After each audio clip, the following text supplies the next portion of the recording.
It's officially time for racing action. Your pre-finals are set to kick off here. The countdown to green is over. Your KA Masters, the first drivers that are going to be out on the racetrack. Welcome back, firstly, to Trackhouse Motorplex in Mooresville, North Carolina. As always, my name is Caleb Vieska. Alongside me here in the booth, one and only Jerry Fandry. Xander Clements is here on site, and he will be joining us here in a couple of moments' time. The deeper and deeper that we get into pre-final racing action. With that being said, let's run you down your starting grid order here for the pre-final as we get set to go green. Eric Heinig in the Maranello, the driver starting on the pole position. John Bonanno alongside him on the front row. Jacob Neary on row number 2 alongside Brent Estes. Row number 3, Austin Queen and Paul Montopoli. Row number 4, Josh Ream and Scott Carapalati. We go back to Todd Shambo and Dusty Davis on row number 10. Look out for Dusty Davis, the Ryan Perry Motorsports machine, to work his way up the field. Tom Gersher in 11th, Roy Millinois, your top 12 starter. Behind them, Kim Carapalati and Shane Burkett on that MPG KR, and behind him, Kevin Simonellic and Anthony Stifler. We go back to Peter Cook and Ken Simonellic, John Stanescu, Zaba Boydashow, and Danilo Romalo, starting from the tail end of the field after a good showing for him in qualifying action and in the heat race action as well. So again, these KA Masters looking here to have a good showing. When you look at the championship for these Masters, it's going to be a good race to say the least here. The championship at the moment is led by John Bonanno by a good margin, to say the least, just under 100 points over Austin Queen and David Goldman, who's not here this weekend. But Bonanno looking to go back-to-back this weekend. He's going to have to work his way ahead of Eric Heinig, who's starting alongside him on the front row. We look to the lights with Justin Dittrich here for the first time on this Saturday afternoon, and for the last time in pre-final racing action for your KA Masters. We are getting set to go green. Everybody stacked and packed now.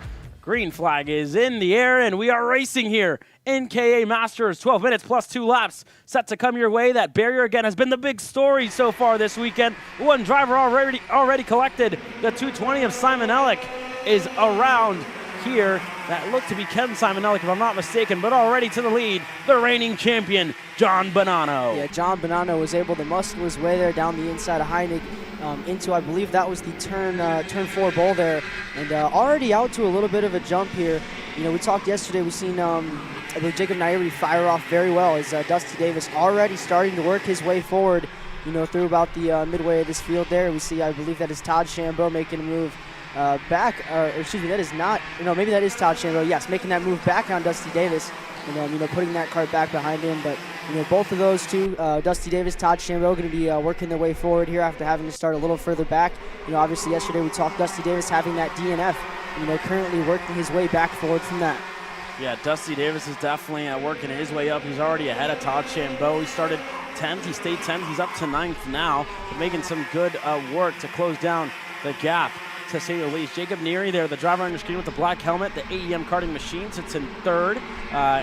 Trying to hold off Austin Queen and Brent Estes here at the moment. Bonanno leading him away. Right behind him, you have Eric Heinig and a couple of other drivers here as well, as Davis looking on the inside there. He's able to get clear on Rame to get that move done. He's up to 8th now, so 2 spots gained in this lap, and he's looking to get another one side by side with Carapalati there for a second for Dusty Davis, who needs a good finishing position in this pre-final to put himself in the best shot to take the fight up to Heinig and John Bonanno when we get into the main event later on today, Jerry. Yeah, and that 223 there of Austin Queen, currently in the best position he's been in all weekend, in that 4th position, about half a second behind Jacob Nairi. And a little bit of that group there, I believe, behind Paul Montopoli, Carapalati, and Davis now going into the bowl, going to make that move, and that's going to put Davis into that 7th position. You know, still early days. We got about 9 minutes and 50 seconds left, so plenty of time for Dusty Davis to work his way back forward as Montopoli makes a pretty big mistake there in what I believe is turn 6, and we'll see if Davis makes that move. Yes, he does, down the inside, and I believe that is one of the Carapalatis following him through. Yeah, Dusty Davis cannot afford, you know, to sit behind a driver who made a mistake, and again, there for what was Montopoli, he lost a lot of spots. Carapalati got through, Rame got through. Todd Shambo was the only driver that couldn't get through, but he's going through now into turn number 12. So again, you can't afford mistakes on such a stacked KA Masters field And there you have it. Fastest lap of the race for Jacob Neary in the third spot at 51.232. He was 2/10 quicker than the two drivers in the lead. So look for that AEM LN Kart to try and get up there to the top two. But as well for Dusty Davis, the second quickest driver on the racetrack, who's had to pick and choose when to make his moves. And that's the biggest thing, especially in KA categories here this weekend, Jerry. You're only brushing the brakes just a little bit, so you need to keep that momentum up. But obviously with the barrier in turn number 2, it's adding a little bit of a challenge to some of these drivers. Yeah, absolutely right, Caleb. And we talked about, a tighter track. You can afford to fight a little bit more and, make up that ground. But here at Trackhouse Motorplex, it's a lot more high speed and, really center off base momentum, that's going to keep you up front. And, when we see drivers fight a lot, we talk about the younger drivers, Micro Swift, Mini Swift, how they fight a lot. And we've seen in that first Micro Swift heat how they fought a lot and how that 2.1 gap opened up, over the course of 2 laps. And it's a little bit of what we're seeing here, but Jacob Neary now down the inside, and we're going to see if he's going to be able to hold it here. Going to get pinched a little bit by Eric Heinig, and he's not going to be able to pick up that P2 position just yet. Yeah, and he was ripping the bottom side there. Just had 2 wheels on that curb the entire way around to kind of slingshot him ahead of Eric Heinig. Obviously didn't fall into his hands, but a driver who is making gains. Dusty Davis on the inside in turn number 8. He's able to get clear on Brent Estes on the Eyes Up Racing machine. A little bit too deep, but he's able to stay ahead here. So.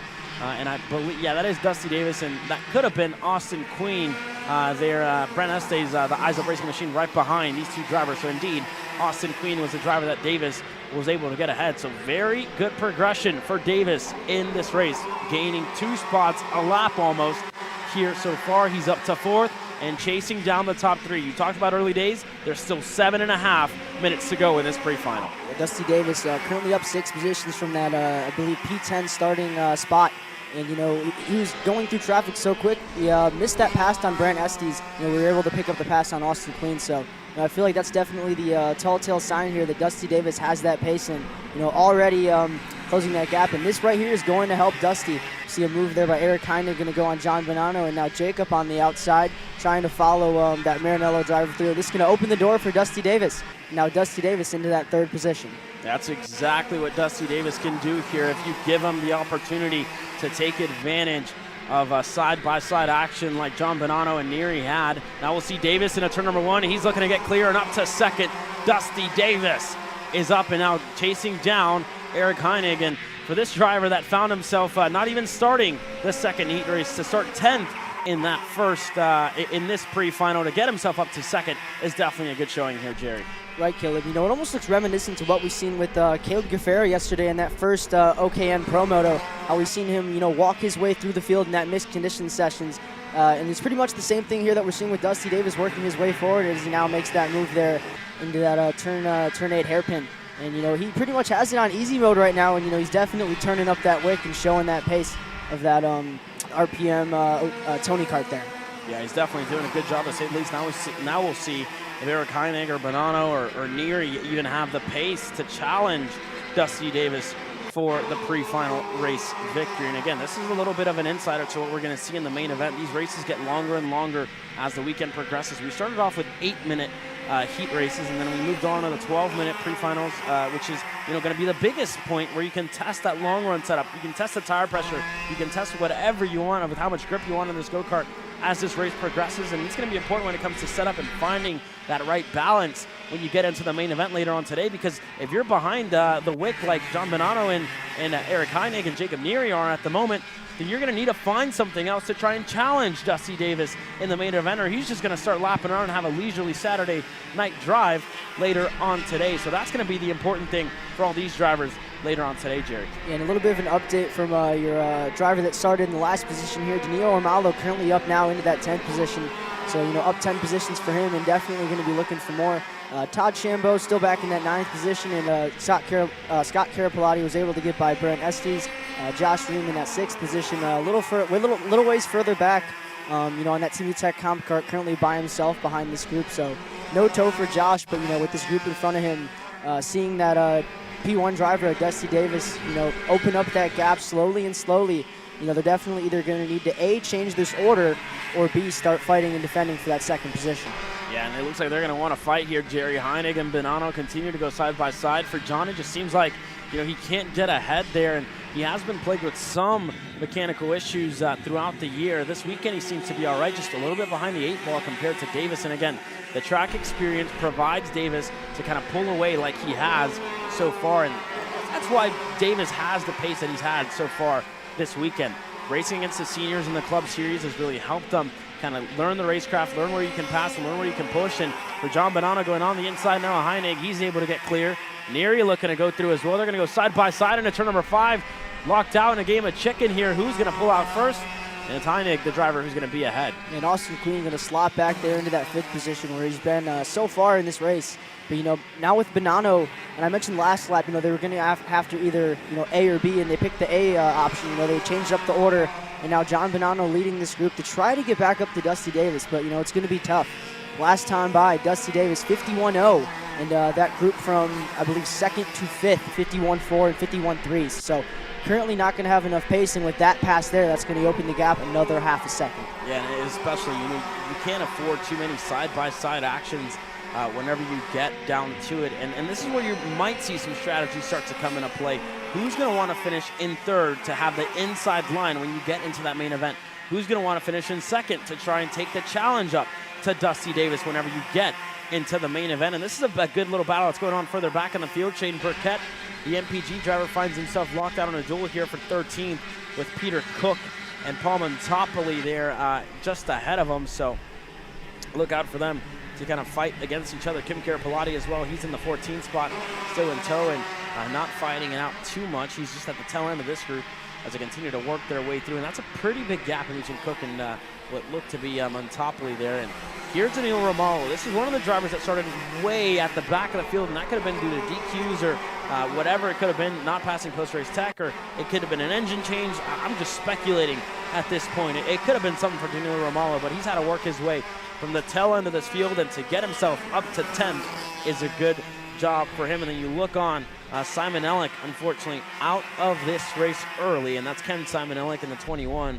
His brother and Kevin Simon Ellick still out there on the racetrack running around in 19th. But the battle's still closing in here, and the gap grew even bigger the last time around, a 1.7 gap, which was down to just about a 1.5 seconds. So this gap continuing to grow little by little for Dusty Davis.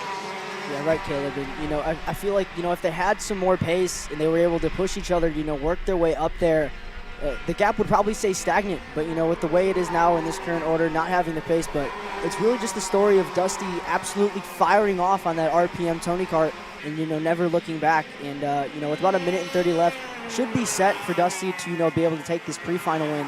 But, we still have a race for the 2nd position here. John Bonanno on that Timmy Tech Comp Kart, last year's champion, repping that red number 1 plate there. Behind him, Eric Heinig on that 227 Maranello. And Jacob Nairi, who, we talked yesterday, was able to fire off that 8EM Cosmic there right early on. And, I feel like here it's kind of coming back and biting him in the butt, because he's last time by, he ran a 51-2, and, not really the best pace there for Jacob Nairi. Yeah, definitely not the best pace there for Jacob Neary, to say the least. So unfortunate there for him, but he looks to close down his gap there to Eric Heinig in the 3rd spot and continues to close in at about a car length and a half in between those two drivers there in 3rd and 4th. So they continue to go around, and for Dusty Davis, that gap grows by 0.2 seconds every time they go around. A good little battle as well, heating up further back in between Reem and Austin Queen there as well. That's for the 5th spot. So Reem in the Comp Kart looking to get ahead of Austin Queen. We're looking 6th. Again, we don't see many moves there. Dalton Haynes not racing this weekend, so don't expect to see too many into 6th. But again, everybody else still single file line and pushing along together with just 10 seconds to go. It looks like Davis is going to get the 2 sticks in the air this time around, and indeed, he's just now crossing the start-finish line, or he's going to cross it now, and he's going to have the 2 sticks in the air. 2 laps to go for Dusty Davis. It's been a while since we've seen him race on the national side of things here at Trackhouse Motorplex, but he's always a contender, puts himself up in the front, and again, a different story for a couple of these drivers with Heinig looking to retake that position from John Bonanno. A little bit of contact, a little bit of wheel bang in there. Need to be careful with how much you send it in there, and you saw a little bit of smoke in the air. Again, I don't want to speculate, but punctures can indeed happen that way if you push one of those bead locks just a little bit further in, especially with the free line wheels that those comp carts have that could, again, not benefit John Bonanno there. So that is something to look out for here, to say the least. But Heinig, again, still pushing for Jacob Neary, the same as well. And this is really the battle for the championship, as Neary going on the inside there of Bonanno. He's able to get clear. Bonanno looking to set up an over-under move. The reigning champ is in third at the moment and has a big gap in the championship points lead. How much is John Bonanno going to risk here? Where does he want to start in the main event later on today? Does he want to start behind Dusty Davis on the inside, or does he want to start alongside him here? And we're about to find out what he's going to want to do here, Jerry. Yeah, Jacob Nairi now taking us through the pole in this fight for second on our last lap here in K100 Masters pre-final. And Jacob now taking us through turn 6, where we've seen that infamous pass, like you mentioned, from Dalton Haynes. Now here coming into turn number 8, Jacob's going to half block, but it didn't really look like Bonanno really wanted it that bad. You know, like you said, it might be smarter for him to start behind Dusty Davis, and it seems like at this point he's starting to block for that third position. So now rounding the final corner, Dusty Davis. Hopefully we're going to pick him up in a second here, but Dusty Davis is going to take that pre-final win from 10th on the grid. Behind him in the second position, Jacob Nairi, last year's champion John Bonanno, and Eric Heinig in that fourth position. Go back to Austin Queen to round up your top 5. Josh Ram, Scott Carapalati, Danilo Romalo, Todd Shambo in 9th. Brent Estes rounding up your top 10. Peter Cook, Burkett, Carapalati, Montopoli, and Stifler, your top 15 finishers. And then you go back to the rest of your field. You go with Roy Melanoy, finished 16th. Tom Gershner now crossing the line in 17. John Stanescu, Kevin Simonelli, Zaba Boydashow, and Ken Simonelli, unfortunately DNFing in this one as well as Zaba Boydashow, 4 laps short from the finish. But moving on here to your Micro Swift category, as you look on here with Dutch Westbrook starting third, and he could be in a better starting spot than the driver starting on the front row. And a little wave there by Dutch. I wonder how Dutch is feeling today. Good to see him out here, and hope to see him have a good race. And again, the story in this one, a 3-kart breakaway almost all weekend long in heat race number 1 and in heat race number 2. We saw Westbrook get away. We saw Orioli get away, as well as Zane Burgess. So a couple of new factors here this weekend, though. Easton Kubinski back on that OTK with AEM Karting. You see Holden Myers, Nicholas Mose, and a couple of other drivers as well, sending their best wishes to a good friend of theirs. And Daniel Guerra, the 67 for the MPG Academy, is also starting here further up in the field. So look out for Daniel Guerra to work his way through this one. And again, last little bits of handshakes for a lot of these drivers as they get set to go out onto the racetrack. His mom, Sarah O'Gara, there looking on, I guess more known as Sarah Fisher, ex-IndyCar driver. So we'll see what Daniel Guerra can do as mechanics and whatnot, giving the last little bits of advice and last little bits of handshakes to their drivers. But this weekend, for a lot of those drivers, have had a pretty good weekend, and no idea who Zoe is, but happy birthday, Zoe, if you're watching on. It looks like Daniel Guerra wants to wish you a happy birthday, and he's clapping there. I think he heard us, so happy birthday, Zoe, and a good little livery there by Daniel Guerra so far this weekend. And then you go back to an all-Orioli kart performance, and there he is. Hi, how are you guys doing? Happy birthday, Zoe. It's Danny's sister, so happy birthday to Zoe, and well wishes to the family. You go back to an all-Orioli kart performance, row number, what looks to be row number 4 with Camila Canache, and I think Carvalho starting alongside her here. So the 18 for Orioli Kart Performance, and then indeed the 75 of Carvalho there starting alongside each other. And a couple of more of the MPG Academy drivers, the 14 there starting further back in this field. And Lennox Lockhart all the way from Florida, the 41, going to look to work his way further up the field in this one. So Lennox, visor down. He looks to be absolutely focused, and you go back to the 16, the Magic Kart there, staying alongside what looked to be Lawrence Perriman. Again, if you guys are just joining us, Lawrence Perriman had issues in the qualifying session that looked to be the left or the right rear tire. One of those rear tires flew off of that go-kart there. They're going to make sure that thing is absolutely ready to go here. So look out for Lawrence Perriman to try and work his way up the field. A little bit of a stretch there before he goes out onto the racetrack to get ready.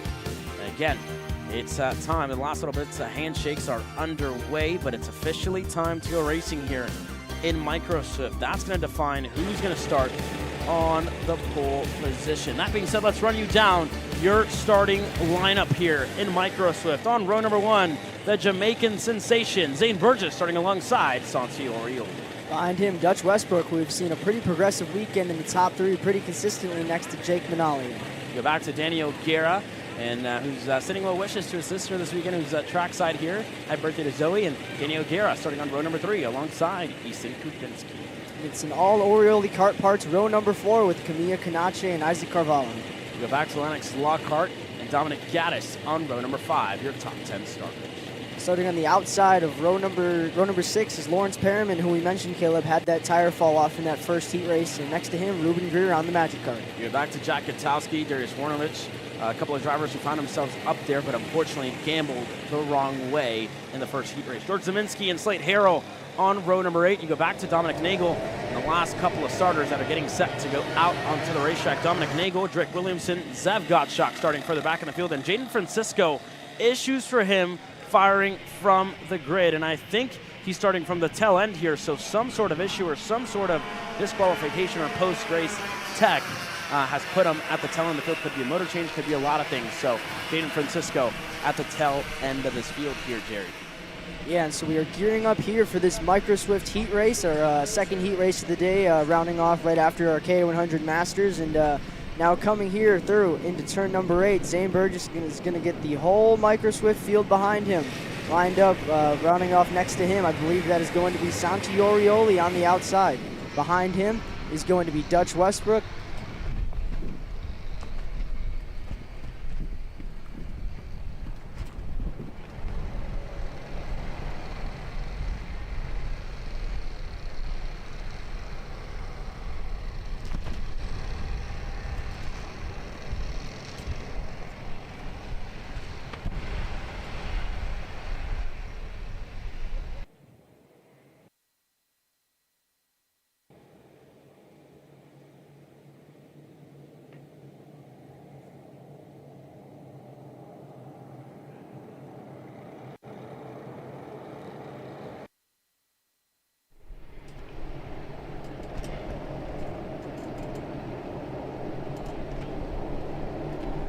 So as they head down the tram lines, here we are for the pre-final. Micro Swift is looking, and it looks good. We're green down to turn number 1, and off the bat, we've got some trouble, though. In front of the field, around goes the 75. I believe that's Isaac Carvalho on the Oriole Kart Parts KR there. And now Zane Burgess immediately to the inside. Dutch Westbrook having none of that, going to go straight to the lead, and I believe that was Santi Oriole going to follow him through there, Xander, into that second position.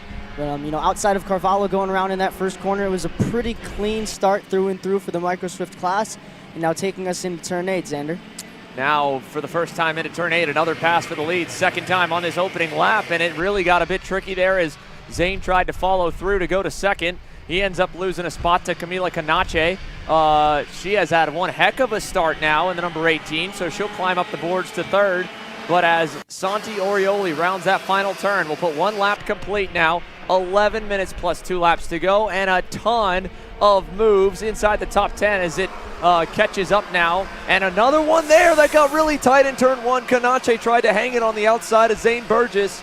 And with the barriers moved in today, some of the moves drivers were able to make yesterday, I heard you guys talking about it on warm-up, Jerry, they're not going to pan out today. That tighter line through turns 1 and 2 is going to force you to make quick decisions to decide, am I clear enough to stay where I'm at, or do I need to jam on the brakes? Because otherwise that'll happen. And Camila Canache didn't lose just one position.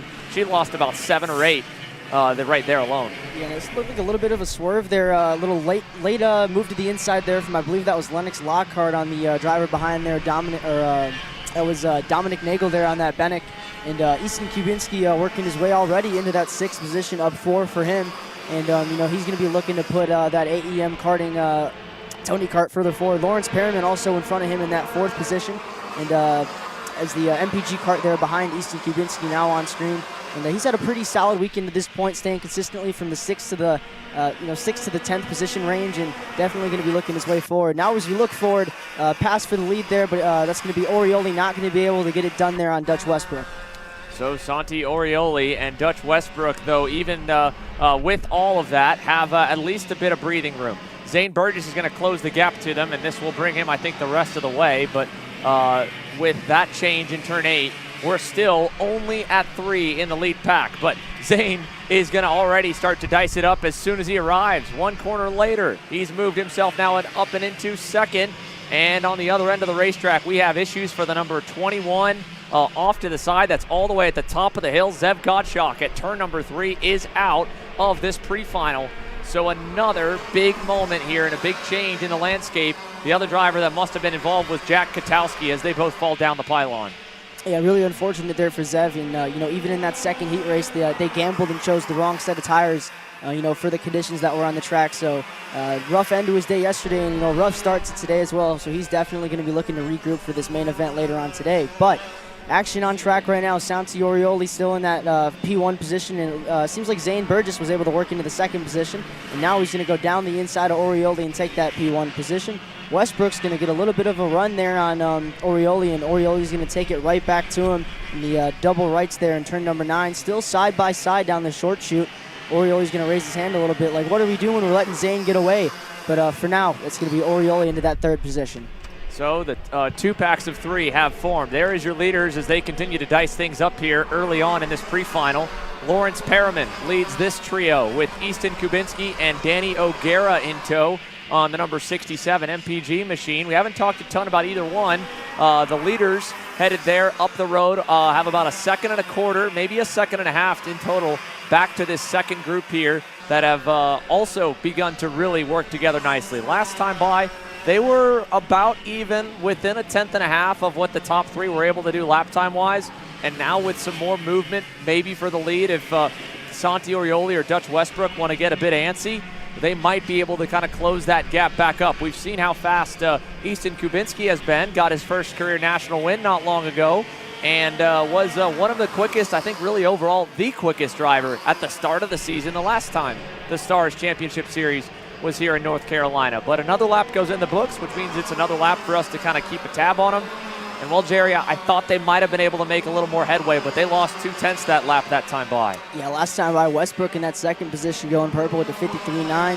53.9 for both the drivers in that group as well, and that group behind only able to manage a 54.1. So as of now, they don't really have the pace to get there, but we'll see as the tires come in and the drivers get into a rhythm if they can gain any more of that time back.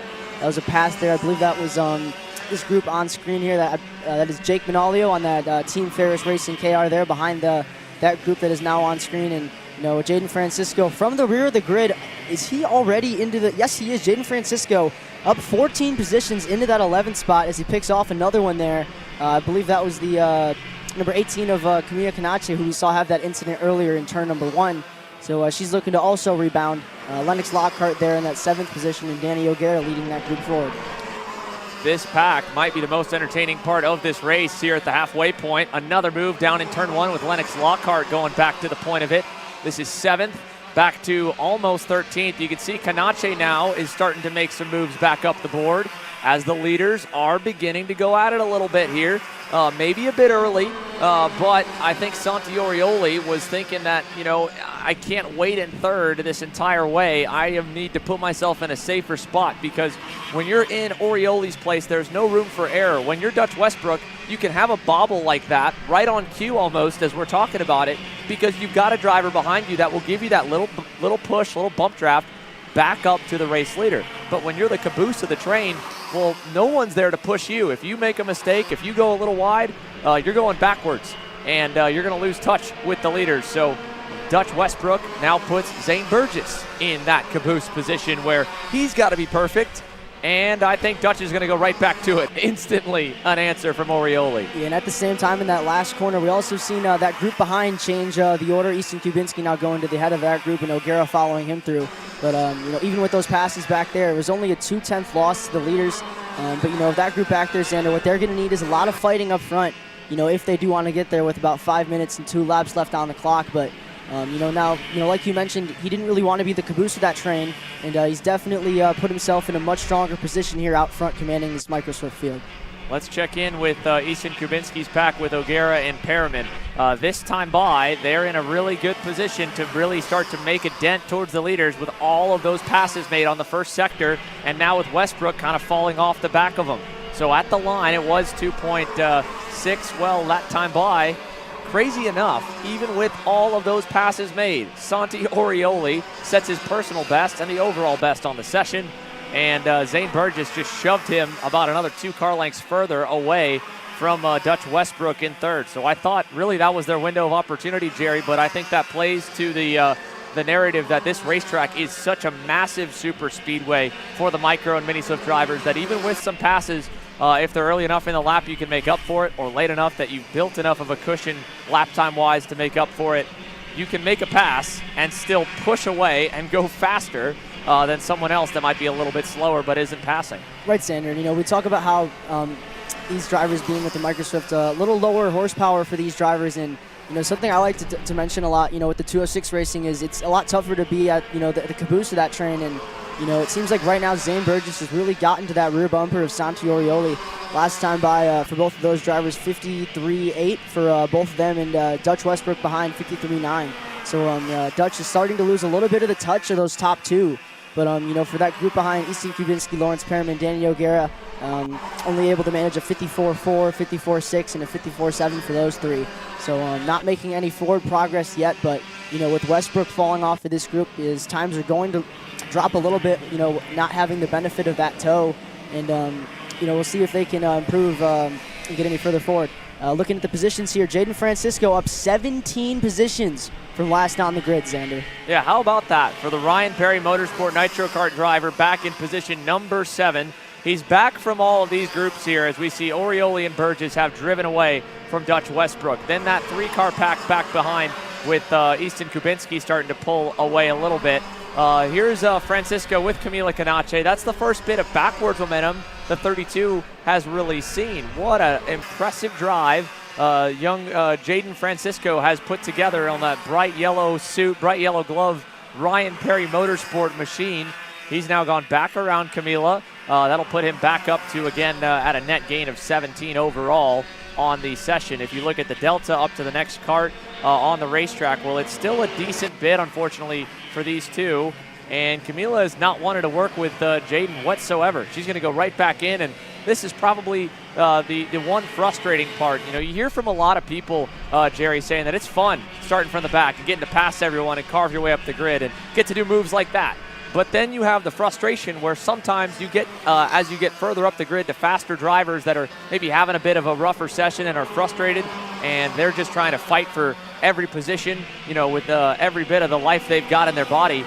You know, they're going to keep pulling you back down and keeping you, you know, away from making any more forward progress. And at this point, with the back and forth that's happened for them in 7th and 8th, and 4.5 seconds up to Danny O'Gara, that's probably the end of the forward progress for Jaden Francisco. But it's not the end at all for the forward progress for either one of these two drivers. If they can hold it, Zane Burgess and Santi Orioli are getting ready to dance here. Yeah, absolutely, Xander. And, you know, taking a look at these two, you've seen them all throughout the year at the Stars Championship Series and, you know, other series alike. These two are always at the helm of it. You know, Zane Burgess, you know, always liking to lead with about a minute and 10 seconds to left, and minute and 10 seconds left. And I'm sure that Santi Orioli has that in the back of his mind that, yeah, he is leading right now. He is out front, you know, pushing that dead air, and behind him, Zane is able to, you know, save his equipment a little bit more. And was still pushing last time by Santi, 53.635, and that'll be purple so far in this session. But, yeah, they're still going to be pushing forward and, you know, getting those 2.6 in the air very soon. Yeah, with the gap now nearly 2 seconds to Dutch Westbrook. I mean, they have probably another lap, maybe two if they really want to wait and to build themselves more cushion room to battle for the race win here in the pre-final, the final few laps. Now, when you look at the championship standings for this Micro Swift category, unlike the pro classes, we're really talking up how close the OKN Stars class is. This one is a little bit different coming into today. The two heat races so far have been tallied up, and while Zane Burgess and Santi Orioli have made a little bit of inroads towards the championship points leader, Easton Kubinski, they still have more to go. The pre-final, though, is double the weight of the heat races. So where the heats only pay 50 points to win, the pre-final pays 100.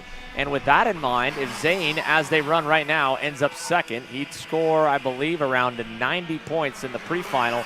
And in comparison, Kubinski down with a 5th place potential result in this pre-final would give up an additional 7 markers That would put them within 29 points of each other. Coming into this race, they're 36 apart.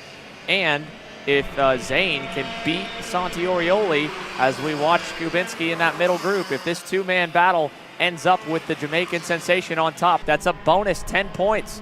So now, as they hit the finish line with 2 laps to go, the timer at 0, Orioli at this point, he needs a Hail Mary of a weekend, having missed out on round 2 to make himself even into the top 5. But for Zane, going to the high side here at turn 3, and he's going to get clear into turn number 4 with the momentum. So now, as they run Burgess up and into the lead, it will be a 17-point gain for Zane Burgess, and that'll move him to 19 points away. And just as we covered on the broadcast last night at OKN Stars, that is enough where if Zane Burgess wins the main event, no matter what Easton Kubinski does, he would come up 1 point shy. It's a 20-point difference from first to second in the final. So Zane needs to win out here. He needs to continue to pull this gap away. Orioli, he did not see that coming at all. That was a huge, huge run for Zane, and he's parlayed it now into about a 4-car length lead at the white flag. Yeah, absolutely right, Xander. Zane was able to get that move done. He definitely caught him off guard. You can see that gap opening up to about 3/10 now, but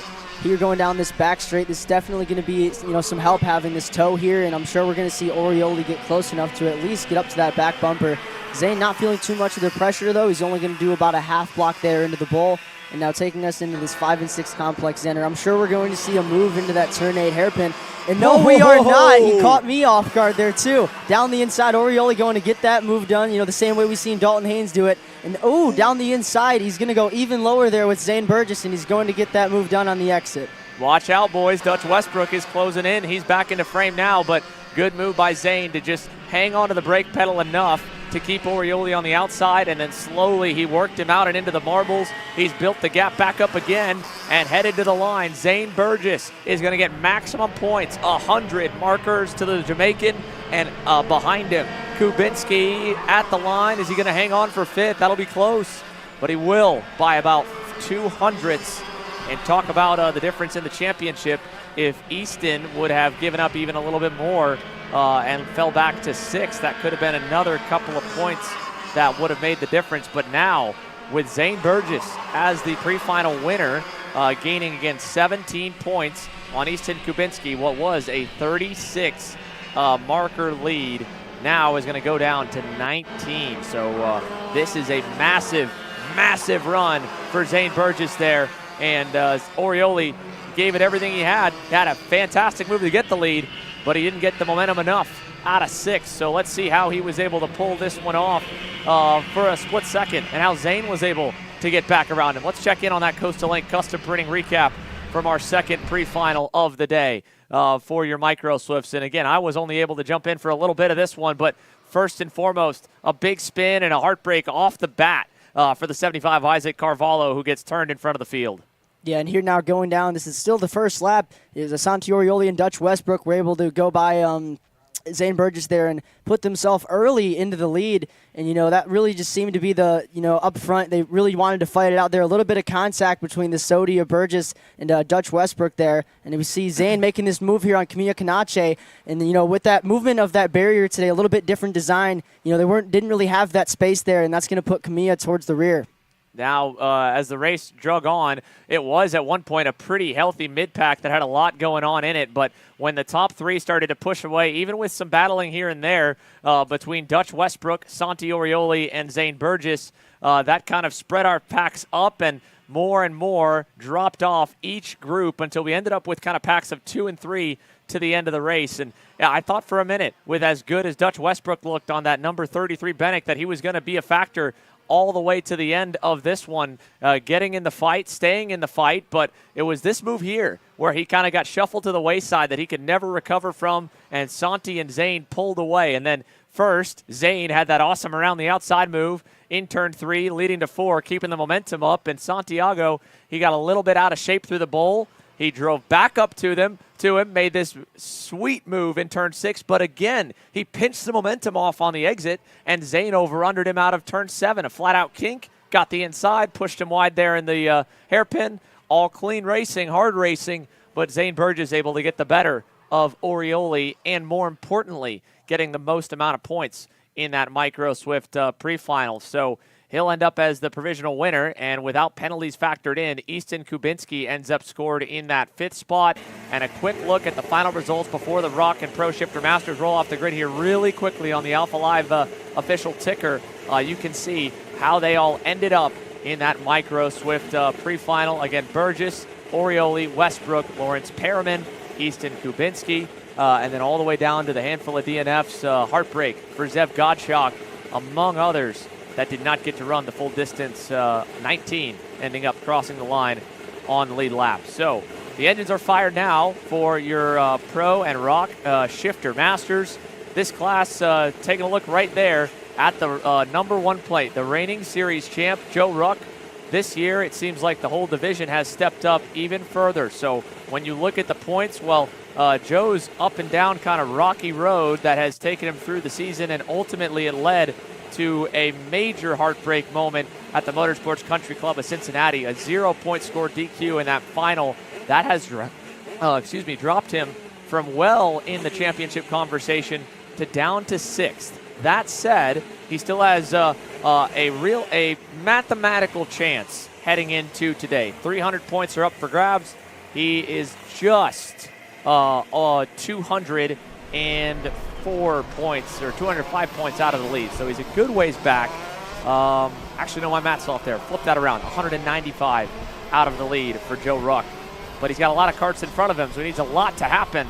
And, well, we've got something happening here. The 577, I believe that's Osley Cheek, that is already out and frustrated as soon as he left the pit lane there in turn 1, Jerry. Yeah, absolutely, Xander. It might have been a thing of maybe stalling it, but, we'll see if we can get any intel on that. But at the moment, it's going to be his pre-final done.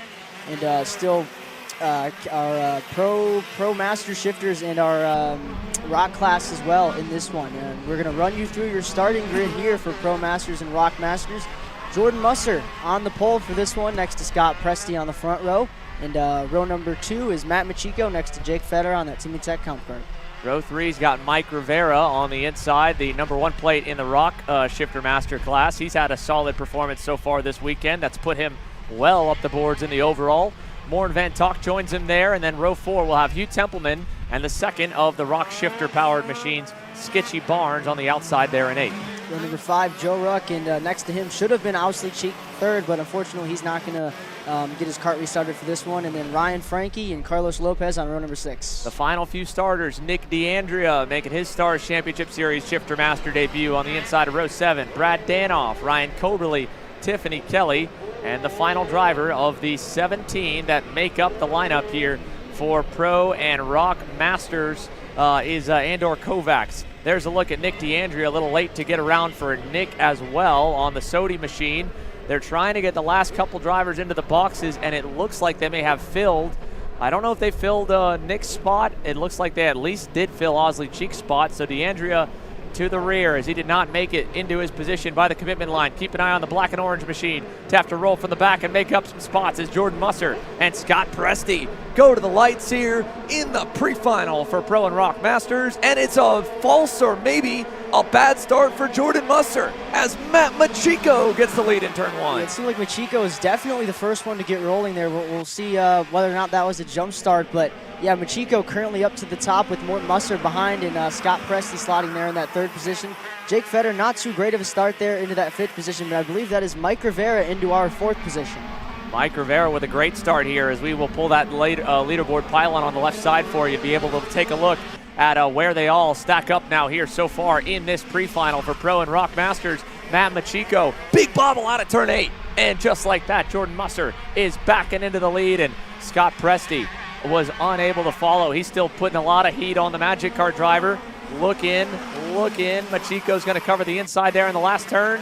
Scott got a good run on him, though. He's going to look low, all the way low into turn 1, but it won't be enough. Yeah, not enough there to get alongside fully going into that first corner. Machiko going to hold on to that 2nd position for now on that Magic Cart, but Presti seems to be firing off pretty well here. He's all over the rear bumper of Machiko, as I believe we've seen Skitchy Barnes there on Mike Rivera in your background going into the ball. So that's going to put Skitchy into that 5th position if he did get that move done. And Jake Fetter rolling off a little bit better than his second heat race last night. He's starting to work his way up to this lead group with a little bit of fighting.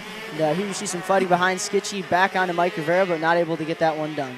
Yeah, I don't know if he meant to try and put the nose down the inside or not, but it either way did not work and kind of bottled that whole pack up. So Rivera gets a bit of breathing room, and we've got to move further back.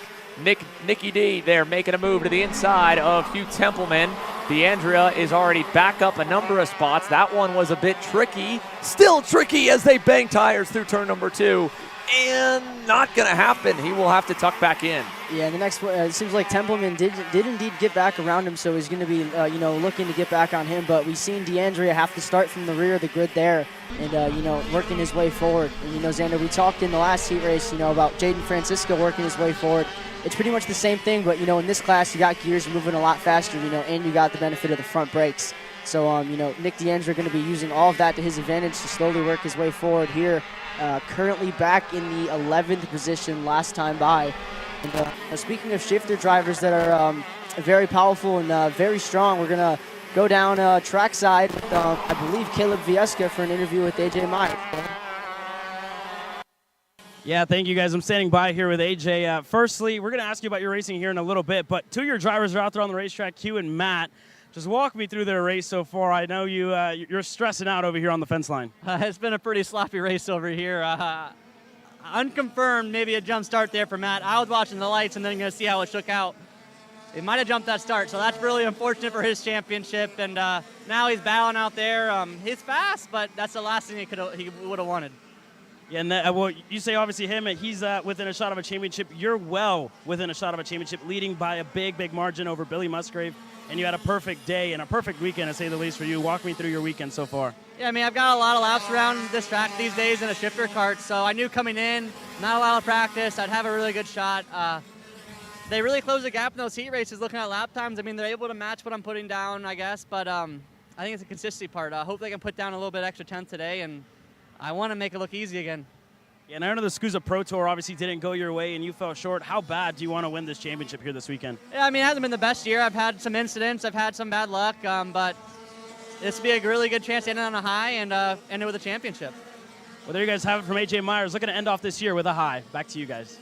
Hopefully he can do that right now. It is a perfect weekend in the works for AJ Myers, and sadly, as AJ mentioned there and confirmed for us, a jump start for Matt Machiko, a bit antsy to get off the line, and even still, it's kind of ended up as not much different in the overall position. Jordan Musser got quickly back through to the lead, and Matt knows that penalty's looming. Well, there's 3 karts right behind him that are also battling there for third. Presti getting back around Joe Ruck, but those 3 are instantly going to get leapfrogged ahead of Matt Machiko. I'll have to check in onto the rule book really quickly, Jerry, to confirm what that time penalty may be for a jump start. But first, well, you got to make sure you don't end up into more incidents. Scott Presti, side by side, trying to get by Matt Machiko, goes around on the outside of turn 8. Yeah, and Xander, we talk so often about when these groups get really packed up, eventually it's going to explode, and that really seemed to be what happened there. But benefits there for Joe Ruck. He was able to get around that and put himself up into that second position. Jordan Musser still way up the road, 3.2 seconds up the road. Jake Fetter now into that third position on that TimberTech Common Card. I believe this is the highest up that we've seen Jake Fetter this weekend.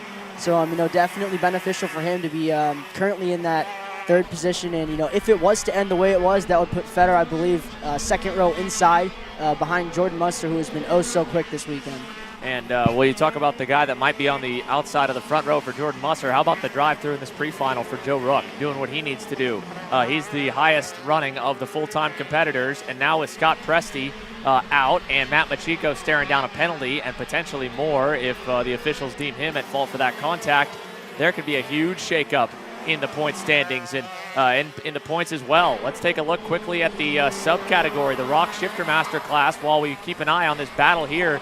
This is a good fight between Mike Rivera and Skitchy Barnes, and the two of them enter this weekend separated by less than 100, about 75 markers coming into it, and the tricky part for them is the fact that they're, more issues. Carlos Lopez is into the wall in turn number 8, or turn number 4, sorry. That was scarily close to our cameraman there. We got pretty lucky with that one, and yeah, for sure. It's a lot of chaos just went on right there. Not too sure what happened. We'll see if we do have a replay you know, we can see what happened to, I believe, Carlos Lopez there in the bowl. And yeah, here on screen now, Mike Rivera in your 5th position on that GFC with that silver tinted visor. And behind him, that's Skitchy Barnes, you know, like Xander just mentioned. That is the fight for what I believe is the Rock Championship, with Mike Rivera being out front with 12-17 points and about 60 to 65 points behind is Skitchy Barnes. And you know, they currently run the way they are in the championship on track in that 5th and 6th position. And that would go from 62 points, the advantage for Mike Rivera into the final, up to 72 if he adds another 10 by winning this pre-final. Now let's go back and take a look at that moment here just a few moments ago with our shopakr.com replay. Matt Machiko defending low, kind of slowly moving over, and Presti just right alongside, I think wasn't trying to go all the way down to the white line into the dirty part of the circuit. But as Machiko just, again, continued to fade low, Presti tried to go lower, and I think as he was moving over, it just caught, and then the moment the rear tires touched, you know, he got his nose clear, but the rear of the go-kart, Jerry, is wider than the front end of it, and that's where trouble ensued. Yeah, right, Sander. And as we see a move there from the 608, that's one of the Ralph Schumacher karts there. Yeah, it was Ryan Frankie able to put himself ahead of Mike Rivera there, and I believe Skitchy was also able to get around Mike Rivera, so a little bit happened there. We were away watching that replay, and yeah, it's going to put Ryan Frankie up into, I believe, the 5th position with Skitchy Barnes, or no, excuse me, the 6th position with Skitchy Barnes in that 4th position. Yeah, so we'll take another look to see if we can't get a secondary replay while we were during the replay. We'll need to go and check in on another with Skitchy Barnes making that move and getting by on Mike Rivera. The bad news for Skitchy here, though, with Carlos Lopez out of this race, no matter what happens, the most amount of points he can gain on Mike Rivera is 10. Because in the Rock Shifter division, they are racing against each other. They are able to score points in the overall championship as well, but it's a slightly less powerful engine, so very rarely do we see anyone make a whole lot of noise on the Rock machine in the overall category. For Skitchy right now, you're seeing a bit of that in action as Ryan Frankie is closing back in on that RS machine. Now, 3.5 minutes plus 2 laps to go while we continue to keep tabs on everything else. Let's check back in up front. Here's Joe Ruck on the Maranello, Jake Fetter on that blue and yellow comp kart. That's 2nd and 3rd. Both of them over 4 seconds back from Jordan Musser. And while we mentioned a little bit in the heat races that we anticipated maybe a guy of Jordan's expertise and experience that would, you know, be kind of, you know, taking it easy, saving tires, not showing his full hand because he wanted to make them last. Well, this is the last session they'll have on this set of MG Yellows before they get to go to stickers. So he has absolutely pulled the pin. Last time by, a 46.82. No signs of slowing down. And the bad news for everybody else on the racetrack in Pro and Rock Masters, nobody showing any sign of being close to the same zip code. The next best is Joe Ruck, 0.2 off the pace. So with 2.5 minutes plus 2 laps to go, Jordan Musser has this one well in control, and we'll take this moment to go back down for some more intel on pit lane with Caleb. One of the Magic Kart drivers. We're going to hear from the junior Magic Kart driver here in Mad Max Weiland. Max, you were really quick yesterday, but obviously at penalties, having you starting way back in the order. How are you feeling coming into this pre-final? Yeah, I'm excited, man. I think I'll be able to put on a good show, try to get to the front. I had a big penalty that put me to starting 13th, so I was 3rd. I'll put my head down, try to catch the leaders. Yeah, and you're doing double duty this weekend as well. Walk me through how your weekend's been in OKNJ so far. Yeah, we've had some issues with motor breeds breaking, but it's fixed now, and we should be ready to go for gold. Well, there you guys have it from Mad Max Weiland. Looking to go for gold here in a couple of moments' time. Back to you guys. He's going to need it, Caleb. It'll be the first time that all the superstars of that KA junior class are all together 30 deep in the A pre-final. It's going to be a lot of fun to watch. And, of course, that B pre-final to decide who makes it through to join the rest of the 30 drivers from the A group in that 40-driver main event is going to be so fun to watch. We'll keep an eye on that 10th place bubble spot. Crunch time here on Saturday afternoon at Trackhouse Motorplex for the Stars Championship Series night fight to see whose star season ends in the next 30 minutes, Jerry, and whose continues to a couple hours later and gets to run one more session under the stadium lights here in Mooresville, North Carolina. Yeah, right, Sander. You know, with that pre-final B&A, we're going to figure out who's going to be able to race their way in, and like you mentioned, who's going to go home. And a pretty big mistake there from Joe Ruck. He locked up the brakes a little bit and got onto that berm on, I believe, the left side of that track, and that'll pull Jake Fetter a little closer. But even with that mistake last time by, Jake Fetter still about the same lap time as Joe Ruck. So even with that mistake from Ruck, not much time left in the vault for Jake Fetter. We just got a wording there, or a note from our camera operator down at turn number 4. It was the brake rod that came off on the Maranello for Carlos Lopez. So that's what sent him into the wall at the highest speed portion of the racetrack. These shifter karts are pushing 80 miles an hour right on the limit of it by the end of the back straightaway, heading into that bowl corner. And even still, you're barely brushing the brakes. You send it pretty deep because you have the banking and that built up of rubber in the groove that we've had over the last 2 weeks, much less just the last couple days, to catch you. So good to see at least that he is okay, but definitely a scary, scary place to lose braking ability on this circuit. Now, check out this 4-car pack. Things have changed a little bit. Ryan Franke, we thought, had gotten his way forward, and he did for a minute, but it's Morn Van Talk now putting the pressure on Skitchy Barnes, and he's going to look to the low side in turn 4. Skitchy's going to race him really tight there for a guy that's not in the same category. But Skitchy, I think, more than anything else, would love a better starting spot and another driver in between himself and Mike Rivera to try and get more points in this main event. Yeah, not only that, Sander, are they not in the same category, but, that's for 5th and 6th. So, for Skitchy to be fighting that hard for the fifth position, we take a look back at those points. Skitchy's going to need every point that he can get on, Mike Rivera because he's still about, I believe you said 62 points it was back. So, Yes. He knows how crucial it is every session on track this weekend that he gets points. And here's the man that is, trying to claim, I believe, that Rock Championship. Mike Rivera, they're trying to get that move done on Morn Van Talk on that VTM-powered Ralph Schumacher kart there, but not going to get it done. And right behind him is Ryan Franke, who's going to be trying to get that move done on him. Well, one other thing to note, we were talking a lot about the Shifter Rockmaster Championship. When you look at the combined overall, because again, the Rock drivers, they get to compete both in their own division and in the overall. Mike Rivera enters this weekend and enters today within 105 points, 106 points of Scott Presti. So he's got an outside shot to potentially get in the championship fight, especially with Presti now all the way back to 13. And Skitchy Barnes the same. Skitchy getting 5th here in this pre-final. I mean, that's going to catapult him a little bit up the board. Yes, he trails for Mike Rivera in the overall and in the Rock Shifter Master Division, but he might have an outside shot to get in and play, because the top 2 drivers that both had 100 points on the rest of the field, Scott Presti crashes, continues now. He's back in 13th. He's tracking down Tiffany Kelly and Bradley Danoff, and Matt Machiko has a potential penalty looming for a jump start and maybe contact. So as the checkered waves, Jordan Musser will score the pre-final win. No need to talk about him in the points. This is a one-off for him. But as for the rest of the field, well, Joe Ruck is going to gain a lot. He enters 6th behind Skitchy, behind Mike. He might leapfrog both of them. I think at least he'll get around Skitchy Barnes with this pre-final win. But Skitchy finishing 5th makes up some ground on Mike Rivera in the overall and in Rock Shifter Master. Jake Fetter, he'll gain some points to close the gap a bit. He enters 7th in the points. Ryan Franke, 4th coming into the championship. He ends up 8th, so he doesn't make up a ton of ground. Mike Rivera back in 7th. This Rock and Pro Master Division overall and subdivision championship just became a whole lot more interesting off of a number of different moments here in this pre-final. But above them all and not thinking about points, Jordan Musser and that PSL Bureau Art hooked up and dominant, Jerry. Yeah, and something too to mention, Sanders, we've seen that possible jump start for Matt Machiko as well, along with Scott Presti going out, having that P12 finish there for him.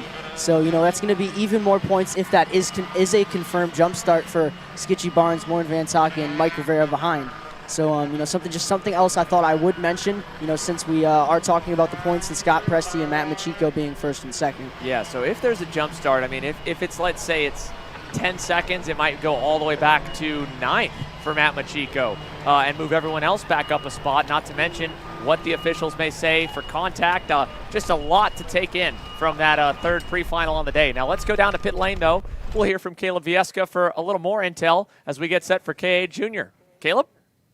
Thank you very much there, Xander. And we look on here with K.A. Jr. The first time, like you said, that some of these drivers are going to race each other indeed. And the first time that the two drivers that have won the first two of their heat races respectively, Enzo Vidmontien and Ty Fisher, the first time that these two drivers are going to face each other. They're starting on the front row. But again, these are your two championship contenders. Ty Fisher is leading alongside Enzo Vidmontien. Another one big thing to notice as well, both of these drivers both have teammates starting inside of the top 5. Travis Pettit in the lime green TB Kart is there on row number 3, and then Max Christia as well is sitting on row number 2. Again, for those of you at home, there are big championship implications on the line here coming into this pre-final and ending up tonight for the night fight in the K.A. Junior main event. This is going to be one to watch. Back to you guys in the booth. There you have it, and as we can see down on the grid here, folks, the K.A. Juniors are ready, but there is still a little more track cleanup to go. It'll give us a moment to step aside on the other side of the break. We're going pre-final action with K.A. Junior.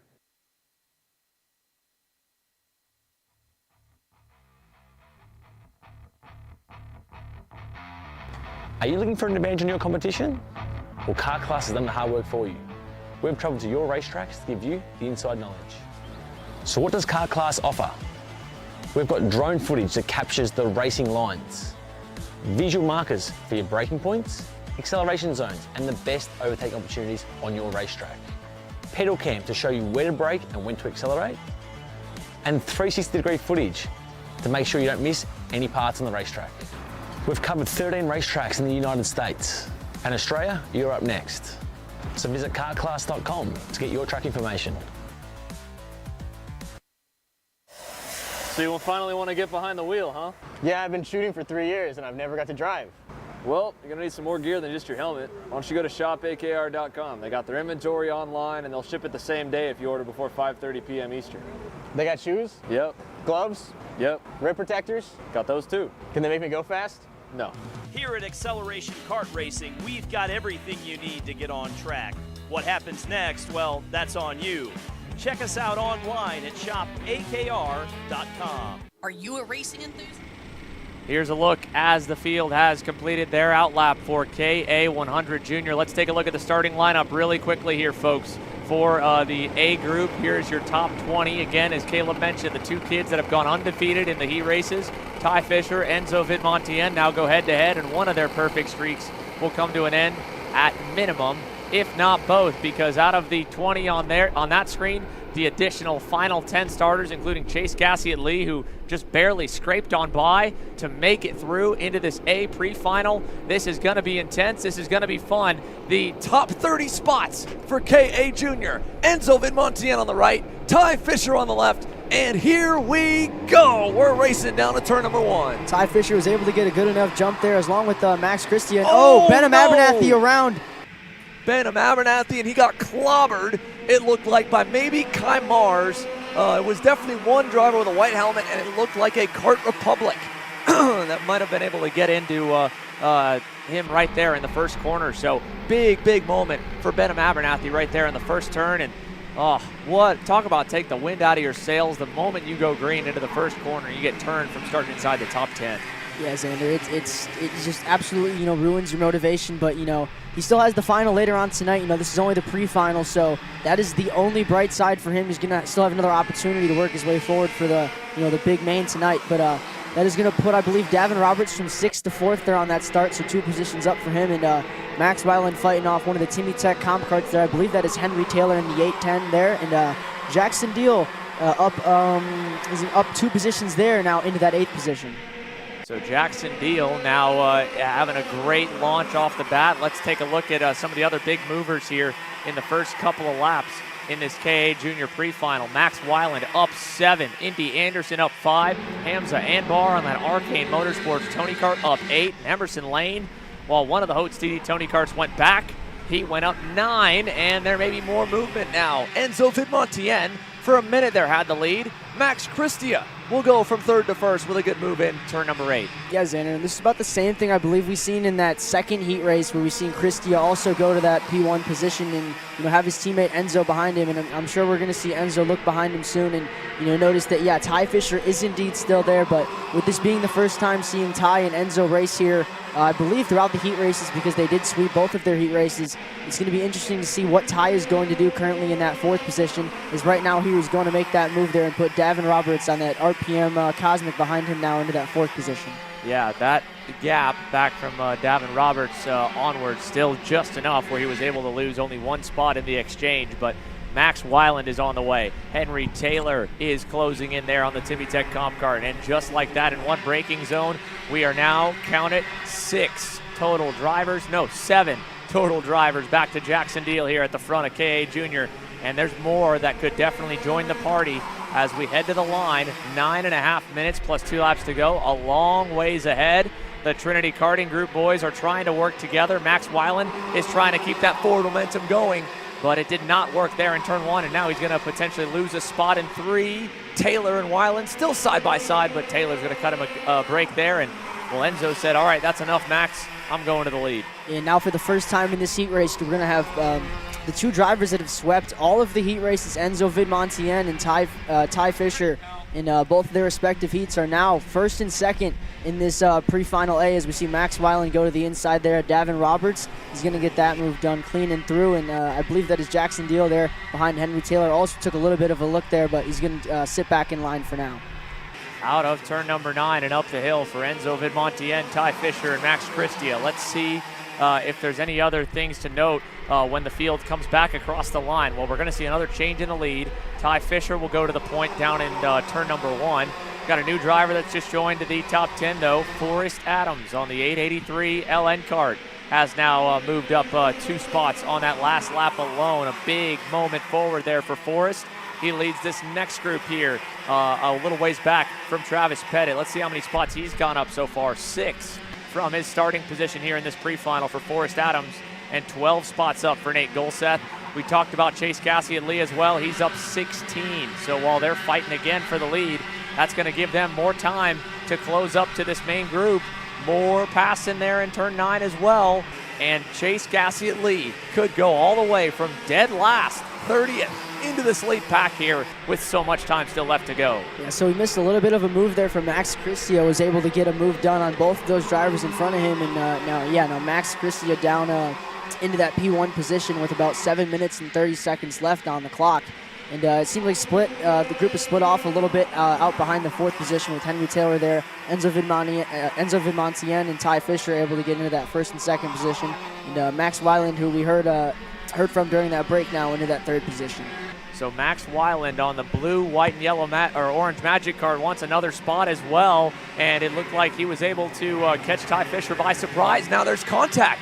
Ty Fisher and Max Christia banging tires there coming out of turn number 8. That was surprising. They're still side by side. Out of turn 9, Christia will get that 3rd spot away, and everyone is going to start to park the bus on the inside. Here comes 3 more karts to join the group.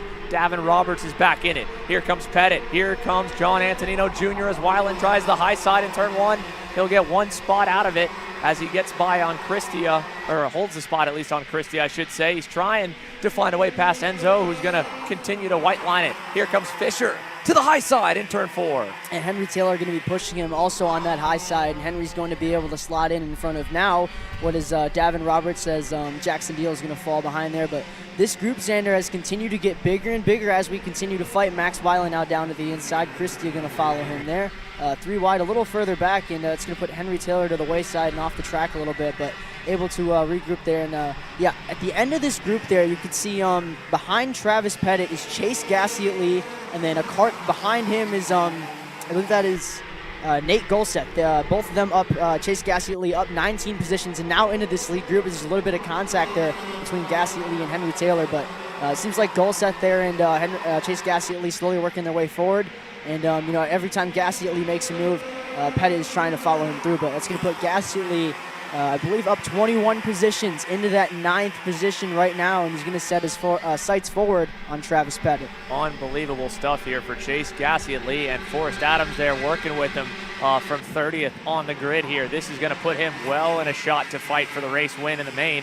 And again, for Max Weiland, can't take anything away from his forward progress either. 11 spots up for the Magic Kart driver, and with a lot of time left to try and at least stay there in the lead. And for Chase Gassey and Lee. I mean, this is incredible. What a performance this young man is putting together here in this pre-final, and he's still got a lot more karts well within reach. Next up, like you said, is Travis Pettit, but I mean, this whole pack is lined back up from a couple laps of white lining.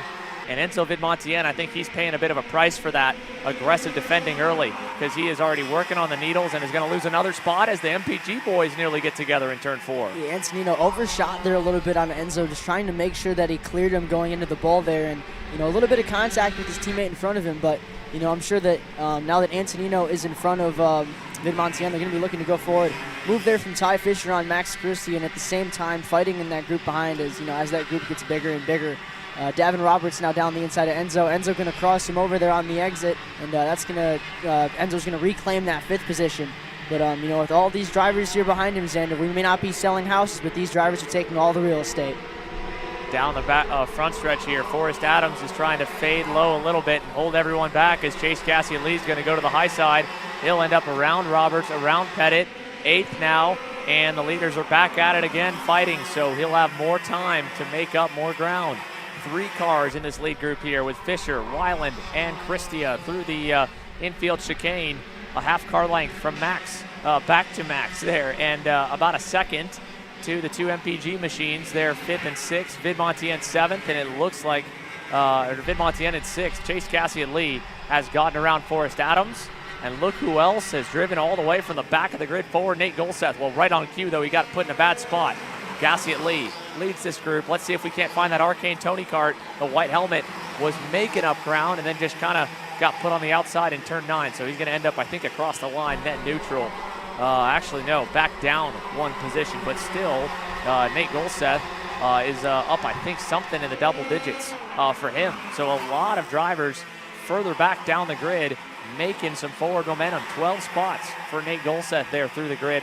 Emerson Lane is still up a net of 7 as well, right behind him in 13. Yeah, someone looks really good to me right now, Xander, is Chase Gassey. He was able to work his way through this field. Last time by for Chase, it was a 50.8, with all that fighting, but, he was super quick and, still able to work his way forward. As we take a look at the RPM and the Arcane boys on the fence there, and I believe that is Nate Golseth's mechanic and tuner there as well. And Nate Golseth, last time across the line, is currently in that P12 position, and up 13 positions, and definitely looking to take some more. A little bit of contact between Davin Roberts and Henry Taylor there. More passing down in turn 4. John Antonino Jr., Jackson Deal trading that spot. They were working together with the opposite lineup, and Antonino feels like he might be a little better to lead of the pair, so he goes to 4th with Deal back to 5th. Either way, they're both in pretty good spots because, yes, they are about 2 seconds back from the leaders, but if there's one thing we've learned in this race, no one is willing to work together for too long, so just keep at it, keep pushing, keep trying to put your good laps together and hit your marks, because once we get down to the 2 to go signal, if not sooner, they're going to fight like this, but up for the lead. Right now, Chase Gassey at Lee's forward progress is finally starting to stall. He's got Henry Taylor looking for a way by, and he just, as we cut to him, lost 2 positions. It looked like to Travis Pettit and Davin Roberts. So, Travis Pettit got ahead of him already. It was Forrest Adams and Davin Roberts going by. So Gassey and Lee now back down to 10th, which still is an already impressive run from 30th up 20 positions.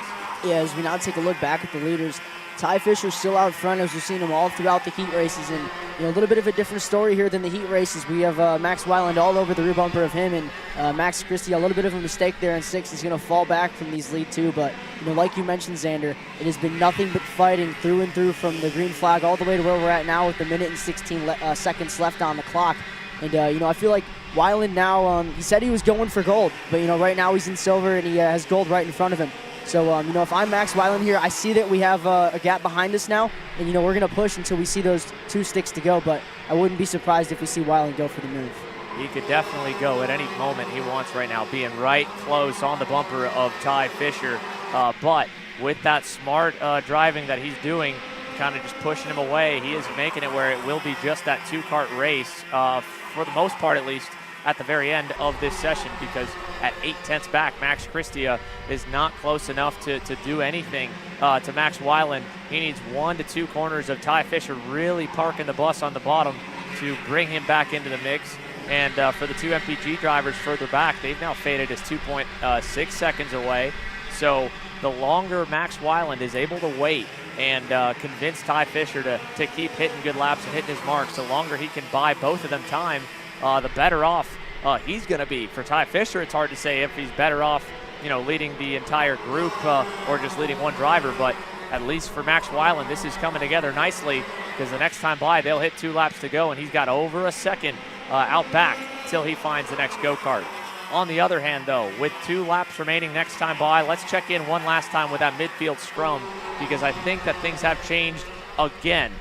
We've got, obviously, Cristia by himself. Antonino and Jackson Deal there in 4th and 5th. Enzo Vidmontien, he's getting reeled in a bit. Travis Pettit is closing up. Davin Roberts and Forrest Adams are. And then look at that group at the top of the screen coming down to turn 8. Chase Gassiet-Lee had them all over him, and he is just fighting for dear life at this point. Maybe a little bit high on air pressure or something, Jerry. He was a rocket ship in the first half. Now it seems like he's just got to try and hold where he's at and hope that nothing else happens to him because they are really going at it coming to the 2-to-go signal. Yeah, when you get those tire pressures you get those tire pressures start coming in too early, you're going to fall off at the end, and I feel like that's what we're seeing here with Chase Gassiet-Lee as Luca Brancati tries to make a move there on Henry Taylor, but not going to be able to get it there. And further up the road from them, I believe we have Davin Roberts, Travis Pettit, and they've gotten to the rear bumper of Enzo Vidmontien. As Gassiet-Lee still defending to the bottom, Luca Brancati trying to get Henry Taylor there, and he's going to do just that going into turn number 6 here. And Nate Golseth actually able to get Henry Taylor as well. So here in pre-final A, as the leaders are now coming around turn number 9. Now through the turn 8 complex here as Gassiet-Lee seems to get a little bit of room finally to breathe again. Luca Brancati, the next one in line. Let's check back in with the top 2. The white flag waving. Ty Fisher, Max Weiland. They have stayed together and they have trusted each other enough to this point to not fight. Now we're up to 2 seconds. I think this is really all up to them. What do you want to do on the last lap? Ty's going to leave that door open, and Max had a look, but he did not have enough speed. I mean, the door was there, but he couldn't walk through it. Yeah, I mean, even last time by, or 2 laps ago, they both went 49.9. The only drivers in this K100 junior field in the 49s, and Ty definitely showing that pace. But Max Weiland now down the inside into turn number 8, going to overshoot it a little bit. And Fisher going to be able to get the over-under and put himself back into the lead going into the double rights in turn number 9. Ty Fisher got his first career national win here 2 weeks ago, and we said one of the undefeated streaks is going to end. It will not be his. Ty Fisher continues his sweep of the races in K Junior. He'll win pre-final A. Max Weiland second. Cristia, Antonino, Deal, and then at the end, Enzo Vidmontien, the other driver who swept his heat races. You saw him working the needles a little bit to try and get that engine back to where he wanted it to be. In some form or another, the pace was not there for Vidmontien. He ends up 6.5 seconds back, 6th across the line. Still such an impressive run, though, for Chase Gassiet-Lee. 20 spots technically up the boards from 30th to 10th. 13, mark that really at 14 for Nate Golseth. Talk about some major gains. Max Weiland at least picks up 10 and had a moment picks up 11, had a moment where he would have picked up even more. But ultimately, Ty Fisher, Heat 1, Heat 2, and now pre-final A, he has stayed unbeatable when it comes to race conditions here at Trackhouse Motorplex in K100 Junior for the last 2 weeks. And there's a look once again at the overall results here from the A pre-final. All results once again unofficial, but these will be, if all things hold, the drivers that will line the first 15 rows in our main. The B pre-final coming up later today. That'll determine the final 10 drivers that get to join them in the main event this evening. So as the 30 karts make their way into the scales, and Ty Fisher, Max Weiland, job well done, 1 and 2 with a good display of teamwork to get away and lock out the front row for the feature event under the lights tonight. Let's take a look back at that Coastal Link custom printing recap of the A pre-final for KA Junior here, Jerry. Kicking things off with a scary moment. Once we got underway down to turn 1, it was clean for the first row. After that, you see Antonino kind of getting shoved wide from the inside group, couldn't turn the wheel, and Benham Abernathy, and indeed, it looks like it was the 803 of Kai Mars with nowhere to go. Both drivers obviously were quick to react there, so no physical injury, but that was a scary, scary moment. Yeah, and Enzo wanted to take the lead there, while he still felt that he had the pace. And we've seen him, Cristia, and Ty Fisher on that Race Lab TB kart go back and forth at it. And, yeah, Enzo able to put himself back to the lead there. We've seen Mad Max Weiland making a couple of moves, working his way forward, and, getting in behind eventually your now race leader here about halfway through the race, Ty Fisher. Now over to turn number 9. Check out Fisher on the inside of Weiland getting back by. This pack was big for quite some time, and it stayed that way with Enzo kind of defending a bit once he got to the lead. And I think partly because he felt like he was a little bit slower than the other drivers around him, but they started to get really creative. Weiland tried the high side in turn 1. Then he was able to over-under him, get to the inside in turn 8. And at this point, the goose was kind of cooked for Vidmontien while they fought all around. In fact, Chase Gassie and Lee, all that forward progress he had started to kind of stall out, and the rest of the pack just was eating up the 895. Both he and Enzo Vidmontien, after marching up the board, had to just do everything they could to stay where they were and hold position, and that allowed the leaders to get a major gap. And eventually, this became the deciding moment of the race. Max Weiland waiting, staying patient, pushing away, but just misjudged, I think, the braking grip, the grip on the racetrack on the inside when he went to go past Ty Fisher in the infield hairpin. Overshot it a little bit, and a textbook over-under from Ty Fisher scores him the pole for the main event at the night fight in KA Junior. Now, Swift Stars, the 8 to 12-year-olds, all of them will get to race under the lights tonight. And, we got problems for our off-pole sitter. Holden Myers trying to get fired up. Looks like they might be okay now. So he's all good. That was talk about making your heart fall into your stomach right there, Jerry, when the motor won't fire right off the bat. Yeah, absolutely, Xander. You go to start that engine, you're locked in, visors down, and, you want the nerves to go away, so you go to start the engine. And, as soon as it starts, it doesn't fire, and, it's a little bit of a scary scene for him, but, they were able to get that fired, and our micro Swifts here, our mini Swifts here, getting ready to roll out onto the racetrack. Marco Samet there on screen, 3 carts back on the right-hand side there on that BJR MDR cart there in front of him. Benja Fernandez on that SLA racing cart, KR there. In front of him, I believe you said Bowen Green, Josh Bergman, Valentino Santian, and Callan Berghofer, who took his first heat race win ever yesterday at the Stars Championship Series. And there's a look to the next row. Parker Ives in the 149. Funny enough here, Jerry, right at the same time, Parker is gearing up here to go green for his Swift Stars pre-final. His dad, Greg, is on the box for William Byron in the NASCAR Xfinity Series for Hendrick Motorsports, getting ready to go green from Watkins Glen. So simultaneous races across the East Coast for the Ives family. And let's see if Parker can set the bar high for Dad, because this pre-final is going to end long before that NASCAR Xfinity race over at Watkins Glen will. With that being said, he's not the only one, and neither are the other ones Jerry mentioned that are on the grid for this pre-final. Let's show you the starting lineup here for your Swift Stars, with Josh Bergman and Myers there at the top, all the way down to Isaac Payne, who lines up on the inside of Parker Ives. And completing the top 10, another driver that comes from the NASCAR world, Paul Wolf's son, Cade Wolf, to the inside of Simon Jack Klein in that SLA Kart Racing Kart Republic. They'll be row 5. And on your 6th row is Royce Vega on that number 106 next to William Vitor, Trinity Karting Group KR there on your 6th row. And your 7th row, Riley Davalier on that RPM, or it's an all RPM row number 7. Riley Davalier next to Braden Wagner. Cameron Johnson, a little bit of a struggle this weekend, but nevertheless, he's going to be looking to move himself forward, and he is next to Ben Gleberman on that row number 8. Back on row number 9, Nicholas Mose to the inside, Bowen Green on the outside, and it'll be Anthony Mazzuccolo and Nolan Carney completing the first 10 starters. And then the final few drivers in the Swift Stars division goes all the way back to Parker Stewart. An engine change here has sent the 121 RPM Nitro kart to the back of the grid, so he's got his work cut out for him as the field gets set to make its way around that final turn and head down the front straightaway.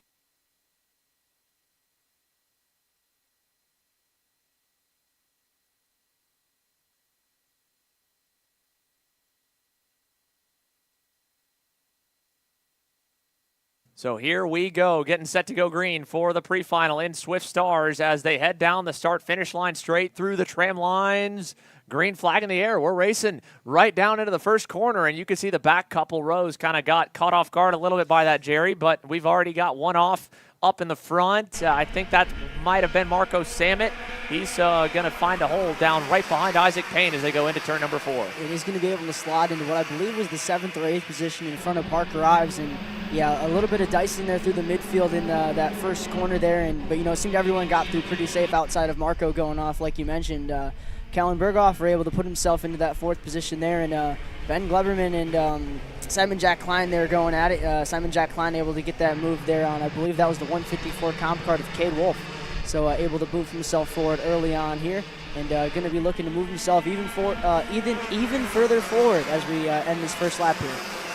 Now out of the last turn and onto the front straightaway for Josh Bergman and company with moves further back, teammates going at it. That is Ben Gleberman getting by on the 120 machine of Braden Wagner and bringing Holden Myers through as well. Let's check in with how the drivers have shuffled through the opening lap. Really only a couple moves forward. Royce Vega up a couple spots into 8th, and beyond him, Ben Gleberman now is up a net gain of what looks to be either 3 or 4, but that's still, again, just on 1 lap complete, and that's a good sign for all the drivers that qualified or ran well through the heats. That means that no one really has faded out of the frame. But we do have definitely a gap forming from the leading quartet backwards to this midfield scuffle that's going on. Josh Bergman, Valentino Santian, and Benja Fernandez, who's trying to make something happen there for 2nd. Callan Berghofer, high, low, looking for 3rd. And they're all going to stay back in line. And you saw Benja, hand on the side, saying, keep it calm, we're good. We're going to try and break away and not let what they just witnessed be possible in Cade Jr. And that was Chase Gassier-Lee marching up the entire field. He's standing by with Caleb. Chase, you had a wild race starting from the tail end of the field all the way back in 30th. Walk me through that race from your eyes, because it seemed like it was a wild one. Yeah, it was a wild one. Turn 1 was quite chaotic. I got to the inside from the outside, and chaos happened on the outside. I gained tons of spots. I don't even know how many I gained. It was just so many, and then we worked our way slowly up there. I think we got to the top 10, top 15 first 5 laps, and then we got there. We went a little bit too high on tire pressure because I started last, so it just kind of fall off towards the end, but we're still rolling. It was still pretty good. Go-kart was good. Engine was good. Well, what do you think the difference is mainly, I guess, early on this morning or this afternoon? It's about noon right now, and then it's a very hot racetrack, but when you go to the night, it's a little bit different as well because it cools off a little bit. What are some of the big differences that you've seen?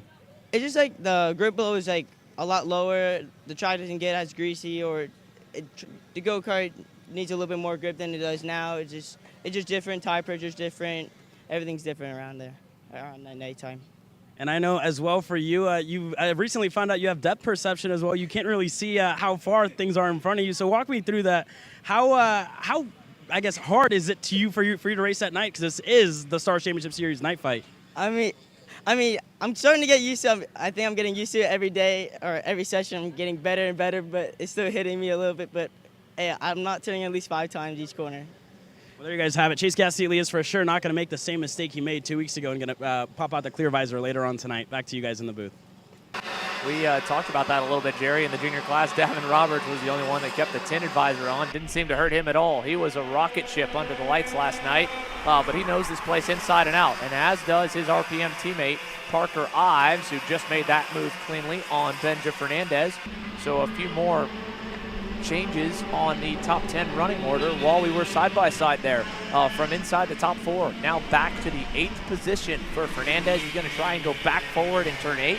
He will, and ahead of him, how about Royce Vega marching through the grid here? How many times this year, Jerry, it feels like more often than not, is Royce Vega charging up the pack as the weekend drugs on, and eventually he ends up becoming a major factor in the main event. He's right now about to take over 3rd off a great over-under there out of the last turn. Yeah, no, you're right, Sam. We've seen Royce having to march his way forward, a lot like to some of the other drivers we see in this mini Swift class. But, Royce now up into that 3rd position. He seems like he has some pretty good pace under that Bennick machine. And, with Callan Berghofer in front of him, Valentino Santian leading for what I believe is the first time this weekend after making that move to that Paralin. He's going to be looking to push away from those karts behind. And, we talked a little bit, Parker Ives and Benja Fernandez going at it for that 7th position. And now they're pushing to get back here. Callan Berghofer down the inside, not going to get that move done. Santian's going to be able to hold it and take us around the double rights in turn number 9. with another run out of the double right-hander and more passes made, but lining back up again. Let's see, does anyone bail out in the last turn? They do not. Down the front straightaway we go. How big are we? We're up to Isaac Payne, 10 deep for the lead pack. Callan Berghofer wants to take the point of it. He'll go to the top spot now as they crest the hill through 3. So 10 drivers all together here in the Swift Stars main or pre-final, the main group right there. And then your second pack, a big midfield also. So you got what looks to be Nicholas Mose there ahead of Nico Katowski. And then about 5 carts all lined up in total with Ben Gloverman. And then Bashi Jimenez at the line led that next major group. But we go back to the 137, and Nicholas Mose had a moment yet last night getting spun. How many spots forward is Nicholas Mose there here in this Mini Swift pre-final so far? Well, it looks like he's at least rebounded quite nicely. From 16th on the grid after the way the heats were dished out. The 137 is 11th as of last time by, and I think he's definitely got a shot to get more because there is a bit of a gap out front, but we're seeing a pretty big pack with a lot of moves being made, and we're going to keep our eyes on it as we go back down to Caleb for a little more of the aftermath from that KA Junior pre-final. Thank you there, Xander. And again, we talked to Chase Cassidy, one of our biggest movers. Another one was Nathan Golseth. We haven't talked to him yet this weekend. You're running double duty, but it's been a wild weekend for you all the way up to this point. Just walk me through it. Yeah, we had great pace so far. I mean, qualifying, we qualified 8th KA, I think 5th in OKN. But the DQ in KA set us back. I mean, we've had to start last in both heats. I mean, it's been a really, struggle, but we've had some unlucky circumstances, but it's getting better over time. And walk me through how you feel the speed at night for you as well. I know you have a lot of laps around this racetrack, so how are you feeling, I guess, for that main event, putting yourself in a good starting spot in KA and OKNJ as well? You're getting ready to go out for your pre-final. Yeah, I mean, the night, it'll bring challenges to most drivers. Of course, you have to wear the clear visor. I don't know, the grip levels kind of go down. You need to put more grip onto the go-kart. But I think it's fun. It adds a good aspect to karting. And yeah, I'm excited for later tonight. Well, there you guys have it from Nathan Golseth, getting excited to go night fighting. Back to you guys in the booth. There's going to be a lot more fighting, I think, tonight, but there's already plenty of fighting on the racetrack here, even with the sun still shining in this Swift Stars pre-final. 4 minutes plus 2 laps to go. There's still time left, Jerry. If they want to wait, they can, but they also have a lot of laps that they could spend going back and forth, and this pack that was nose to tail, 1st to 10th, has now split apart. 3 carts kind of in the main group, 4 in the middle, and another 3 or 4 back behind, led by Cade Wolf there in the 8th spot. Yeah, but that move by Marco Samet, their last lap on Holden Myers, really split up that lead group like you mentioned. And talking to waiting, someone who's not trying to wait right now is Marco Samet. He made that move, and already getting away from those 2 behind is Benja Fernandez. Realizes the backwards momentum there for Holden Myers. He's also going to go down the inside and set his sights on Marco Samet, who also made that same move a couple corners ago. So yeah, Samet now onto the back bumper, and him, they're going to be looking to push forward. Now checking back here, I believe this is Cade Wolf, Isaac Payne, that is Bowen Green, Nicholas Mose, and that group back there. But Santian going to throw a little bit of a block there into that first corner. This is going to give Callan Berghofer a lead going up this hill here. They're going to crest the hill now, going down the back straight. And I feel like he's definitely feeling the pressure. Royce Vega's going to show his nose, but to no prevail, not going to get that move done as of yet. No, not quite at all. As they head to turns 5 and 6 here, let's see Valentino Santian closing back up to Callan Berghofer with a big head of steam. Does he want to go in turn 8? He's not close enough to go. Royce Vega wanted to. He could not make it happen either, and that will kind of hurt all of them and bring Marco Samet back close again. He was able to hit his marks, keep the momentum up, and as they exit turn number 9, look at the gap one more time for Callan Berghofer, opening to 2 or 3 car lengths. That is going to be temporary, but more than anything else, it is good news for 4th, for 5th, for 6th, even for 7th there with Parker Ives, who is, judging by the bumper there, either scraping the ground with the way that they've kind of set up that front nose cone for the RPM Nitro kart, or potentially looking at a pushback penalty. Check this out here as he rolls through turn 4, back in that 7th spot. And looking further all the way down, that was looked like Cameron Johnson on the Franklin Motorsports Merlin that has at least rebounded a little bit back up to the 16th spot. Yeah, and as you mentioned, Cameron Johnson. Cameron, a couple laps ago, lap number 10 went purple with the 52.811, the only driver outside of the top 5 to run a lap time into the 52s. And, last time by for Berghofer, 52.9, Santian 52.9. And, I talked about how Marcus Samet made that move on, I believe, made that move on Holden Myers and Benja Fernandez. And now you take a look at your screen, and Marco Samet is there, and he has arrived at the party with this lead trio, or was a trio, but is now 4 karts. And Royce Vega has been showing his nose here and there. And, the same with Santian, feeling that pressure has been blocking. And I feel like Berghofer is definitely the most comfortable right now, showing that pace and, flexing, the speed that they have under that AKT energy kart there, Xander. He's definitely got a lot of lap time in that thing. He's been able to also spend a lot of time hitting his marks and getting better at being consistent, but he's going to have to really try to work on the racecraft and put it on display right now, because he's got 3 hungry drivers lined up behind him, headed up the hill to 30 seconds plus 2 laps to go, and that basically makes it 3 laps left here at Trackhouse. There's 2 more on the way, as you can see. Benja Fernandez, Holden Myers, the recently crowned Miami Grand National champ, is closing in. This group's faded off. Top starter Josh Bergman down to the 8th spot there with Cade Wolf behind, chasing Parker Ives.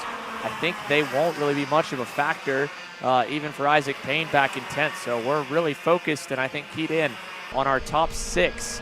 And if anyone is going to be able to deny Callan Berghofer getting another notch in the belt, and this time it'll be a pre-final victory on the national stage.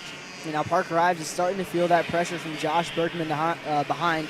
He's going to throw a block there into turn number 8, and yeah, he's going to be able to get a good enough exit to hold it into the double rights in turn number 9. But this time around, I believe we're going to be picking up the 2 sticks in the air for all the drivers here in our mini Swift class. And yeah, there it is from your flagman, Justin Dittrich. Callan Berghofer raising his hand. I'm not too sure what that was there, but Marco Samet, nevertheless, going to make that move now into that 3rd position. And we've seen Marco work his way now into this 3rd position, and I feel like going into that final tonight, Marco's definitely going to be someone I have my eye on. But Santian now to the rear bumper of Callan Berghofer going through the turn 5 and 6 complex. Valentino Santian in only the first start, I believe, if not the first of a couple of starts with Parolin USA, is already looking like he is very comfortable in his new home. Can he bring them a pre-final win and get that nice, pretty picture leading the 30-driver Swift Stars field to green under the lights? Well, Callan Berghofer just made a big mistake right there in turn 9. That opened the door for Valentino to make the move, but he couldn't quite get it done. So we'll head to the line again. White flag in the air. 1 to go. Berghofer all the way down to the bottom into the first corner. Yeah, Callan was able to hold them off that time around into the first corner, but Marco Samet and, Royce Vega, a very hungry driver who's trying to move himself forward here. Callan definitely knows he's going to have to block here. Santian's going to follow him down to the bottom there.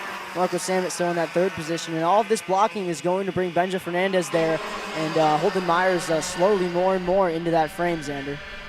This is now officially 6 karts in the lead group. Down to turn number 8. Final time. Berghofer all the way to the bottom. Valentino's going to try the high side. Not going to happen. He'll go wide. Samet into 2nd. Vega to 3rd. And here comes Benja to the inside for 4th. He's going to bring Holden Myers with him. Callan Berghofer, 1 more lap to go as there's a flip there in turn 8. That could bring us under red as we head to the line for the finish. Marco Samet with a big over-under at the line. Samet gets it, but provisionally as well. We will wait to see if this will count. I believe it will, as the checkered waves. Marco Samet by 18 thousandths of a second ends up as the pre-final winner. And there is the note officially. The driver that has flipped up and over in the infield in turn number 8 is up and okay. It appears that it was Ben Gleberman, the 163 Nitro kart, with a very, very scary moment on the final lap of the pre-final, making both me and Jerry about jump out of our seats there. Nothing in that moment is fun to watch at all for us in the booth, and I'm sure not a fun ride either for Ben. He had a great run going there, hovered to the top 10 for a little bit. Ultimately, Ben Gleberman, though, is going to be having a lot of work for his Ryan Perry Motorsport team to try and get him back a good go-kart to fight for the race win in the night fight tonight, and he'll have to go all the way back to the rest of, or to 27th. I think they're going to take a moment, though, even though the race did finish. As you can see, the heartbreak, and now I think the adrenaline wearing off on Gleberman setting in. So that will kind of give us probably a short break in the action here before the KA Stars go. I know they were ready to go, but there's going to be a moment or two, I would think, before we go green with them. Here's one final look back at our results from the Swift Stars pre-final. Samet with a fantastic final corner move there to take the win over Berghofer, Vega, Santian, and then Holden Myers. Benja Fernandez, Josh Bergman, Cade Wolf, Isaac Payne, and Nicholas Mose, your top 10. Now, the rest of the results here, again, all this unofficial, has everyone finishing minus Ben Gleberman's Nitro Kart there. So a clean race outside of a scary, scary incident in turn number 8. And as we get ready for KA Stars, let's go down and hear a little bit of what's more the talk of the town with Caleb.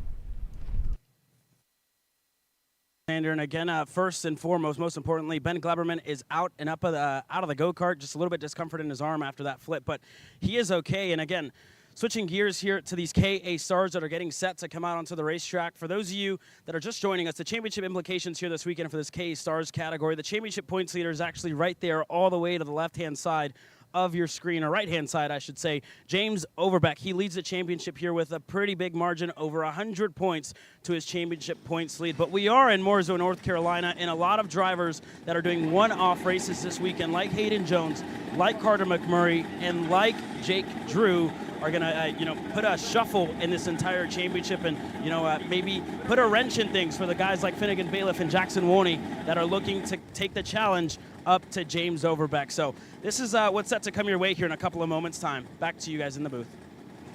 Thank you, Caleb. And as you can hear, the engines are fired. We're getting ready for some KA Stars action here, folks. We've got them to go, OKN Junior to go, and then the warm-ups will get underway for the Pro Division. So a good amount of racing going on from Trackhouse as we get into kind of that midpoint here in the afternoon.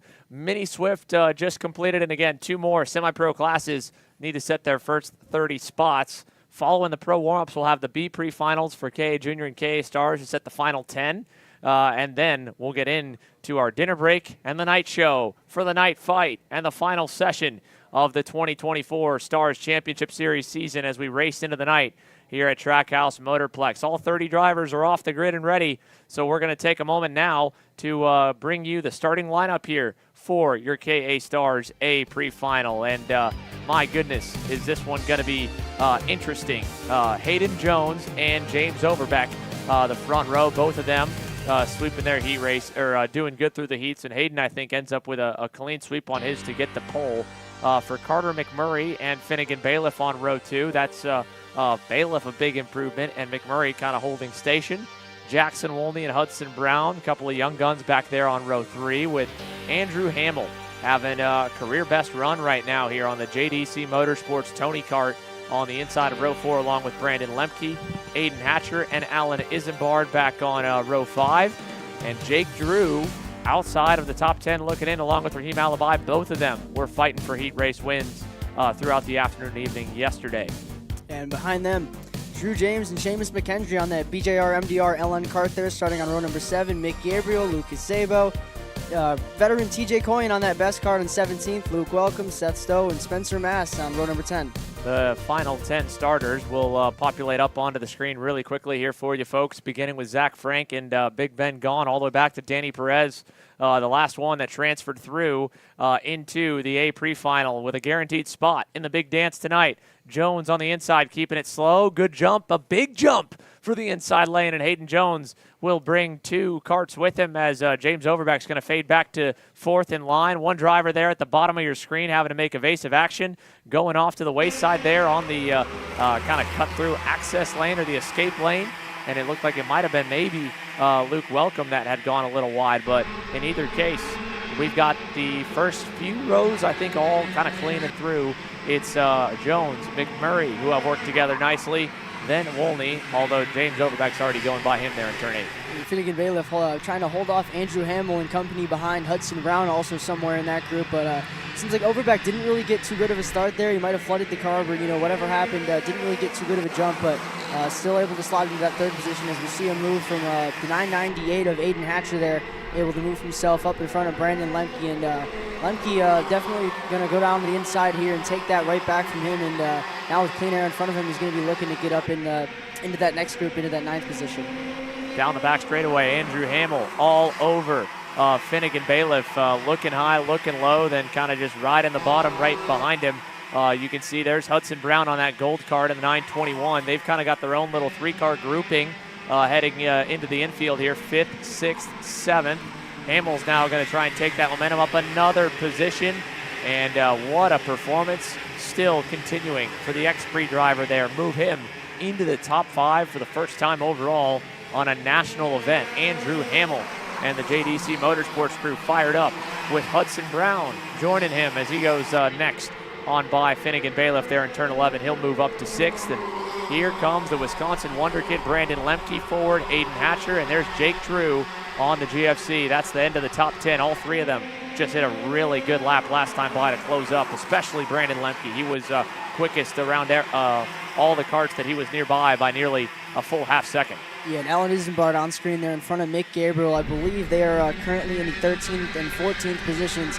Drivers that we've seen take wins at some point throughout this year. And Andrew Hamill blocking there from, I believe that is the gold cart there of Hudson Brown with Finnegan Bailiff there behind. And all of this fighting here, isn't really helping their gap out front to Jackson Wolney and Hayden Jones, Carter McMurray, James Overbeck.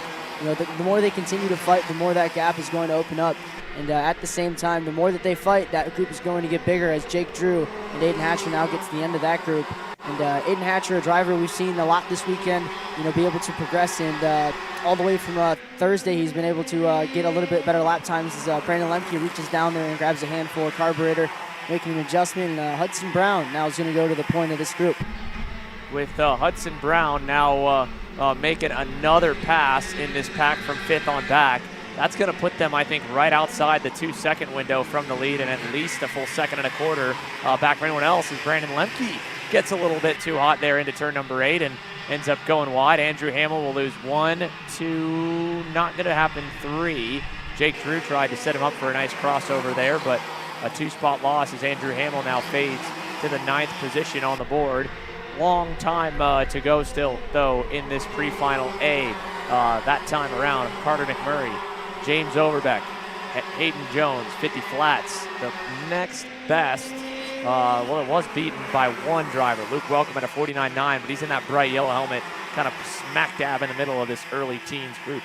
Yeah, right there on screen is that driver, Luke Welcome, there with that bright lime green helmet. It's really easy to find Luke Welcome there. And behind him, Alan Isambard, who has also fallen back a couple more positions. Right there, I believe that is the 998 of Aiden Hatcher getting that move done back on Brandon Lemke. And, they've really just been trading those positions. Not too sure, who they want to get up to the front of that group. Hudson Brown and Finnegan Bailiff as well also trading those positions. But, I'm sure at this point, they've gotten a little bit of a gap with that move from Hatcher, and this is going to give them the opportunity to work up their way to this lead group, which now Jackson Wolney starting to fall off of this lead draft a little bit with these 3 here, very experienced in the K100 class. We talk Hayden Jones with this being his home track, and, Hayden being one of the veterans that we see a lot in that X30 class as well. A lot of seat time here for Hayden Jones as well. Another driver we talk seat time, Carter McMurray. As we take a look back now to Brandon Lemke, and I believe that is the Aiden Hatcher. Into turn number 8 there, Mick Gabriel was starting to make a move down the inside into that hairpin. That was back just a bit outside the top 10 on the AEM EOS kart, but that main trio, Jones, McMurray, Overbeck, 1, 2, 3, have about 4 to 5 car lengths back to Jackson Wolney, who got to give a big tip of the hat to Jackson. He has been able to at least match them, even though he has fallen off the back of that 1, 2, 3 grouping in the first couple of laps of this session. He has kept them honest and is almost back there, but they're kind of right at that point where he can gain a little bit because third has to brake so early with that many cars in a train, but it's not so many that Jackson can eat them up in the brake zone for what he may lose on the straightaways. And even when they're kicking up a little dust like that, I don't know if he's gaining a ton, but he is gaining at least a little bit and pushing on that SCR Kart Republic. So 6.5 minutes plus 2 laps puts us more or less around the halfway mark. Hudson Brown, Finn Bailiff. This lap was probably one of the cleaner ones they've had, so let's see if it's going to do anything to kind of match up to the leaders. A 49.83 for Hayden Jones, a 49.85 for Hudson Brown, gridlocked. 2.2 seconds away. Yeah, and like you mentioned with, Jackson still being able to hold on to the coattails of this group, it might be something like maybe a little lower on tire pressure for Jackson. With about 5 minutes left, we're about halfway through this pre-final A. Jackson's kart's definitely going to be, if it isn't already, at its peak performance, it's going to be there very soon. So look to see Jackson Woolney getting up to that lead group. But behind Jackson here, Hudson Brown, Finnegan Bailiff continuing to push forward. Last time by, Hudson Brown and Finnegan Bailiff made about a 10th gain on a 10th loss, actually, on the drivers in front of them. So not enough speed to really make a gain onto this top 5. Yeah, not at all. And they were the same the lap before, the same the lap before that. It has stayed kind of right at that 2.2. Now that time they actually lost a little bit, up to 2.4. I think due in part to the fact that Finn Bailiff has started to kind of fall off the back bumper of Hudson Brown's gold kart. Now he finds himself 2.7 seconds away. So without getting any help and any more pushing, he's not really going to be able to make any more of an impact. On the other end, Mick Gabriel is continuing to chip and claw his way up the grid. That's 4 spots net gain now, and more dust kicked up there for the leaders. I'm not sure who up in front of our camera, if it's all the way from the lead group, which it looks like it has been, at least it was the lap before, are going all the way to the ragged edge there in turn 6, Jerry, and even kicking up a bit of a dust cloud by going over the edge on the runoff area. Yeah, Zan, they're absolutely using the entire track. Everything that we have here to offer at Trackhouse Motorplex is a little bit of a battle there behind Hudson Brown. We'll see if we can get a camera on that, as I feel like these lead 3 are still going to push for the time being. And, these lead 3, I'm sure they're content. They've been pushing since the green flag dropped, and here it is now on screen. Jake Drew down the inside of Brandon Lemke, not going to get it that time around. He was able to get pinched a little bit there, but Brandon Lemke still going to look forward. And, that pressure from Jake Drew, I'm sure he's feeling it, but Finnegan Bailiff now did fall off the coattails. Hudson Brown and Finnegan Bailiff now at the rear of this group. Yeah, they have more on the way, too, from that group, right? Mick Gabriel, Raheem Alibi, Andrew Hamill, Luke Welcome, and even further back from Luke, you got Alan Isambard half a second away. You got Seamus McKendry and Jared Clark trying to march forward. Remember, we had covered how Jared Clark had that heartbreaking bumper bolt break in the final heat race of the night.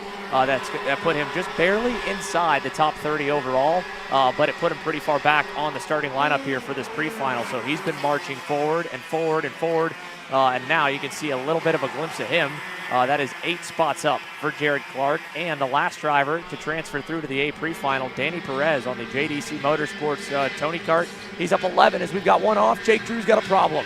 Jake Drew on the GFC is coming to a halt here in the infield, Jerry. Yeah, I'm not too sure what happened there, but it was the same place we seen Caleb Gaffaro have his throttle stick yesterday. But for Jake Drew, that's going to put his pre-final A to an end. And still taking a look back up to this league group. It's continued to stay the same since the drop of the green flag. Hayden Jones, Carter McMurray, James Overbeck going their best times last time by with 49.7s and 49.6s respectively. Good run there for Carter McMurray, and I'm sure Carter, he's comfortable with James behind him, but with about 2 minutes and 30 seconds, I'm sure he's going to be either looking to get that move done on Hayden to I talk about this sometimes there with the kids I'm coaching. Sometimes the best form of defense is to attack, and we'll see what the game plan is there for young Carter McMurray.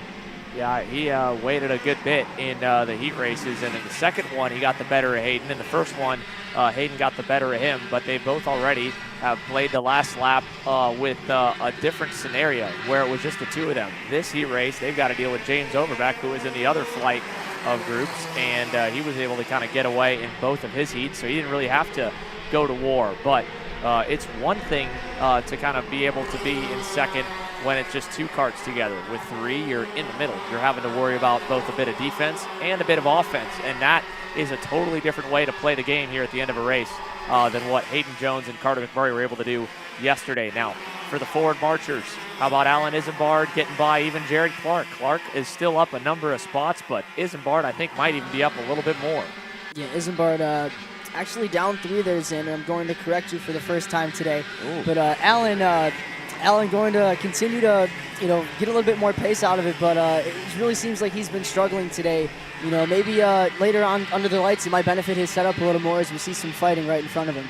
Well, chalk that up to me expecting Mr. April to have a little bit of a better run than what he's got in the works here. But the good news is where he's at is getting pretty racy, and pace is about to not matter at all anymore. Alibi, welcome. High, low, wow. Luke, welcome. You have got to be careful. That was a lot of movement there in the braking zone, Jerry. Yeah, definitely. And I'm sure our officials here at Stars are keeping a close eye on it, especially since it is on stream. Andrew Hamill now going to defend. At the same time, Jared Clark going to take a stab there at Alan Isambard, but not able to get that one done with 44 seconds left on the clock. Luke Welcome has his teammate in front of him, so that may be a reason why he's defending a little heavier.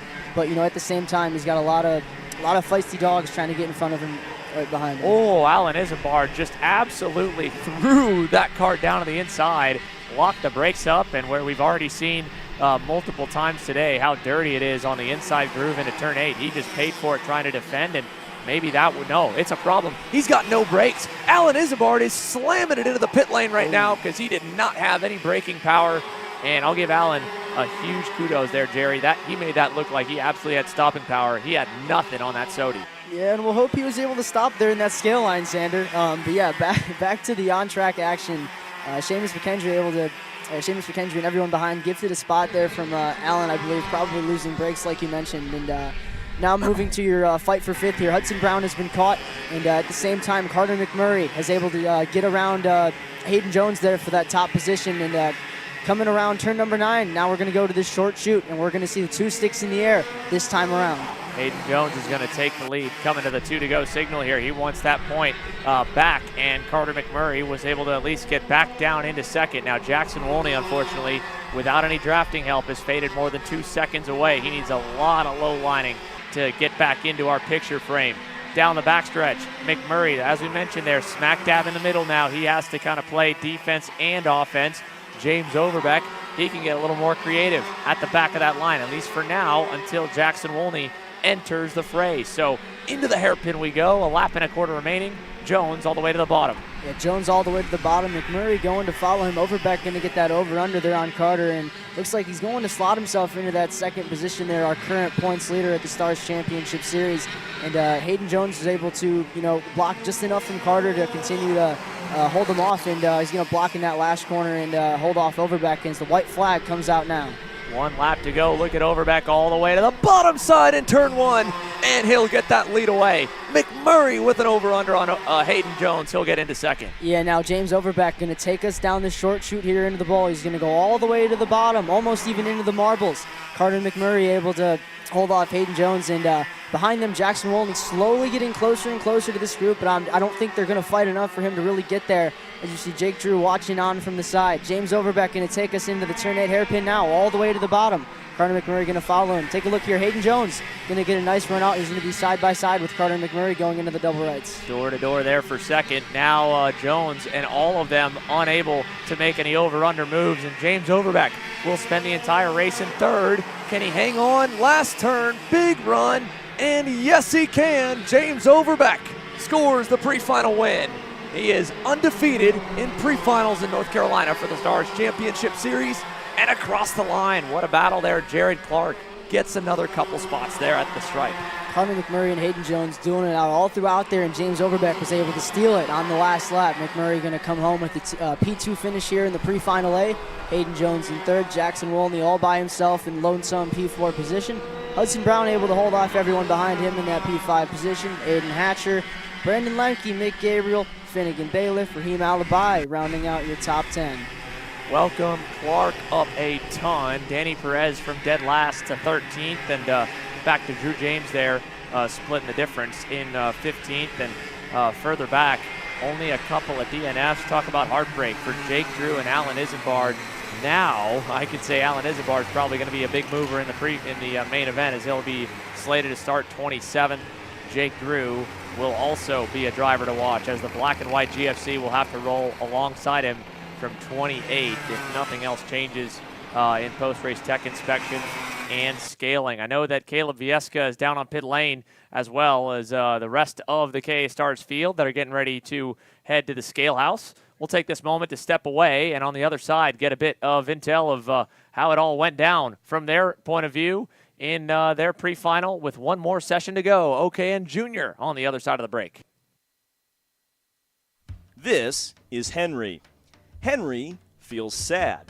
Henry feels sad because it's time for his next big race and his go-kart is in bits. Henry doesn't know that Acceleration Kart Racing is the United States' #1 shop for all of your karting equipment needs. Henry also doesn't know that Acceleration Kart Racing can deliver anything from tires to race suits and even wheels directly to your front door or to the racetrack itself quickly and efficiently, with tech support available 6 days a week. Poor Henry doesn't even know that Acceleration Kart Racing offers free shipping to mainland USA on selected product if you spend $200 or more. Do yourself a favor.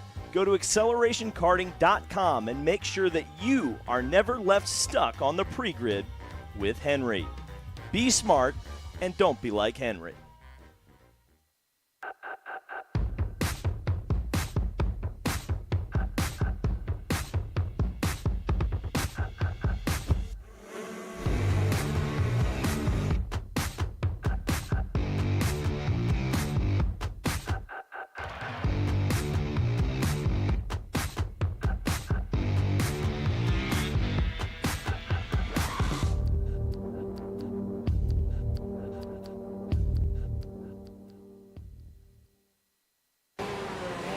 Brandon, why are there all these charges for just over $200 from Acceleration Kart Racing's website? That's because AKR gives you free shipping on orders of $200 or more within the continental US. Okay, but I thought you were just getting a pair of gloves. That's what, 70 bucks? But if I'm getting a new pair of gloves, I might as well get a new pair of shoes to match. And then on top of that, I'll get a neck brace because with the shipping, it's basically free. Yeah, I do not think the math checks out on that. Everything you need, all in one place and shipped to your door for free for orders of $200 or more. Exclusions apply. Spend responsibly. Shop AKR.com. Are you ready to get behind the wheel? From Formula One to NASCAR and IndyCar, all the pros start here.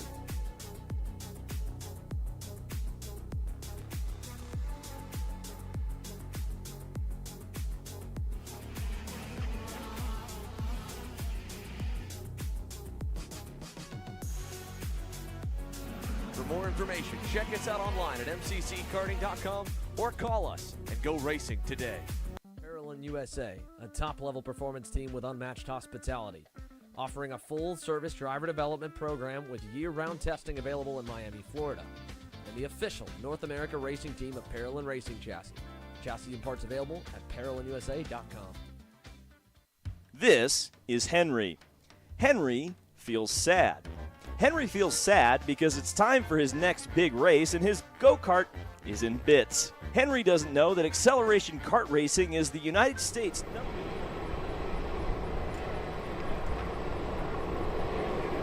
OKN Junior now into the tram lines, and we're going to see the green flag this time by Davin Roberts, able to get out to the clean early jump there, and right behind him, Chase Gassiatlee able to slide into that second position. Isaac Malquit with not as good of a start as Chase Gassiatlee, but he's also able to get into that third position as our 7 OKN juniors take us around here. We've seen Davin Roberts sweep both of the heat races, and I'm sure Chase Gassiatlee, after his strong run in KA100 Junior, is definitely going to be wanting to take it to the top and take the fight to Davin Roberts. You know, yesterday in that heat race, Xander, we've seen Davin Roberts put a fast one top of the hill, and Chase Gassiatlee, and I'm sure Gassiatlee has that in the back of his mind for this one. No doubt, but at the same point for Chase Gassiatlee, that pre-final he had in KA Junior, I think he learned a lot. I think he was able to figure out a little more maybe on the kart setup too, because these pre-final aids, they're the tightest kind of session rotation that the junior drivers that really all in OKN Junior are having, are back-to-back, I guess. You don't have that second group of KA Stars, you don't have that second group of KA Junior, so you've got the most accurate read of what the conditions are to benefit you of what you want to do to your go-kart or how you need to drive the racetrack in OKNJ. The sun's still out. We're within an hour of the last time they were on the circuit. So I think that also kind of plays into a factor here. But yeah, like you said, for Chase, Cassie, and Lee, more important than anything else, I think, even on any front, is just trying to stay close to Davin Roberts and wait on a mistake, because that's really the style of racing that the OKN juniors provide compared to the KA juniors. This isn't a pack race with a lot of draft. That rev limiter kind of takes out some of that extra Superman at the end of the straightaway feeling. It's a matter of hitting your marks and not missing them. Yeah, absolutely, Xander. And, talking a little bit about Davin Roberts, he's able to sweep both of the heat races this weekend, and he's been oh so strong. You go back 2 weeks ago, you take a look at that X30 shootout. Davin Roberts was also able to take the win there over, I believe, Mad Max Weiland, who is currently in your 4th position. Something to note here, Isaac Malquit looking a little better here. And we're soon here in a couple moments' time going to take a look down on the grid with Caleb Viesca. I believe he has picked up our K100 senior winner. Caleb. Thank you very much there, Jerry. And indeed, James Overbeck, a great weekend for you so far, undefeated so far this weekend. And that's a big turn of events considering how 2 weeks ago panned out for you. But walk me through your weekend so far. I know it's been a good one. Yeah, for sure. I mean, it's been pretty simple. I feel like how a lot of the race weekends have been this year. And I feel like compared to 2 weeks ago with Miami Grands, I mean, things just didn't make sense. We didn't really know why. Kart was doing weird things, but seems to be fixed for this weekend, and we're right back to where I feel like we should be and where we probably should have been for Miami Grand. So it's been a good weekend so far. Just trying not to think of the championship, and I think me and Paulie are both trying to work on that this weekend since he's in a battle as well. So we've both been trying to just don't check the phones or anything, don't check the point standings, and just do what we've been doing all year.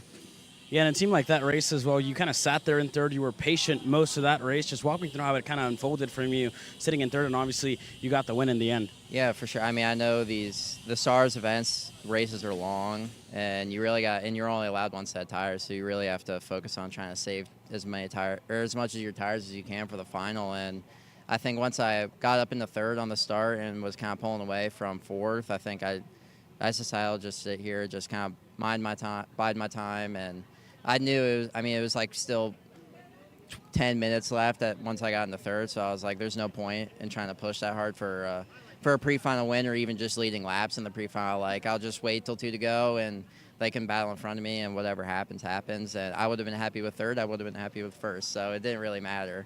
But, yeah, it was a good race. I got to try to chill out, and those are my favorite races, are the boring ones. I know the people at home probably don't like those races as much, but those are my favorite. Yeah, and I know lastly here, you said you obviously weren't thinking about the championship, but I want to go back to last year, right, just a little bit, because you obviously won the championship, but you didn't win a race. How much would it mean to you to finally win a race this year and get that championship on top of it? Yeah, I think it'll definitely feel more deserving of what I had last year. I feel like last year a lot of the race winners were just kind of one-off drivers who just came in to run K for the race, like Hodgson did a few times. But I feel like this year, I've been able to prove myself and run up front against those guys and even able to win at MCC. So hopefully I can get a win here. I feel like winning a big race at this track would be a pretty cool thing to do. I've only won a club race here before, so I think getting the chip off my shoulder for a big win here, I think that'd be awesome to do. And I can't thank the BJR, MDR guys enough for all they've done this weekend. BBS Racing Engines, Big Steama's, Uncle Dan, Marco, he told me to thank him over there, my girlfriend, my family for coming down. My mom and sister drove all the way down, missed school on Friday, so thanks to them for coming down. My dad, of course, I can't thank him enough. Well, there you guys have it from James Overbeck, looking to go back-to-back in KA Stars Championships. He enters today with a massive, massive points lead here, as Caleb mentioned, over 150 markers, and now with a third-place run there in that pre-final and beating out Jackson Wolney, beating out Brandon Lemke, he enters that main event where pretty much as soon as he starts the final, he will be almost able to clinch the championship. He'll need, I think, a top 25 run, but if he can prevent himself from crashing, James Overbeck will clean house on 2 for 2 of the national championships so far. Now, in OKN Junior, we've got a change in the lead, and we've got a pretty interesting championship battle. For John Antonino Jr., the points leader coming into today, that points lead has shrunk more and more, and now it's down to 3 markers to Davin Roberts. We know it's a 10-point swing from first to second in the pre-final for Chase Gassie and Lee to take over the lead of the race. I mean, he comes into this weekend I think too far back for only 7 drivers on the grid to snag the championship away. But this is taking valuable points out of the hands of Davin Roberts and keeping it very close for John Antonino, who is struggling, is down in 6th and needs a little more help from Gassiet Lee to keep Davin Roberts at bay and hope that no one else can get close enough to him to get into the fight with Chase and then allow Davin to get out. Got a battle and back the field up. He got that, but he kind of got into the battling as well. He still ends up, though, with a major gain in the pre-final and a much better starting spot here for the main tonight. Caleb? Thank you very much there, Xander. And indeed, Jared Clark had a really good race and was able to work his way up the field. Jared, walk me through that race from your eyes. How did that pretty much pan out? Because I know you had to make up a lot of spots there. Honestly, I just tried to keep it cool. Made up a few spots on the start. A guy went wide out of turn 2. Honestly, I just picked him off one by one. Tried to get to the front as fast as possible, but, you can only make it so far. Yeah, and I mean, you have a lot of experience racing 206, previously, but this is your first real year racing in 2-stroke categories. I know it's your second, national race start of the year. How has it been? What did you learn, 2 weeks ago compared to this weekend? How have you translated that here this weekend? Honestly, just defending my position, really it helped, everybody under BJR really helped me, understanding where I am, switching from 206 to, 2-stroke, whole different driving style, Miami Grands, I was losing a bunch of spots. I was just trying to push and everything.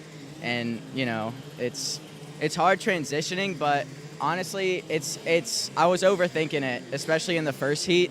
I was just trying to defend my spot. It just wasn't working for me. So, I've been learning a lot, trying to just find the middle of what to do in between the two.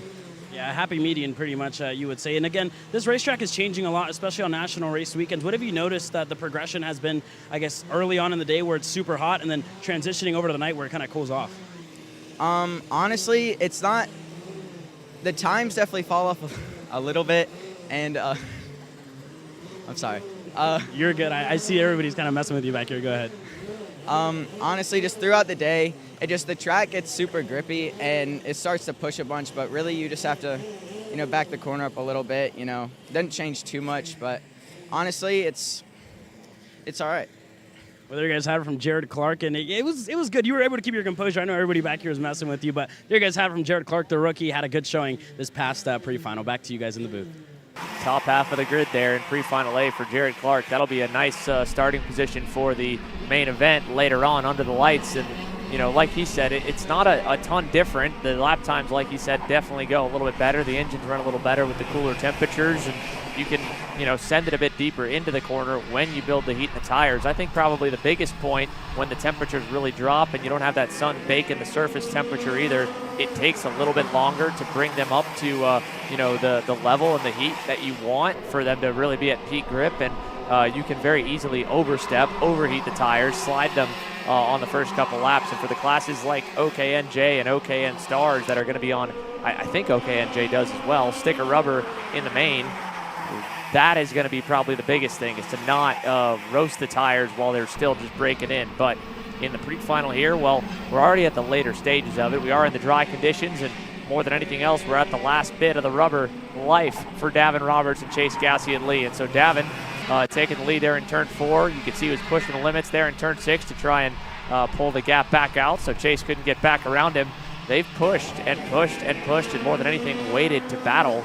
And that's what's rewarded them now with a 2-second margin. And look at the arrow wash there. Chase Gassiet Lee just absolutely lost the nose right behind Davin Roberts in turn 11. Yeah, Xander, and last time by, that little mistake there cost Chase about a good 3/10 there to Davin Roberts. But while we were on that first interview there with Overbeck, we've seen Gassiet Lee make this move here in this corner in the bowl. And as we came back from the Jared Clark interview, we've seen Davin Roberts go back on him. And with about 1 minute and 16 seconds left in this pre-final, taking a look here at your P3 runner, Isaac Malquit on that PSL Kart and Braille. And not too far behind him, about 4/10 back, is Mad Max Weiland, who we've seen all throughout this year have a lot of really good runs in that Magic Kart in the junior category. And talking a little bit about the points that you had already mentioned earlier, Xander, Davin Roberts is currently second in the points, first on track with 11:26, and with Antonino having a little bit of a rougher run here, that should put Davin Roberts, if they finish the way they are, leading the points going into the final. And leading by a lot, right? We talked it was a 10-point swing from first to second. If Davin can continue to build on that gap back to Chase Gassiet-Lee, he'll, I think, come really close. Fifth place result in the pre-final. Looks like it's 83 points, so it would be just enough. They would enter at exactly 20 points separate going into the main event tonight. And Davin Roberts automatically would win the tie, well, I don't know exactly how the tiebreaker would work, to be honest with you, Jerry, because Davin has 1 win on the season. Antonino has none. And no, I'm sorry, I'm mixed up. It'll be, like you said, Roberts leading the way. He'll lead by 14 going into the main tonight. Let's go side by side, though, with 2 laps to go next time around. Davin Roberts, as they run, in the points lead here by 14, with another driver standing with Caleb Hayden Jones, who doesn't care about points. He's just looking to try and win the night fight again.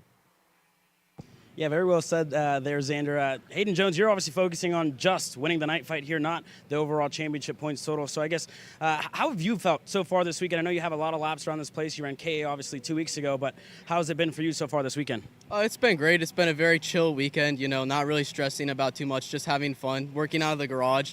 And so we just, not changing anything, just put the kart on the track, change the tire pressure, maybe change the gear, and we're good. So it's been a fun weekend so far. Yeah, and I know it's been fun for you, but you still want to go out there and win. And there's obviously a lot of guys that are obviously in the championship fight. You're not thinking about that so much. How much would it mean, I guess, to finally get that win here at Trackhouse Motorplex after that success you had a year ago here at USPKS?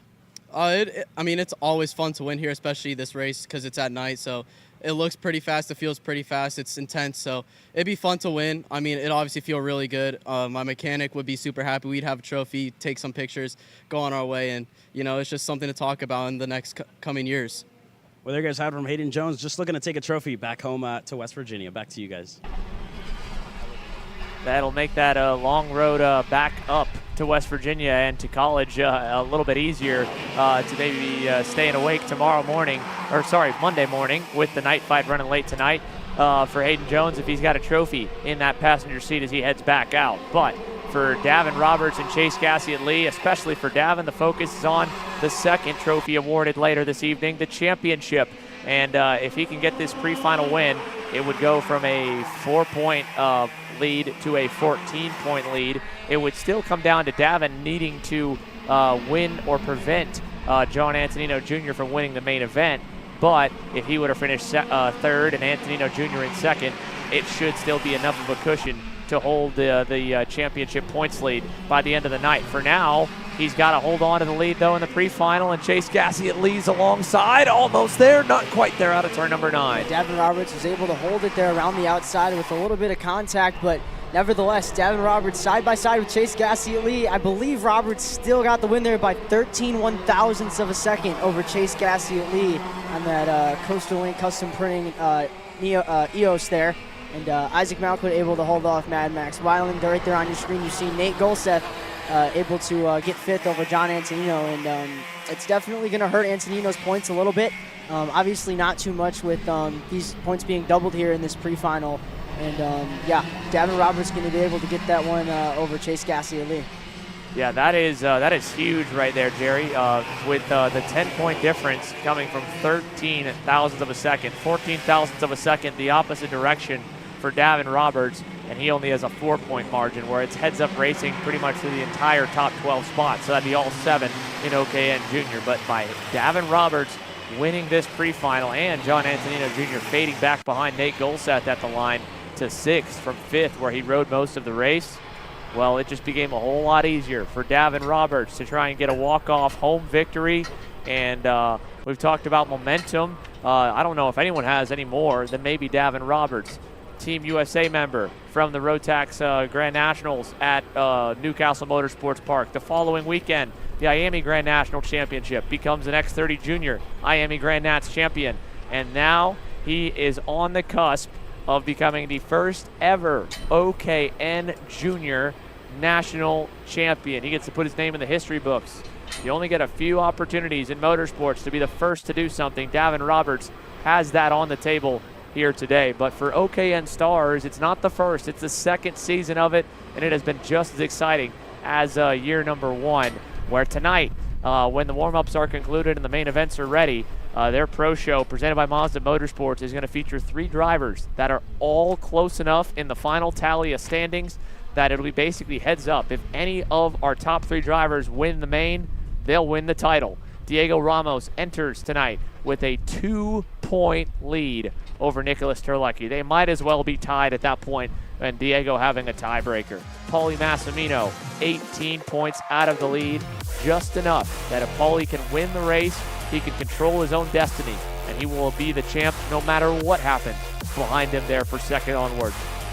However, there's still the opportunity, a slim one, but an opportunity for Henry Wheeler and Caleb Gaffera mathematically to spoil the party for all 3 drivers if something were to happen in the fight for the win and the championship, because we know they're going to be going after it, and we can already see that it's stick or rubber for Diego Ramos on the PSO Karting Bureau Art here for warm-up to try and get a good gauge of what his Red Army machine will do on sticker MG Yellows when they go back racing under the lights at 8:45 p.m. Eastern here tonight. So the Brazilian has come oh so close 2 times in the most 2 recently crowned national championships, both the U.S. Pro Kart Series in 2023 that ended here. He led the points going in, didn't unfortunately lead the points at the end of the weekend. The SCUSA Pro Tour led the points going in a month and a half ago, didn't lead them by the end of the weekend.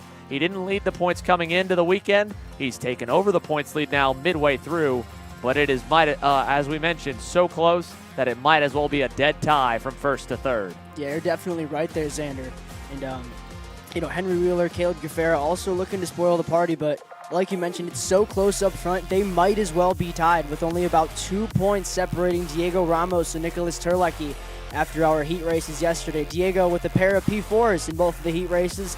Nick Terlecki having that bumper break, I believe, in that first heat race, and a P2 for Nick Terlecki in that second heat race. Now your driver on screen, Caleb Gaffera. Yesterday we've seen Caleb in those mixed conditions be able to come out on top from, I believe, last after not being able to get started, and we've seen that heartbreak in that second heat race for Caleb G after that throttle stuck, I believe, going into turn number 6, and having to go into those barriers. But I'm sure Greg Bell and everyone under that LEM tent was able to put that kart back together last night, and hopefully send Caleb out with a good piece here going into this pre-final. So it is their first time that they get to hit the racetrack here for warm-up for OKN Stars. So they're going to get the opportunity to just dial things in and try and hope that they've got the speed they need for later on this evening. Henry Wheeler, the number 2 plate. He'll just be hoping at this point to get a single-digit number plate as he comes in 4th and about 30 points back from P3 with the main event on tap. But there's 200 points on the line for the win. It quickly starts to file down as you fall outside the top 5. We've got 15 drivers on the racetrack now here for the warm-up, so there's a lot that could change. There is still a lot that could happen, and everything, as Chase Gassioli mentioned, and Hayden Jones as well, it feels a little faster, feels like it all means a little bit more when you're racing under the lights and at night here at Trackhouse Motorplex. For Nick Terlecki, this weekend, I think, has gone about as crazy as it could have been, and I don't know if it's a better representation of really how his season has gone. You talk about heartbreak for Caleb Gaffera last night with that stuck throttle. How about heartbreak for Nick Terlecki in Charlotte for round number 1? The Queen City Gambit leads most of that main. Granted, he wasn't the fastest through the weekend. That was Gaffera and Massimino, but in the final few laps, battling for the win, trying to get after it, ends up colliding a bit with Paulie. That hooks the front bumper behind the tire, gets awarded a penalty on top of that to add insult to injury, as we've got issues there for Theo Corelli on the backside in turn 4. But for Nick Terlecki, he comes out of that weekend pretty down, on a weekend that should have been and could have been his first career pro national race win, his first national race win with Holt's driver development. But he rebounds. He goes right back behind the wheel, gets back on the horse at round 2, and he dominates at King of the Castle. Then at the Clash of the Club, it was kind of a mix of everyone not as fast as the PSL Karting Bureau Art. So an up and down rocky season, and then last night's Moto 2 kind of more on par with how round 3 was for him, just under the radar, smooth, decent, but he needs to be flawless to win the championship now, as he trails by 2 markers to Diego and only has 16 over Paulie Massimino, so he's got to beat them both. If he finishes second and either one of those drivers wins, Paulie or Diego, it's over. For Caleb Gaffera, as we mentioned there from last night, it looks like it's a pretty good piece right now, but heavy damage for him, and he needs every lap, I'd imagine, of this warm-up, probably more than anyone else, to give him some confidence for tonight's final. Yeah, absolutely, Xander, especially after that contact with the barrier. I'm sure they had to replace a couple of parts, maybe a tie rod, or, and I'm also sure they took that frame to a frame table, to get that checked. And, yeah, well, nevertheless, Caleb Gaffera on the track and, still making moves as he goes down the inside of Beckett Friesen there. Get himself a little bit better clean air, to really get a clean read on where their setup is, where their kart overall is after that contact with that barrier in that second heat race. Paulie Massimino now on your screen. Paulie in that heat race yesterday, P2 after Gaffera, was able to run through that field, and he was able to win that second heat race as well.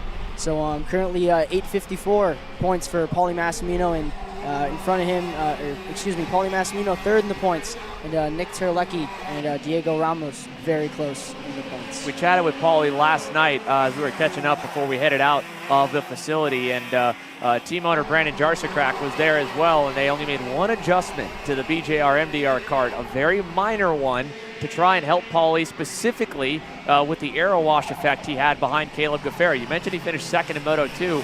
They felt like he had enough speed when he was in clean air to be able to get by him, but I mean the high-speed OKN package, especially around Trackhouse, that kind of plays to this motor's strengths, that has a lot of mid-range power, really good in that kind of middle of the road, not super slow, not super fast. Oh, no, well, hopefully he's just pulling over there. Yeah, he was just bailing out to fall back, but the mid-range power that this place is kind of almost naturally built for, it feels like, at Trackhouse, has them going so fast through turn 3, so fast through turn 6. Even saw aero wash in turn 11, the last corner, with the runoff area available to be used there. Chase Gassie at lead just washed the front end out in turn 6. How many times have we seen guys do that? Drop the right rear off, kick up a little dirt, and we're seeing maybe a little gamesmanship here too between these championship guys. So Paulie Massimino dropped back to follow Diego Ramos. Ramos said, okay, I'll drop back and follow you and leapfrog again. Yeah, well, you mentioned how on grid our current points leader, that PSL driver there on your screen, Diego Ramos, had on a new set of tires. Currently with 2 minutes left on the board, Diego Ramos is about 4/10 clear of the field. But yeah, definitely those new tires, giving him a little bit of an advantage in this warm-up. And Paulie Massimino there going to do the same things, and they're going to pull off to the side and continue this little game they got going on in this OKN warm-up session. We'll talk about head games here, right? Is this a matter of trying to get the other guy to blink just to get in his head over and over again? I mean, now Diego, he didn't even move off the racing line that time. He just hit the brakes down in the middle of the straightaway. They're not hitting each other. There's no contact. There's no obscene gestures. But this is kind of, again, just within the gray area, I guess, for a practice session where nothing says that you have to go full speed the whole time, but you just obviously can't cause any wrecks. And, well, more importantly than anything else here, they got to be careful not to make any additional rivals on the racetrack. As you saw Paulie quickly look back and say, okay, I've got a go-kart there that's not Diego. Let me make sure I don't hurt Aiden Larenko, who is currently in the 8th spot on the Fox & Son karting machine. Yeah, and so he's gonna let Larenko go by, and Paulie's gonna work his way back into that rhythm that they did have going before they started all those games. And Nick Terlecki there behind, and Caleb Gaffera there, as we also picked him up for a second. And now back to Diego Ramos on screen, and we talked the points already. Here is talking about points. How about Henry Wheeler in the number 2 plate right there, headed down to turn number 8. 4th in the championship, kind of on the way in, fell back to 5th after the way yesterday unfolded. And the driver that is just hoping for, probably, I don't think he wants to maybe admit that he might be hoping for a little bit of bad luck for his teammate Diego Ramos. But I think for Henry, he's more so hoping that it's just a smooth day for him, maybe a little bad luck for Diego's teammates that could allow him to leapfrog from 4th and up and into the top 3 spots, maybe as high as 2nd. 3rd should be well within reach if Henry is able to steal the race win. He had a mechanical issue in one of the motos yesterday that cost him a real shot at some valuable points. And in Moto 2, it just was okay. It wasn't stellar. It wasn't bad either. 5th and a 7th in the motos. has him exactly 30 points behind Paulie, which means that he needs to have himself win the main and Paulie fall back as low as 4th, I think, for him to leapfrog him in the standings. So Henry Wheeler, that would just be to get himself the number 3 place, to win it all and have Paulie go back to 4th. He'd need Terlecki to go back to probably 6th or 7th, and the same for Diego Ramos for him to steal the overall championship. So with only 15 drivers in the class, the odds for that happening, they aren't high, but they also are not zero. So there's a look as we conclude the results here for the OKN Stars, though. Diego Ramos, fastest in warm-up. Granted, again, we mentioned he was on the sticker tires in the warm-up session, so he ends up quickest by 4/10, but the rest, I believe, all on scuffs here at the end of it. Yeah, and there something else to mention, Xander, was, outside of Paulie Massimino doesn't have any teammates in the OKN class this weekend, and neither does Nick Terlecki or Caleb Jafera. But for Diego, he also has Henry there to, be rear gunner and, continue to help him and the whole PSL team try to get their first OKN Stars championship. But that is going to round up your OKN Stars warm-up 2. And now on grid is your pro shifter. And I believe on screen behind our graphic here is Eli Fox on that Factory Fury GP kart. And he's had a pretty iffy weekend for Eli, but I made my way over there earlier this weekend, and I got to talk with AJ Nowd and everyone over there at the Factory Fury tent. And they've definitely been working at it to try to work their way further up the grid. We've seen a lot of pace from Eli over at MCC. We were there earlier this year, and also at the Queen City Gambit, we've seen pace from him and his teammate Charlie Steins. And they're definitely going to be trying to find some pace here in this warm-up session. I'm sure they changed a couple of things on that kart to try to find a little more pace.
Warm-ups underway here for the Pro Stars drivers now. We've got our championship points leader, AJ Myers, front and center.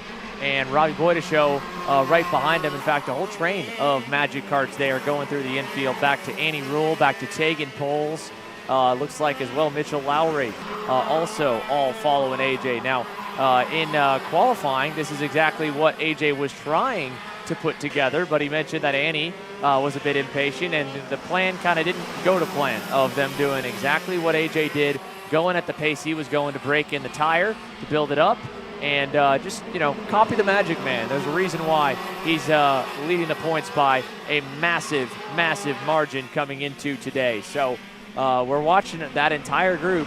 There you can see them all lined from 10th back to 15th with Justin White kind of in the middle, slowly building up heat, building up the pressures, and now it looks like AJ is just beginning the first of his push laps. Yeah, Xander, that was something we've talked about a lot, going from, middle of the day, a lot of heat, and a lot of sun on the track, bringing up that track temp, but when we go back underneath the lights later on tonight, it's a lot colder. That track temp really isn't there. And, something that I believe Billy Musgrave also just pulled into the pits very early on in this warm-up session. So something amiss there, maybe a mechanical failure for Musgrave, but definitely something he's going to have to take a look at and maybe see if what went wrong. But yeah, back to what I was mentioning that AJ had talked about a little bit on, I believe, Thursday night was, he told all of his drivers, you really have to wait and build up that tire pressure slowly, so you don't burn off that tire too early into that session. And that was exactly what they were doing there. And so that was just a little bit of intel I was trying to give there. But Ian Quinn here now on screen. With Ian Quinn on screen, we've got more intel down on pit lane as well. Caleb Viesca, I see you're standing by. Let's go holler down to you, buddy, here as Gavin Bailiff has now gone to the top.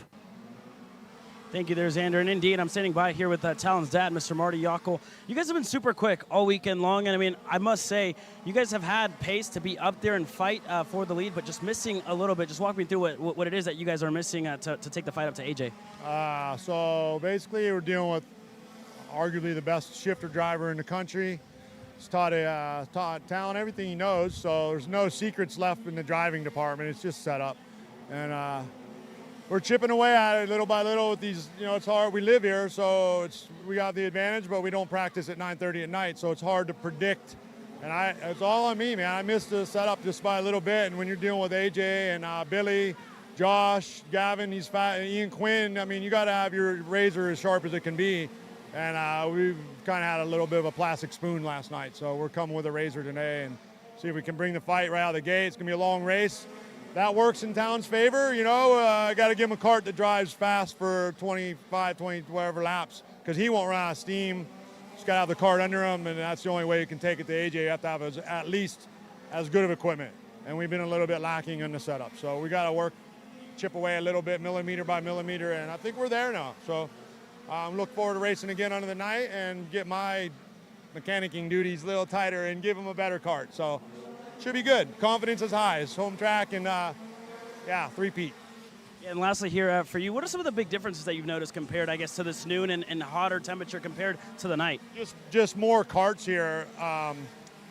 We practice here a lot, and the track has been grippier than normal. Like week to week, in the midweek, it just stayed rubbered in. So it's very fast. Now we're getting like incredible amounts of rubber out there, more grip than normal. So it's just slowing the karts down a little bit. So that's basically the biggest difference, just the amount of karts here. And I don't really know the chemistry of it, but I think the KA Reds lay rubber out there where they used to sweep it off. So things are quite a bit different, and it just gets grippy, and I go by what Talon tells me and what the tires look like and just adjust accordingly. Well, there you guys have it from Marty Yockel, feeling confident going into the night fight. Back to you guys in the booth.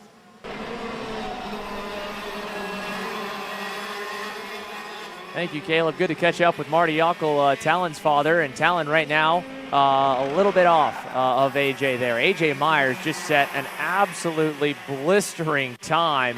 Holy cow, a 45.074, 6/10 clear of everybody. And if there was any reason to listen to AJ of how to turn the tire on, day or night, well, that right there is the example. Now, I don't know how many other drivers that have shown some speed here today are on fresh rubber during the warm-up, or maybe have gone to scuffs and stayed on their practice set that they ended that Thursday on and they warmed up on yesterday. But for Talon on the number 1 plate, looking, as Caleb and Marty mentioned, the three-peat, trying to go back to back to back as the night fight champ. They feel a little better today, but without going on the same rubber and not knowing where everybody else is on tire cycles, it's hard to get a perfect gauge of whether or not they are fast enough to compete with A.J. Myers. For Gavin Bailiff, at least, he's best of the rest, though. He went even better that last lap to a 45.6. A 45.0, and he did that, and he's done. A.J. hit the good lap and pulled right in on cue after taking about 4 laps to slowly build the tire up. And that's something that if I'm any of these drivers here, I'm watching exactly what you and I just got to witness. Yeah, you're exactly right, Xander. And, AJ looking down at his micron, seeing that, the time he just set was only a 10th slower than his pole time in qualifying. He was talking to himself probably in his helmet saying, okay, time to pull in. I got everything I needed out of this session. And definitely did, as he's about half a second up on the field in this Pro Stars warm-up there. I would bet AJ was probably on a new set of rubber, and if he wasn't, everyone's in trouble. Big trouble if they are, for sure. AJ Myers, a 45.074. Gavin Bailiff just under 6/10 off. Talon Yockel third, Ian Quinn fourth, Robbie Boydeshow, CJ Bowman, Josh Conker, Andy Rule, Justin White, and Charlie Steins, the top 10. While the last few make their way in the scale line, let's go back down to pit lane here to Caleb. By here with Sean Bailiff. Gavin has had a pretty good showing so far this weekend, obviously working on his own motors. How's that been like for you putting that trust in Gavin this weekend? Yeah, the experience he's gaining that, he's only 19 years old, so I guess he's 20 now. Last week he had a birthday, but, that we might sacrifice a little bit now, but we're going to gain a lot in the future with him doing his own stuff, and he's got a lot better understanding of the tuning and everything that goes on. So the KR right now on used tires is really tough, so it's, it doesn't work the best on used tires, so we struggled a little bit in the heats. He had good heats, but we'll see how it goes in the final. He's had good finals with going to new tires on this. So I think he's going to be good. He had decent speed. AJ's on another planet right now, which, his experience level's so good too. So we'll have to see. We're starting, I think we're rolling off 5th. He's been getting good starts, and so we'll see how it goes. I'll talk to him after he pulls in here and see what we need to do. All right, sounds good. Well, there you guys have it from Sean Bailiff, feeling confident with Gavin Bailiff's speed. Back to you guys in the booth.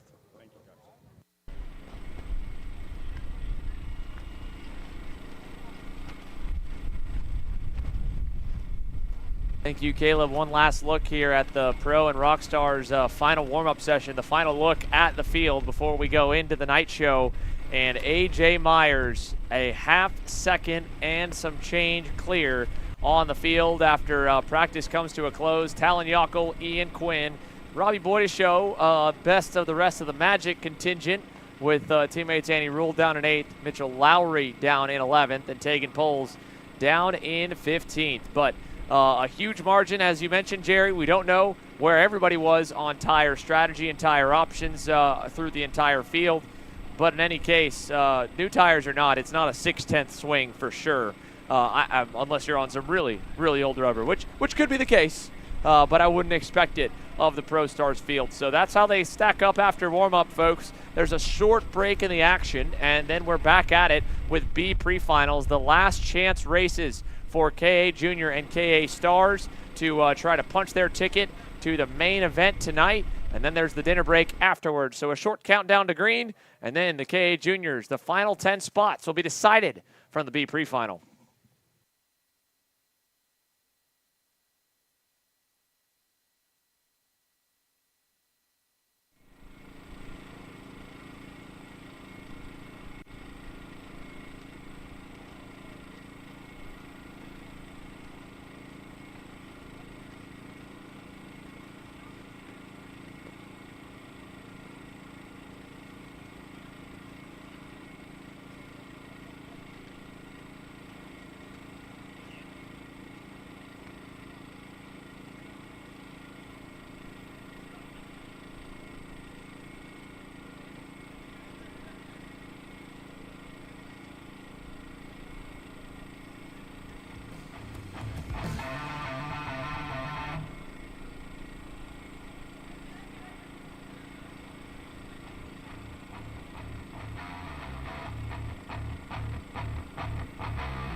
Welcome back to the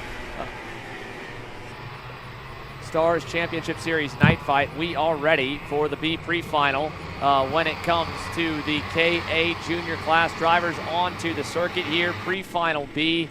This is the final chance for all of the drivers in this field to make it into one more night show on the evening. So as we take one quick look at how the starting grid will line, Casey Mosley, Isabella Simpson, Meyer Lewis, Giovanni D'Antonio, and Derek Wargo, the top 5. The bubble spot is 10th. So Luke Fedowitz and Maui Angel, 11th and 12th. They've got to make up some ground. Here we are for the 12-minute plus 2 lap session. And they're racing down to turn number 1 to try and get through. We will get them all through over to turn number 3. And down the backstretch we roll. Casey Mosley able there to get it out to a good early jump. One of the Arcane Motorsports carts there going off in the rear. That is the 802 of, I believe, Maui Angel, that went wide. Yeah, Maui Angel there, back now in that 11th position, right on the bubble. And yeah, 827 there. That's Casey Mosley out to the good jump there on that full tilt racing suit there. Another move there, I believe that's Isabella Simpson under the MDR BJR tent there, trying to get into that 4th position. But, you know, Xander, all of these drivers obviously 5th and ahead, pretty comfortable in that bubble position, but anyone you know, from that about 6th to 9th position going to be a little bit into that danger zone. But, you know, still 11 minutes in this race. You know, all these drivers, like I mentioned, comfortable up front. You know, you don't need to win this race to make it into the main event. You just need to be above that bubble spot. You just need to get into the top 10, right? You just got to beat 2 drivers. Now, all of the field knows this, so that's why I think they were given a little more than taking in the first couple of laps. Now, we're seeing a few more moves made here inside the top 10, just outside of the top 5 more or less. That was Isabella Simpson there we saw a close-up of on the 866. The comp kart machine of Luca Gomez falling backwards, and now a pass for the lead as Derek Wargo goes to the point over Casey Mosley.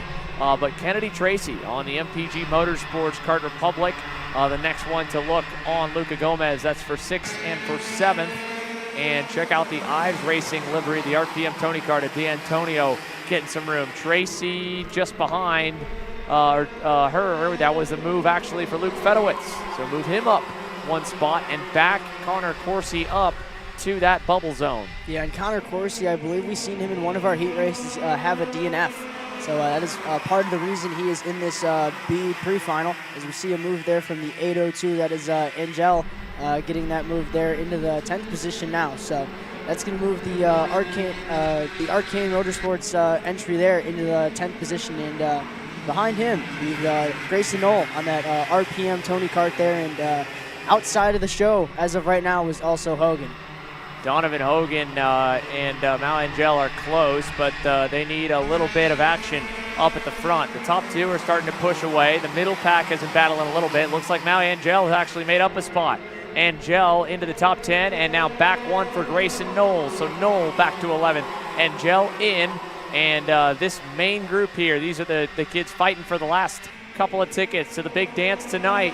40 drivers strong in that KA Junior main event, and Kennedy Tracy is just looking low. I couldn't tell quite with that head-on angle how much she was more so playing defense versus offense. Looks like she might have had a run on Luca Gomez, but didn't quite pull the trigger on it. And now as they head to the infield, she's close again, but no one's going to go until you go all the way back to the 848 of Connor Coursey, as he and Luke Fedowitz once again are trading blows there for 8th. Yeah, so now that's going to move Luke Fedowitz into that 8th position. And that's also going to move Connor Coursey 1 position back and closer to that bubble spot. So for the young driver, Connor, they're definitely going to want to defend a little bit, you know, if it comes down to that with that 844 of Grayson all over his rear bumper. But for Grayson right now on that RPM karting Tony Kart entry there with the all-black suit and the all-black helmet, he's currently on that bubble spot, but a little bit of a gap out behind. Last time by, it was actually Maui Angel in that 11th position purple. So for Grayson Knoll, he is the fastest driver on track behind him. But for Grayson in that bubble spot, he's definitely going to have to be defensive if he doesn't want to get out of that show tonight. Yeah, and that has already traded hands once here between Grayson and Maui. And again, Donovan Hogan just kind of riding right behind the pair. They're all so close. I mean, this entire pack all together from 6th or 7th back, really even up to the lead, up to third with Isabella Simpson. I mean, look how close they all are. I think they might have finally spread apart a little bit, but mainly no. Simpson falling back to fourth. D'Antonio moving up to third. Derek Wargo and Casey Mosley are the only two that I think are really safe right now into the main event. Everyone in this main pack that we're following are, one bad corner away from going well inside the final few rows till on the outside looking in. Yeah, absolutely, Zane. Like you said, one corner away and one drop tire there. Like you mentioned, I believe that was Kennedy Tracy dropping a tire there, and Luke Fedowit's going to look for a move on her. But up the road, Isabella Simpson also going to get a move done there on, I believe that was Gomez on that comp cart. And in behind him, Luke Fedowitz, Connor Corsi, Grayson Knoll still on that bubble spot as we round the final corner. And we are going to complete, I believe, 6 laps down and 6 minutes and 50 seconds to go.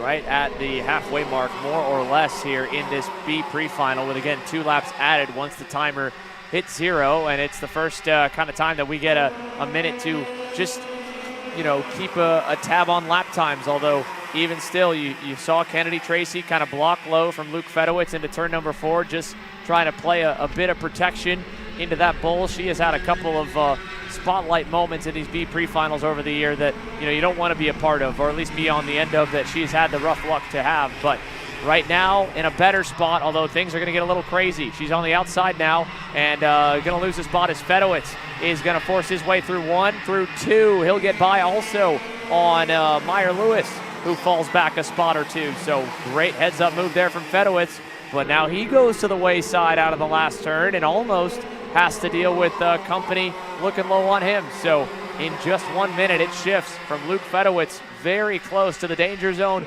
to safe up in 6th, and it also has given a lot of breathing room for Luca Gomez as Luke begins to block low into turn 4. Yeah, and at this point, Xander, it seems like now that this group has really started to defend, Luke Fedowitz in behind, it's really going to put D'Antonio Simpson and I believe Gomez a little bit of safety here and a little bit of closure. At about 5 minutes left here for them, so they're looking real pretty to get into that show tonight. But Luke Fedowitz, Lewis, Grayson Knoll, Kennedy Tracy, and especially Connor Corsi still on that bubble spot. This group is really close, and with about 5 minutes left, anything can happen. But one apex miss, you start to fall back, and that might be your day over here at the Stars Championship Series, as we have a move here, what I believe is that 3rd position, and now they're fighting up the hill with the 827 there. And he's going to try to get that move done, but now we have the comp cart there at the front of that group. I believe that is Gomez, and he's going to take us around the bowl now. Out of turn number 4 here, we'll keep a close tab on the leaderboard on the left-hand side of your screen to see who is up and who is down a little bit on the order with 4.5 minutes plus 2 laps to go. Derek Wargo and D'Antonio have company. I thought very easily they looked like they were going to get away, but D'Antonio is going at it side by side as Casey Mosley fends him off there and retakes that 2nd spot earlier in the lap. Now is going to hold it to reset the timing monitor. Keep an eye on Isabella Simpson. She has been slowly creeping her way forward throughout this session now to get back to where she started, as there she goes to the inside of D'Antonio, and Isabella is now up and into 3rd, while Mosley and Wargo get a bit of breathing room once again. Luke Fedowitz back behind now, having gotten by Luca Gomez. Luke Fedowitz started on the outside looking in, has clawed his way up and well into the transfer positions. 5th at the moment as Simpson and D'Antonio get a little bit out of shape in 6th, and D'Antonio is going to look to go back on the inside. It won't quite be there and be possible in turn number 8, so it'll stay even. Simpson 3rd, D'Antonio 4th, and Luke Fedowitz's group is tighter on each other, I think, than they've been in a lap or so. Less than a car length between 5th all the way back to 11th right now, with or at least to 10th, with Maui Angel hanging on there on the arcane machine. Yeah, and that driver in 4th there, Giovanni D'Antonio, currently purple with the 50.731 in that 4th position. And after getting passed by Isabella Simpson, they're definitely going to look forward to try to get up to that lead group. But, as I mentioned earlier, Xander, anyone basically into that top 4 positions is pretty safe here in this pre-final B session. And if you were just tuning in, I believe the bubble spot is that 10th position. So here on screen now, you have all your drivers coming into the turn 8 hairpin. Right there on screen, Luke Fedowitz and company behind him. And it seems like the two drivers there at the end of the field, Connor Corsi is now falling into that 11th position. So that is going to put Maui Angel into the bubble spot in that 10th position. And Donovan Hogan just struggling here with not enough pace to run with the group.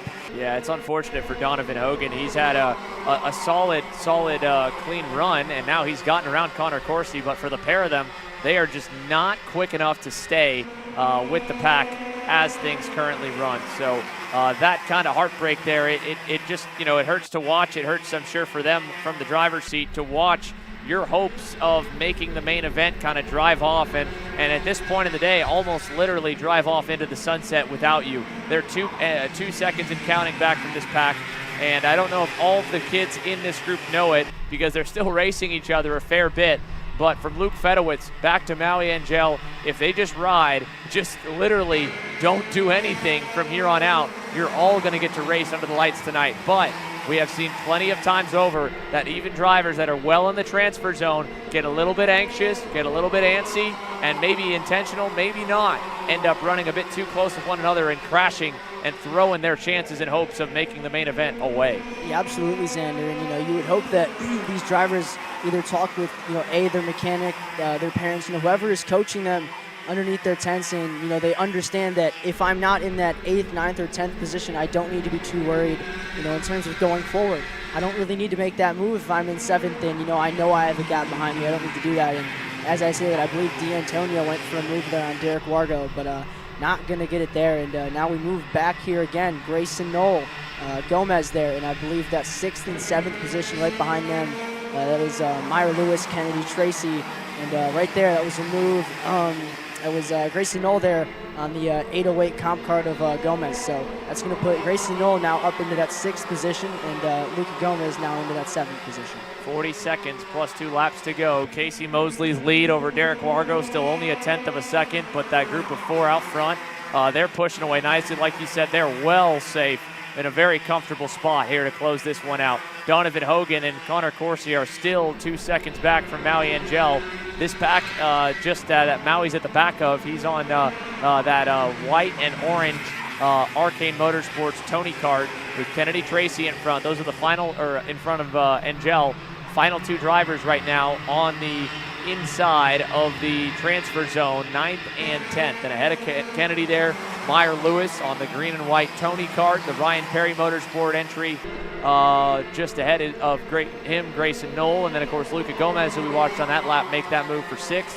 The comp car driver, the lead of that pack, is in Connor Corsi and Donovan Hogan right now. Not enough speed to hang on to the main group and transfer through to the show. Now, this pack right here, fighting. I mean, this is the 1st, 2nd, 3rd, and 4th place drivers, and the reason why this seems almost a little bit silly, Jerry, is there's not a lot of points really they're going to gain from this if they're thinking anything championship, and you really care all too much if you finish 31st or 32nd, evidently enough that they want to really get after it here for the race win, and this is going to get close.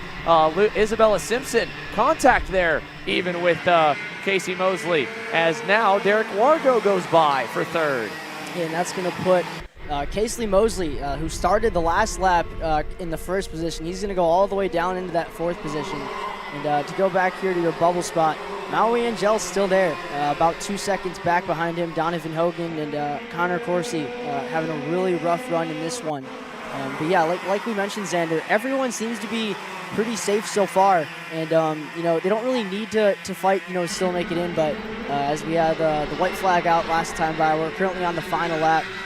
Giovanni D'Antonio, who is currently fastest on track, still holding that purple time with a 50.731, and he's going to be safe into this road along with he's going to be safe into the main event along with everyone else on screen, but still fighting for that 7th position. Kennedy Tracy able to pick one off there in the MPG KR there. So rounding the final corner, Xander. Final time, and across the line to the checkers, Giovanni D'Antonio will win the B pre-final in KA Junior at the line. As you mentioned, Tracy moving up to 8th will cross the line and hold that spot over Meyer Lewis.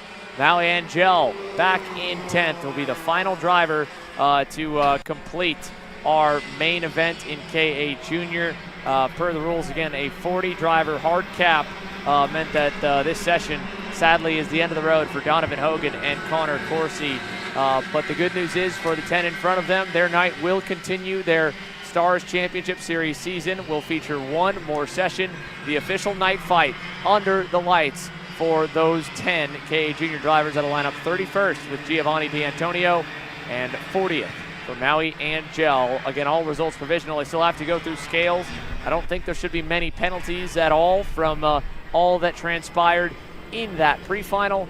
With that being said, we still do have the other KA 100 power class that needs to get set for their B pre-final. That's KA Stars, and I think has a couple more drivers in total. So they're on the way next up here with the B pre-final for them. A clean racetrack means that we're right on schedule. So we're doing great in terms of timetables, and well, it's a beautiful day here at Trackhouse Motorplex. So let's get set for the KA Stars pre-final B. Specifically there, you can see Mateo Pappas is one driver that probably did not expect to find himself in this position coming into the weekend. A home racetrack and a track that he has been notoriously fast at for our 2-week and a half stint here in Mooresville, North Carolina. But 2 incidents, one in each of the heat races, have sent Mateo Pappas to fight for his life here in the B pre-final, and he's not the only one. Let's take it through the starting lineup as the engines get ready to fire with Jake James and Autumn Fisher on the front row.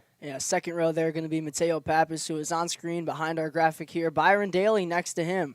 Frederick Manning and Carson Sauter rounding out your third row. Then you go back, Aiden Shimbashi and Jaden Harry, a Factory Karts lockout of row number 4. Brandon Comerford and Peyton Klein are the first 2 drivers that will start on the inside of the transfer zone, or the final 2 drivers on the inside of the transfer zone there, 9th and 10th. On the outside looking in, it'll go all the way back to, I believe, 16th here. So 6 drivers will fail to make it through to the night show. If not 15. No, I think 15 actually, to be correct there. I know that we don't. Luke Fedowitz is obviously in junior. Eli Warren, Kai Broben Facino, and Landon Cardwell not here. Mason Surgeon are confirming now, also not in attendance. So 15 drivers enter. 10 will make it through to the night show.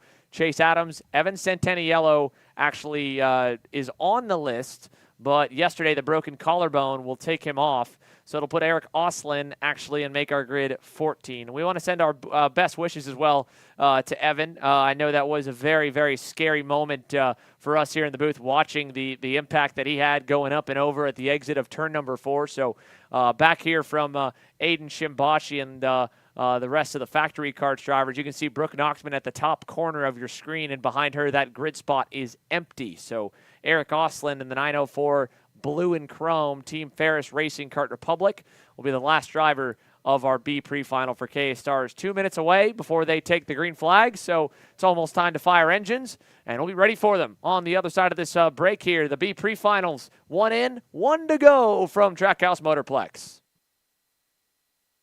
Are you looking for an advantage in your competition? Well, Kart Class has done the hard work for you. We've traveled to your racetracks to give you the inside knowledge. So what does Kart Class offer?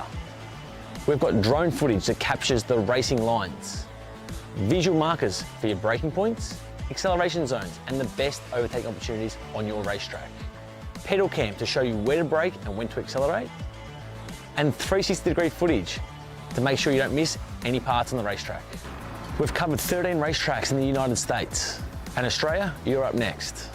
So visit kartclass.com to get your track information. So you finally want to get behind the wheel, huh? Yeah, I've been shooting for 3 years and I've never got to drive. Well, you're gonna need some more gear than just your helmet. Why don't you go to shopakr.com. They got their inventory online and they'll ship it the same day if you order before 5:30 p.m. Eastern. They got shoes? Yep. Gloves? Yep. Rip protectors? Got those too. Can they make me go fast? No. Here at Acceleration Kart Racing, we've got everything you need to get on track. What happens next, well, that's on you. Check us out online at shopakr.com. Are you a racing enthusiast? Drive Your Line is the Mid-South's only full-service kart shop. We make dreams a reality for those 5 years old and up. All racers start in karting, and we're the purveyors of fun for the whole family. Karting the Coast is presented by Drive Your Line Kart Shop and is the premier race series on the Gulf Coast and brings racing to Biloxi at Finish Line Performance Karting and at the world-renowned NOLA Motorsports Park. Call us at 601-667-0770 or find us at driveyourline.com. Also on Facebook or Instagram. So we've gone through the starting lineup here for KA Stars. Now we have got them onto the racetrack here for the B pre-final. Keep your eye on the 979 of Mateo Pappas to try and quickly get away when this race gets going, because they've got a couple more drivers in the juniors that will probably put the pressure a little bit higher on the field to stay inside the top 10 and move further inside the top 10, because you know that there's more than just one or two stragglers that will get cut before the final. So the last time for a couple. Unfortunately, the road will end here for 4. For 10, it will continue, and we go green down to turn number 1, and already we've got them door banging, and around in front of the field, Autumn Fisher goes. The off-pole starter is spun at turn number 2, and just like that, chaos beginning already here as there's more contact and crazy moves down in turn 4, Caleb. Yeah, it just seemed like Autumn Fisher clipped that barrier there on the left-hand side in turn number 2, and that pretty much sent her around. Probably tapped the rear there of the rear left wheel, and that kind of just spun her around. But already a lot of action going on here. Byron Daly going on the inside. One driver went way wide there on the exit. That looked to be one of the JMFs of, if I'm not mistaken, that looked to be Harry there. That went a little wide, and already a couple of drivers making moves. Brooke Knockman looks to be inside of the top 10. Harry looking to stop the bleeding. He's going to go through there on Comerford. So a lot of moves being made already, and Carson Sauter on the inside of Jake James. He's able to get clear and up into the second spot, but a wild start, and that barrier again being moved. It's not going to be reset during this session. It's going to be reset after the session, so that line's going to change just that little bit for all these drivers, and a couple of others going to look to work their way through the field, and it looks like Autumn Fisher not going to close this one out. She, unfortunately, is going to DNF from this one here, Xander. Yeah, and if I'm, Autumn, at this point, I don't blame her, but at the same point, I would have liked to see her maybe continue, because she's had a lot of speed this week. She was only barely off of points, not in the overall session, but sadly, it ends early. So let's take a look back at what hurt the Race Lab Karting TV kart driver with this shopakr.com replay of what happened off the start of your KA Stars B pre-final there. As a nice move is made just up the road from where we were following Byron Daly going by. But here's a look at the start. You can see she's side by side with Mateo Pappas, and yeah, just barely clips the barrier. And look at the air time that the Best Kart got as well, testing that brand new manufacturer from the AMV factory durability. The Best Kart of Byron Daly up and in the air, and then slammed back down, and obviously it hasn't hurt him too much. He's still back into that 4th position and now starting to pull away a little bit from Jaden Harry and Peyton Klein. You've got Brandon Comerford in the middle of that mix. Aiden Shimbashi, I believe, as well. Here's a look on the updated order when they hit the timing loop. Brooke Knockman has raced her way forward. She's in the transfer zone. So is Chase Adams, first driver out right now. Frederick Manning at the back of that train there in the white and green. Yeah, Klein was way sideways there in turn number 1. He was getting the bumper from behind on Aiden Shimbashi. He's able to get clear now in turn number 4. So that driver's up and side by side with the Saudi Racing USA machine there of Comerford and Brooke Knockman. Comerford's able to get it done there around the outside. Knockman's going to fall just on the edge here to 10th. Chase Adams as well isn't too far back in his LN kart.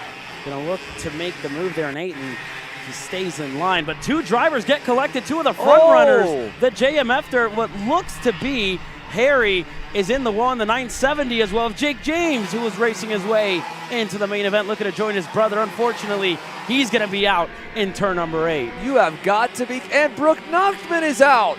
The 930 has gone to the wayside as well. The SCR, the Speed Concepts Racing Red Speed, would have benefited and gone forward into the main. She's gone. Eric Oslin on the Team Ferris Racing Kart Republic has now gone from last to in the transfer zone in 10th. This race is pretty much over. The bottom 4 have all DNF'd, so as long as these guys keep it on the racetrack, they're in the main event. Only 10 drivers are left on the racetrack here, Xander, and this is the craziest thing I think we've seen in quite some time when it comes down to pre-final racing action. Absolutely insane, and these guys are just going to start to fight for scraps here. Really not fighting for all too much, just fighting for a better starting position when they get into the main event. But provisionally, all 10 drivers in the main event here, because the bottom 4 have all DNF from this race. Yeah, we have lost a ton of our competitors here. Mateo Pappas, by the way, he's long gone out in front ahead of all of this chaos. 1.3 seconds here in just a few laps. He's pulled away from Carson Sauter and company. Byron Daly trailing back there in the 966, just about a half-tenth back. And here's a look to the inside for the 957 of Chase Adams. That's a move on the 947 of Christian Valverde. So change in 8th. But again, like you said, Caleb, it doesn't matter at this point. I mean, now I don't know if you go more for broke or less, because, yeah, you're now safely in, whether you're dead last on the racetrack or first. But that also means that you can try some stuff to move your starting spot up a couple rows, but you're only going to go forward 4-5 rows at the most. I don't think you're catching Mateo Pappas with how fast he is. Byron Daly and Carson Sauter are also long gone, so this group all racing hard, tapping the helmets to push each other. I mean, you're just kind of wearing your tires out a little more than the rest of the A pre-final guys. And you kind of almost took the words out of my mouth there. If I'm in this race, I'm pulling into the pits. There's no need to go out there and waste your equipment or, put more laps on your tires. I just bring it right on in and start from the tail of the field, have some fun. You're a little bit ways out of contention to be there in the fight, I guess, in the main event. So just bring it in, have some fun, and save some tire life as well for some of these drivers. But again, they're all racers. They're obviously not going to do that and go out there and give it their absolute all for each other. Just a little bit more track time for some of these guys. Well, that's the other point, too, though, right? For Mateo Pappas, Carson Sauter also with a lot of speed. Byron Daly, I mean, they don't need this track time. They've got some speed. They've got the ability to march forward in the main event. But for the rest of the field, they're more so here off of kind of how their overall pace has been through the weekend. So the extra laps, getting to learn a little bit, getting basically a later in the day test session than the guys in the A pre-final. I mean, the A pre-final, they've been done already for over an hour. So now these guys are 1 hour closer to the main event. And you can see Jake James and Jaden Harry, they obviously still have not come to a conclusion that they can both agree on of who was at fault for the fact that sadly neither of them, as things run, are going to be going through to the main. What is funny enough, though, Caleb, and this is where I'm happy we're not in race control.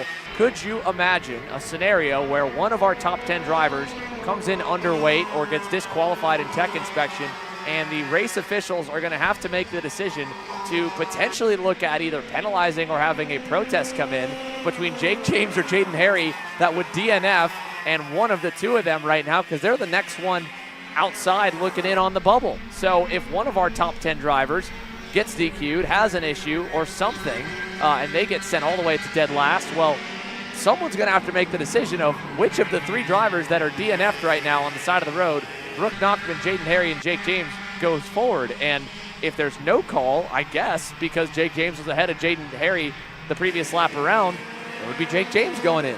Yeah, but again, you have to think about what the stewards would think about that incident between James and Harry. Who is at fault? Who gets the penalty? Who doesn't? Obviously, it's all to play for, and those two are still talking about it. And because right now it doesn't matter, right? Like at this point in the season, this is the end of the year, this is the end of the ride, and well, there was a bit of sign language is still. The racing is going on. I don't want to take away from what's going on the racetrack here and the drivers that have done a great job to keep the kart running. Right now, this group here is 10th up to 7th. With Peyton Klein there on the SCR white and red speed. But, without a license or penalty system or championship points being paid out for the drivers that don't make it out of the B pre-final, I mean, you're just talking about a paper slip. So if nothing happens to the top 10, there's no need for the officials to do an extended investigation necessarily on the incident. I'm not saying they wouldn't do their jobs, but there's no pressure on the outcome because it won't affect anything. But if something happens right here, right now, that could also trigger a penalty in this group, well, then that changes things. But that being said, there is still 3.5 minutes plus 2 laps of an opportunity for something like that to happen. And this is just part of the unpredictability and craziness that we've, at this point, I think, come to expect from B pre-finals and LCQs here in our sport, Caleb. Yeah, it's just, all to play for whenever you come out here and, look to race your way into the main event. But another one of the big things that I've noticed here, Xander, I guess aside from racing, this track evolution this weekend has been crazy. You heard from Marty Yockel, he was talking about the amount of go-karts that have been on this racetrack the past 2 weeks and the past couple of weeks as well. I mean, there's nothing else except for go-karts that run out here, and this group has gotten a lot bigger as one of the drivers there, the 47 of Valverde, went sideways into the corner on the exit as well. But that was a scary moment for him. But my point that I was getting to, this groove, and I talked about it a little bit as well. We were here for the Grand National Championship for Miami. This groove is getting a lot bigger in the pit lane as well. A lot of built-up rubber has definitely gone down. The MG Reds, the new compound, has put down a lot of rubber, everything online. So the groove is just getting a little bit bigger. And obviously with the barriers, it's not letting some drivers hold it around the outside, but it is making it easier with all the rubber that's kind of been laid out there and starts to stack up week in and week out here at Trackhouse Motorplex. So that's another one of the big things that I've noticed, and heard a lot as well from Hayden Jones. He was almost pointing that out to me as well, how it's a little bit different racing here with the MG Reds with how much rubber has been laid down so far this weekend. It's so crazy to witness it, right? I mean, again, this track with rental carts, typically the heavier rental carts, especially with the general public, they don't lay down rubber. They pick it up because they go so much slower through the turns. So when you're coming to Trackhouse Motorplex or to some of the other major facilities around the U.S. And abroad as well, and you take your race cart out here for a 10-minute session, and then the rental carts go out right after you, all the rubber you laid down, they go and pick back up. Or they lay down the little bit of rubber that comes off the super hard tire compound they use on the rental carts to take the heavier weight and to last a little bit longer for the track management and owners, that you don't get any kind of progression. They've obviously been running rental carts. You and Jerry were talking about it. Joey Logano was out here entertaining his NASCAR pit crew and race team after they won at Atlanta Motor Speedway last weekend. So there has still been track activity, but it's not been the kind of activity that would have built up more grip or added on. It would have probably taken away. There's been a lot of rain showers. There's been a lot of different factors that would have, I think, subtracted the grip, not added to it. But that's a testament to the compound that the MG Tires factory have given us for 2024 and beyond for the next, I believe, 2 to 4 years or so from the new homologation. That we'll see that. Maybe that the rubber is not going to leave the racetrack that easily, as there was a move there. Brandon Comerford, it looked like, was that him or am I? No. That was right around Brandon Comerford, indeed, in the Sodi Racing USA machine that was looking to make a move. And again, at the tail end of this pack, Oslin and the Team Ferris Racing machine was looking to make a move on Klein, who's, I believe, one of his first national starts there for the Speed Concepts Racing machine with Austin Garrison, who was talking a lot about Klein and just looking to get into the main event here today. And again, just different goals for a couple of drivers. And a bent rear axle for the 947 there of Valverde. That JMF machine, no idea how that happened, especially with just some time to go. And goodness gracious, boys, what is going on here? I am as confused as you are, Caleb. But, well, again, all right, going back to it, now there is 0 point to finish this race out here besides one position for Frederick Manning. So, Christian Valverde, do you want the left side? Do you want the right side? Because the risk of running with that heavily bent left rear, and I would imagine that happened right there in that section he went through at turn 2 with the way that the barriers are. But tagging the wall for Christian Valverde, that's not a fun ride. It looks goofy from our TV angle, but he's feeling it. I promise you, folks. Yeah. And that's why he just put his hand up there, because he did not want to experience what this massive vibration he's got going on is going to be like. And at this point now, as he falls to the back, pull it in. It's over. It's okay. You're going to go to the main there, even if you DNF in 10th, I believe. The exhaust has also come loose on the JMF factory cart. So that's all from probably the impact with the outside retaining wall. All the while, as goofy as this has been, Mateo Pappas, 2 seconds out front, folks. Coming to the white flag, already actually hit it, I believe, with the timer back at 0. He's 2 seconds up on Byron Daly. Carson Sauter, he's about 4 tenths behind Byron.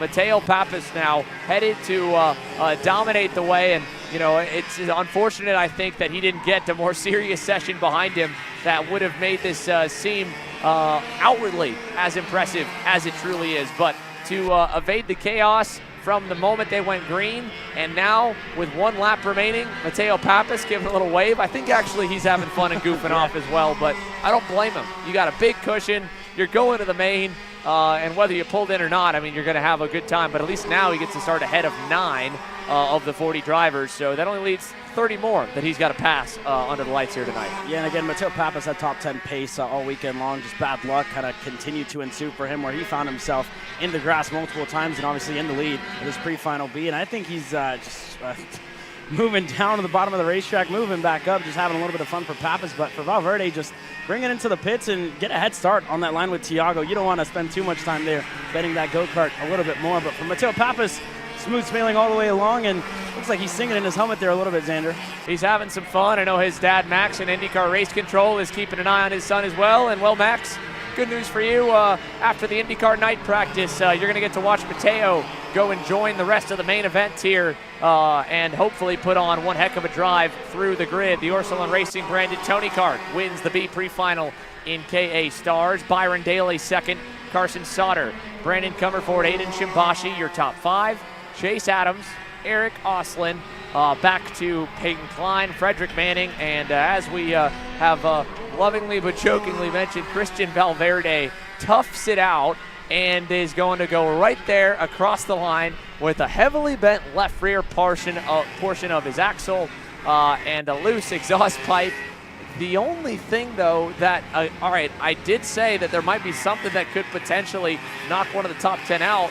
A loose exhaust can be a mechanical DQ in post-tech. If that happens, then the question becomes, does Valverde go in, or does Jake James or Jaden Harry go in, or do they both get penalized? And does Brooke Nuchtman go into the show with a 13th place, 14 lap down deficit DNF? So, moral of the story, folks, we know at least the top 9 for certain of who will be 31st to 39th on the grid in your KA Stars main. But the loose exhaust and the bent axle, the axle is fine, but if the exhaust is disconnected to the point where it would trigger a DQ for Christian Valverde, and a heartbreaking one at that, because again, he was just probably pushing the limits and had a little mistake where he tagged the wall at turn 2. If that triggers something, well, I mean, just look at the results. Yeah. And you guys saw the instant replay as well. Jake James, Jaden Harry, or not the replay, but the aftermath and the debate for 11th and 12th. It's not over for them. It's not over for Brooke Nuchtman. I will say it is probably over for Autumn Fisher, because I don't know if Brooke did anything that would have triggered her to get penalized in any way. But if Jake James, Jaden Harry, Brooke Nuchtman, and or Autumn Fisher can hear this right now, go to the scales and make sure that you go ahead and weigh in. Don't blow it off, because there might be just some unforeseen possibility that you get to race in the main event tonight. In any case, we know the top 9 will, from Frederick Manning all the way up to Mateo Papio. And for us, at least, this is the biggest break and the only major break that we have on the timetable for the hardworking Stars Championship Series crew and our awesome Kart Chaser production team. So we're going to go quiet on the airwaves. We will come back with the first of all of the final main events of the season from the Stars Championship Series night fight here at Trackhouse.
those of you here in the paddock, please rise and remove your caps for the playing of the national anthem.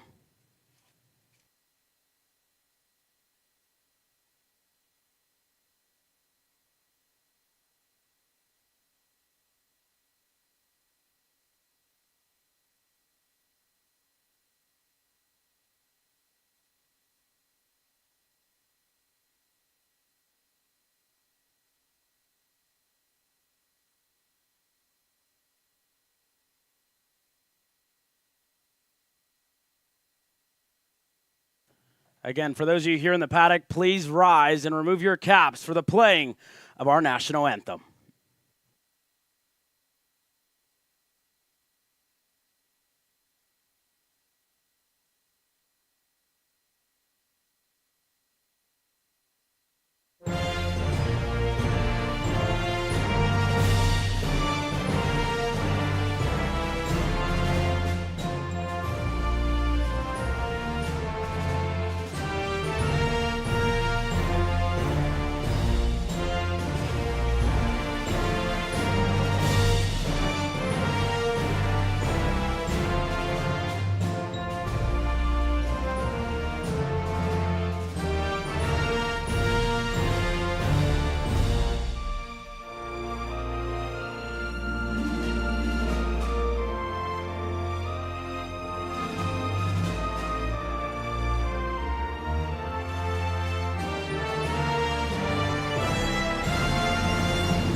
It's officially time to go racing for the final time in 2024 at the Stars Championship Series, the night fight.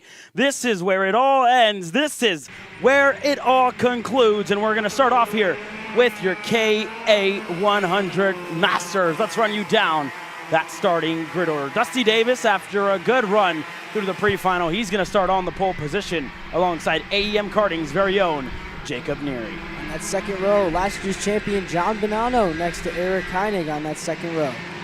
And then you go back to Josh Raymond, Austin Queen on row number 3, Danilo Romalo, and Kara Pilati on row number 4. Todd Chambeau and Brent Estes round up your top 10 starters.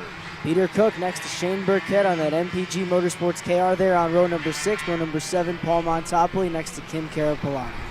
And you go back further in the order, Roy Milanoy, Anthony Stifler, Tom Gershner, John Sinescu, Kevin Simonellic, and Zaba Boydashow. Your top 10 rows here in this one, and your top 20 starters. A couple of more still yet to start this race here, and it's just Ken Simonellic, shotgun, Charlie on the field, starting 21st. Again, your championship points leader coming into this one is John Bonanno. The reigning champion looks to hold on to that number 1 plate. Everything has come down to this. Everything has led to the night fight here at Trackhouse Motorplex for the final time this year in KA Masters. It's time to go racing. Dusty Davis, Jacob Neary lead us to green, and we are racing here. A hectic start further back in the field. A couple of drivers go around. One is close to the wall. That was Burkett. And Carapolati goes around in the Cosmic.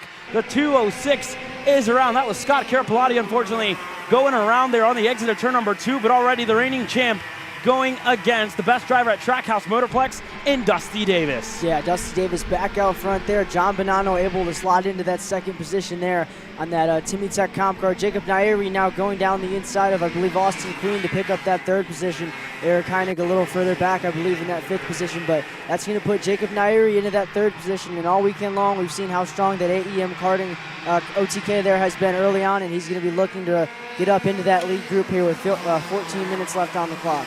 And again, a live update here on your championship. John Bonanno leads. He has 1,257 points for Austin Queen, who sits in 2nd. That's the driver there in the Tony Kart with the black suit. He sits at 1,157. He's 100 points back from John Bonanno. Needs a really good showing here this weekend, and needs everything to go wrong for John Bonanno if he wants to challenge for the championship. But this move by Heinig is not going to help out his championship hopes. He's going to lose a spot there on the exit of turn number 4. and everybody else going to start to cycle their way through. Already, Dusty Davis already with a good gap, 2/10 ahead of John Bonanno. Jacob Neary sits in third with about a second back to what was a second back from Jacob Neary, from Austin Queen, and then he obviously lost a couple of spots. So that was a wild start to the race there for a couple, and again, a couple of your notables here that are out early, or that were involved in that early incident. Scott Carapolati, he's yet to cross the start-finish straight. Ken Simonelli and Dava Boya show again, two drivers that were involved there, and then the likes of Shane Burkett, who sits in 11th, he actually clobbered that barrier on the left-hand side of turn number 2. And again, for Austin Queen, continuing to lose track position here. And when you talk about track position, Dusty Davis is getting a lot more of it behind him. About a car length and a half back to John Bonanno now as they go into turn number 8. Yeah, and it seems like John Bonanno really starting to set up those tires and really get him into the racetrack early on here to hang up with Dusty Davis and keep that pace at the level of Dusty Davis. We've seen him all weekend long be super strong, especially in the longer runs that we've seen earlier on today in that pre-final. So a great start there for John Bonanno, last year's champion and current points leader, I believe, trying to take it again here this year, Caleb. Yeah, again, for John Bonanno, he's had a good year to say the least. When you look at his worst finishing position on the year, it's been a 6th place and 8th place in one of the pre-finals. But again, he's been super consistent, and that's what it takes to get yourself in championship conversation. Myself and Xander were standing corrected there by John Bonanno, who had issues at the Charlotte Motor Speedway. We said he was patient. We said he was biding his time, and that wasn't the case. He had issues all weekend long, and to finish second was a great showing for John Bonanno, to say the least. And then you go to round number 2. He starts off slow at Newcastle Motorsports Park, finishes 6th in that first heat race, goes and wins the second one in the pre-final. Not the best showing for him, finishing 8th, but gets back on the podium at the end of the weekend to finish 3rd. And then you go to round number 3 at the Clash at the Club at the Motor Country Club of Cincinnati, where he wins the first of the heat races, finishes 2nd in the second one. In the pre-final, he goes out and finishes 2nd, where it was a super, super stacked field, and he was able to come out on top in the main event. And then you go to round number 4 this weekend. His worst finishing position so far has been a 4th place. He's in 2nd in the second heat race. In the pre-final, he finished 3rd, and that's put him within a good shot to go and take the fight of Dusty Davis and to re-clinch his championship here this year. And his main contender, Austin Queen, he's falling under fire now to Danilo Romalo in turn number 8. Romalo's able to get clear.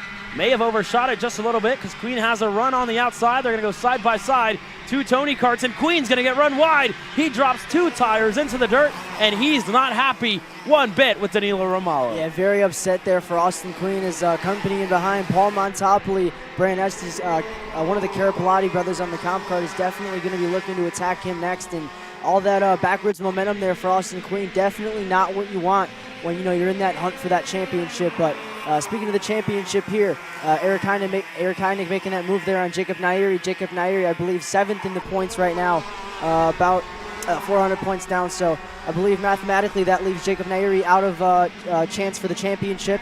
But either way, Dusty Davis here starting to slowly stretch out that gap to John Bonanno behind him. Last time by, however, John Bonanno was quickest on the track with a 50.986, and Dusty Davis in front of him only 2/10 slower with a 51.1. And this group on here on screen, this is P3 and P4, Jacob Nairi and Eric Heinig, as we start, I believe, lap number 6. Yeah, lap number 6 getting started now, and Dusty Davis is able to go 2/10 quicker than Bonanno in the second spot for Heinig.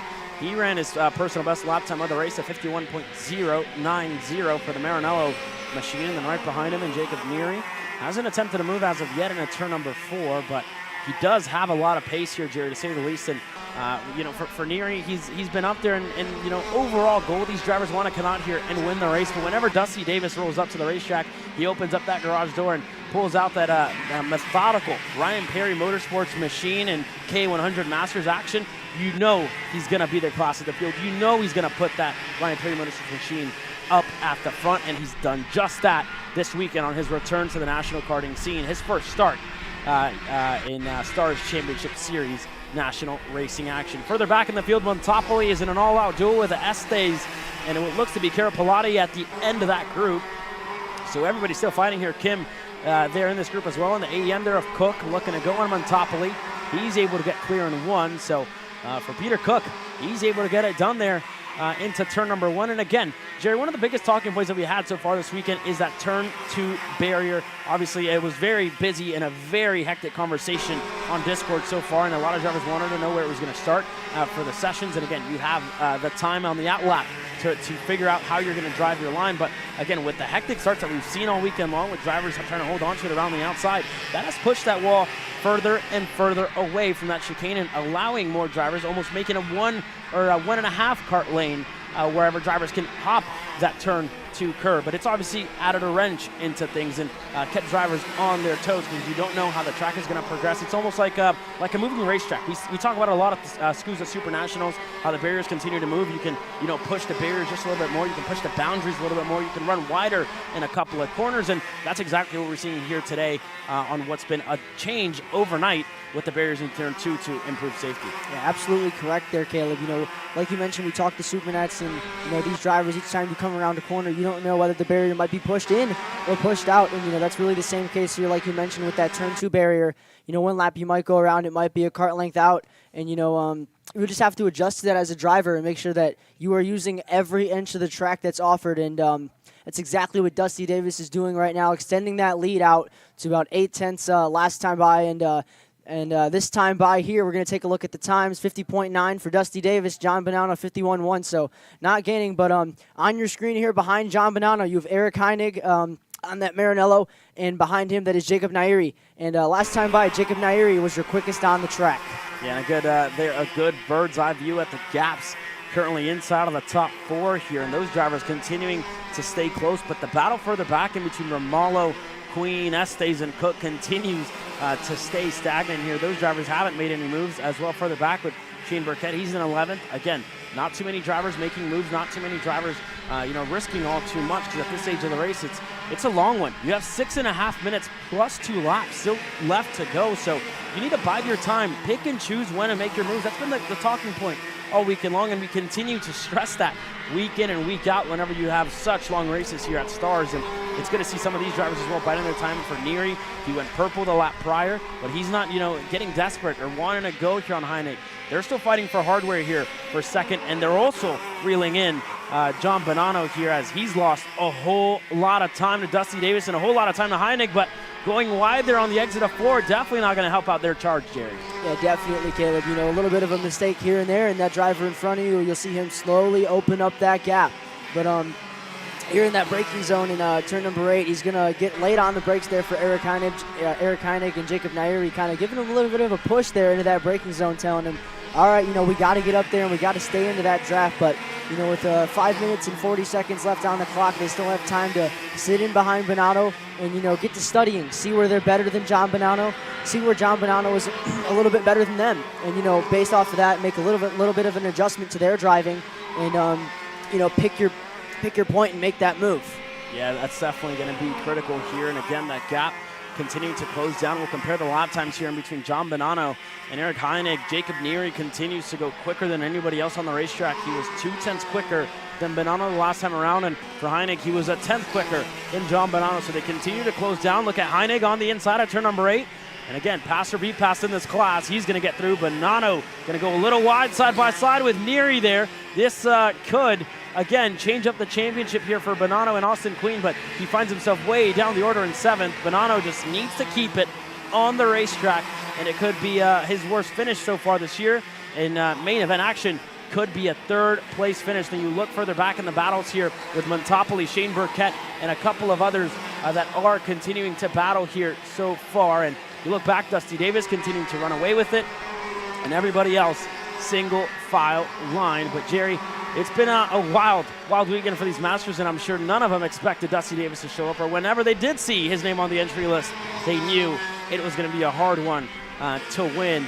But now for Bonanno, still holding on with everything that he's got to that 3rd place in the podium finish here. Again, hardware would be good to take home for him and take back home with him here after this long weekend, long year, as well as championship racing action. Side by side, Neary there, a little bit of a better exit there on the exit of 9. Just couldn't set up a move quite yet, but he's all over the rear bumper there. Look out for Neary. May go purple once again. He doesn't, but it was a really good lap time, closest to his fastest lap of the race, just getting tripped up just a little bit by that Timmy Tecom Kart. Look out for Neary on the inside, and again, you expected to see that one. Bonanno not going to make it easier for him. Looking to hold on around the outside. Going to slot back in a line on the exit of 4. Yeah, right, Caleb. We've seen Jacob make that move there, and that little bit of time, Jacob was there, biding his time, as I believe we've seen Heinig drop a tire there out of the exit of 6. That little bit of time he was behind him, that gap did open up a little bit. So definitely Eric Heinig showing a little bit of pace in this one. And to drop back behind this group just to talk about it, Josh Ream all by himself in no man's land in that 5th position, about 4 seconds back from this group on screen. And then behind them, Austin Queen might have gotten caught out a little bit with the track temp changing, with the sun being behind the clouds, and a little bit of overcast as we look out this window in the booth here, Caleb. So might have caught him out a little bit, but this group on screen now, I believe that is Shane Burkett on that MPG KR there behind him. Paul Montopoli on that best kart. Making the move there is Todd Chambeau down the inside of one of the Pilates. Yeah, so we have Todd Chambeau going through, and again, when you look down the pylon here, Zaba Boydashow is out of this race early, and Danilo Romalo as well. Some sort of issue has put him out of this one as well. He's out. He was DNFing 2 laps ago, so unfortunate for Danilo Romalo, who's seen race multiple National Race Series across the year and as well across the years, to put in better words. So unfortunate for him to be out of this one early, and Chambeau going to go a little wide there on the exit of 8. Can't afford a mistake like that, because Paul Montopoli arrived on the scene in that best kart for Prodigy Motorsports and was able to get clear. So Montopoli gets through. Chambeau looking to go back to stop the bleeding, side by side, and they wheel bang. And there goes Pilati looking to make it 3 wide on the front stretch. They need to be careful there again, Jerry. It's super easy to get a puncture with that. And Montopoli is slowing dramatically here. Some sort of issue could be in play here from Montopoli. And again, that was a little too close for comfort in between the best kart and the BJR MDRLN kart. Yeah, right, Caleb. And when you get next to someone like that, and you feel mid-corner that you are making contact, you definitely want to try to give a little more room, but it seems like a little bit of give and take there for Todd Chambeau, but nevertheless, he was able to make that move and put himself into that 11th position there. But now taking a look back at this group here, change for second. Jacob Nairi has now caught Eric Heinig and passed him. So put Jacob Nairi's AEM karting OTK there into that 2nd position. John Bonanno, however, also was able to follow him up to Eric Heinig, and John Bonanno will now go down the inside. Going to lock up the brakes there and not really going to commit to that move there, Caleb, but nevertheless, Jacob Nairi, Eric Heinig, this group here still 4 seconds up the road from Josh Ream, and Dusty Davis has been setting flyers lap by lap. Yeah, and again, Bonanno was able to hop on the Jacob Neary train, and they were able to get up to the bumper of Heinig, who, like you said, had pace early on, but just fell off at this stage of the race with only 40 seconds to go. And if you're wondering about Dusty Davis, he's in a different zip code here, 3 seconds up the field, and he's about to cross the stripe now. For Dusty Davis, he's going to be even bigger gap this time around, about 3.2 seconds up the order. And this is going to be the battle for the last of your podium places. 3 laps to go this time around, so just about 2.5 laps to go for Dusty Davis, who isn't obviously in championship contention. Just a one-off race for him here this weekend, but still doing a good job to say the least. And as we work our way through, and again, one of the last couple of passing opportunities here for John Bonanno, this is probably going to be a lap where he tries to build that speed up, build back that momentum, as well as the confidence to get up to the rear bumper and clinch his championship, and ended up with a podium here at Trackhouse Motorplex. Yeah, Caleb, to get that championship for a 2nd year in a row, I believe, for John Bonanno there, definitely going to be something worth celebrating later on tonight. But this time around, the final corner, 2 sticks, I believe, are going to be in the air as the timer has ran out, as we had a warning flag for the 211 there. We'll get an update on that for you guys later. But Jacob Nairi has opened up this gap even more than around the last corner there, as we get a nice view from our drone shot there that really shows how big that gap is. I personally feel like sometimes, Caleb, the cameras don't do it justice, and this drone shot definitely giving us a nice understanding of how big that gap has opened up. Yeah, again, by no means do our cameras do the speed justice of how fast these drivers are going. Look out for Bonanno in 8. He's going to wait just one more lap. The white flag will fly in the air as Heine goes a little wide there on the exit. Bonanno going to be forced to go side by side. Can he set up the over-under move? He has the nose in. Going to have to think better of it there on exit. And again, that half move really ruined his run. So for Bonanno, going to have to build back that momentum, but white flag is in the air for the Ryan Perry Motorsports Tony Kart of Dusty Davis, who has absolutely checked out from this race. Jacob Neary holds strong, 3.5 seconds at bay from Davis, but a second at bay from these drivers that are fighting on your screen.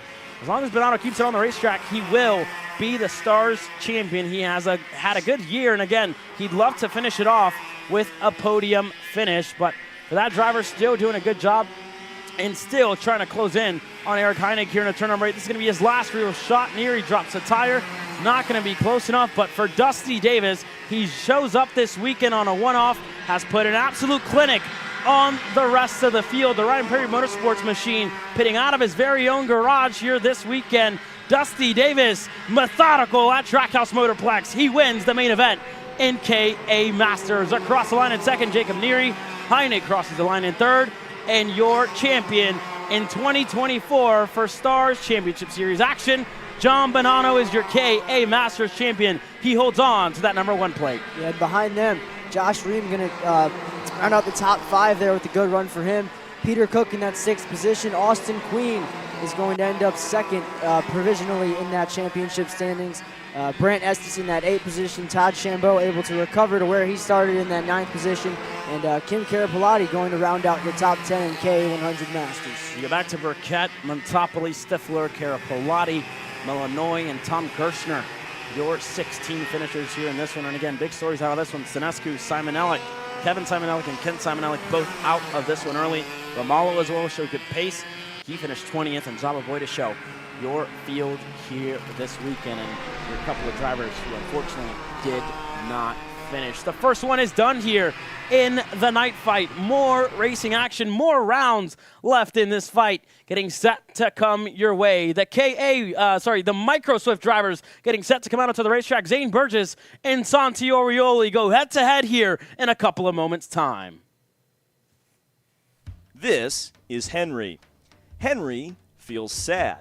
Henry feels sad because it's time for his next big race and his go-kart is in bits. Henry doesn't know that Acceleration Kart Racing is the United States' #1 shop for all of your karting equipment needs. Henry also doesn't know that Acceleration Kart Racing can deliver anything from tires to race suits and even wheels directly to your front door or to the racetrack itself, quickly and efficiently, with tech support available 6 days a week. Poor Henry doesn't even know that Acceleration Kart Racing offers free shipping to mainland USA on selected product if you spend $200 or more. Do yourself a favor. Go to accelerationkarting.com and make sure that you are never left stuck on the pre-grid with Henry. Be smart and don't be like Henry.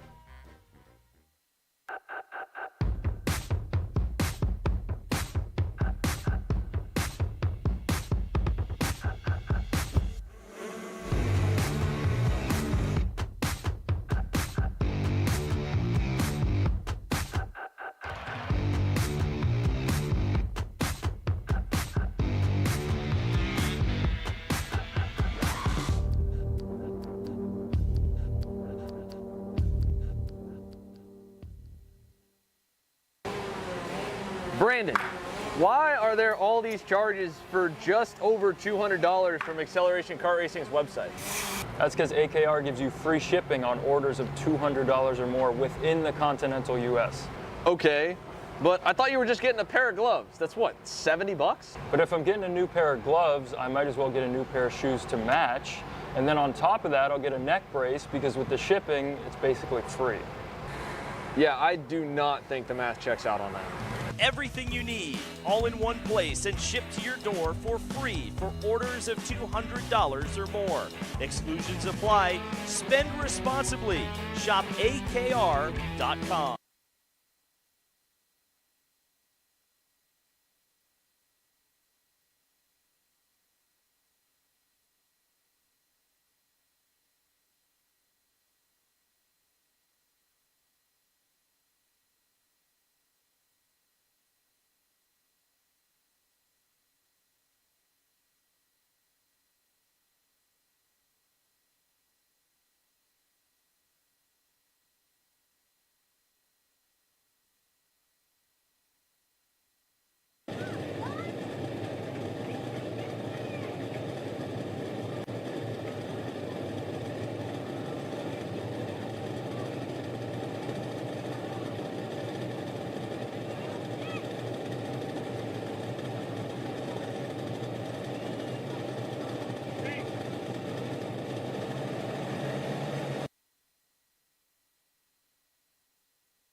it is time to go racing here for the second time, and the youngest superstars of the Stars Championship Series have a good bit to live up to after Dusty Davis's performance right there in KA Masters. Zane Burgess and Santiago Orioli on your front row in a massive grid to close out the 2024 season. There are your first 10 rows of 20 drivers all the way back to Jake Manolio and Zev Godchuk that have their work cut out for them, rolling from 23rd and 24th. The main event for the Microslift drivers is in the tram lines here at Sunset Hour, and it is green down at turn number 1 with Burgess leading the way on the Sodi. He'll quickly wash out to the wayside in turn 2 and lead us up the hill for the first time at full speed. Yeah, good start there for Zane after winning that pre-final there. I believe Dutch Westbrook behind him, Lawrence Perriman in that 3rd position, and Easton Kubinski having the best start so far this weekend in an oh-so-crucial time in this main event. So that's going to put Easton now into that 5th position as Santi Orioli is able to take that from him on the exit of the bowl there. A good start for the Lawrence Perriman BJR MDR machine, but Dutch Westbrook's good start is going to make contact with Lawrence, and I think either it stalled the motor or popped the chain, and we also got a spin in Camila Canache, who goes around off and into the marbles out of turn number 8. A lot of chaos right off the bat here in this Microslift main. Burgess will lead us at the end of lap number 1, and I think we are about to see that leader. Oh no, my goodness, there was a hard impact into the outside wall. Dutch Westbrook has absolutely destroyed the barriers there, and that Bennick is destroyed. Luckily, the white and blue Scribners did their job, and as did the tire wall. Dutch is okay. He was frustrated there before anything else, but a heavy, heavy impact for Dutch Westbrook into the outside retaining wall in turn number 11. Yeah, Xander, it might have been, not sure if anything was damaged there with that contact from Perriman. You know, that might be something worth investigating, but not too sure what happened there in that last corner for him. But yeah, maybe that contact, you know, might have been a spindle bent or something of that sort. But nevertheless, this is gonna move everyone up another position. Easton Kubinski now into that 3rd position, and Xander, I don't know if you want to talk about points right now, but I'm going to pull it up for us. Easton Kubinski, currently our points leader, 1232. Zane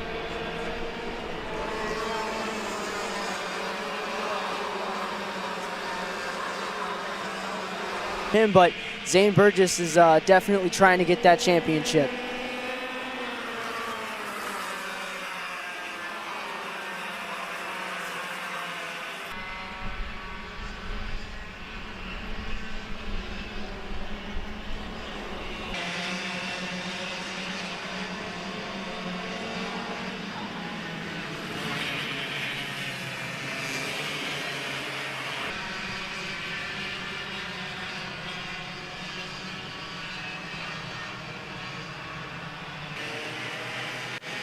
This time by, it'll be officially 3 laps complete here for Santiago Orioli and Zane Burgess. You can see where the white and blue wall has been opened up a little bit, but the tire walls have held still against the earth wall on the front straightaway and doing its job. So let's get our bearings in. As you mentioned here, Easton Kubinski leading the championship by the slimmest of margins, 19 markers back to Zane Burgess, meaning that if Zane is able to win the main event here tonight, no matter what Easton is able to do, he would win the championship by all of 1 point.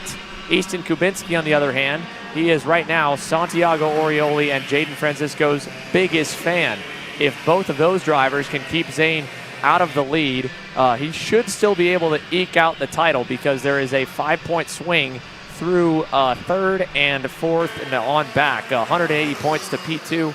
200 points to the overall winner. 170 points right now would be scored for Easton Kubinski if it all ended as they ran, or as they currently run. So with only a 10-point difference from 2nd back to 4th, that would still mean that just by 9 markers, Kubinski would hold the title. Let's go side by side back, though, to the beginning of this main event, as there's still a long ways to go, and take a look in slow motion at what happened to Dutch Westbrook there in that very, very scary moment. Thankfully, again, Dutch was A-OK. The go-kart probably worse for wear over in turn number 11 with our shopakr.com replay here.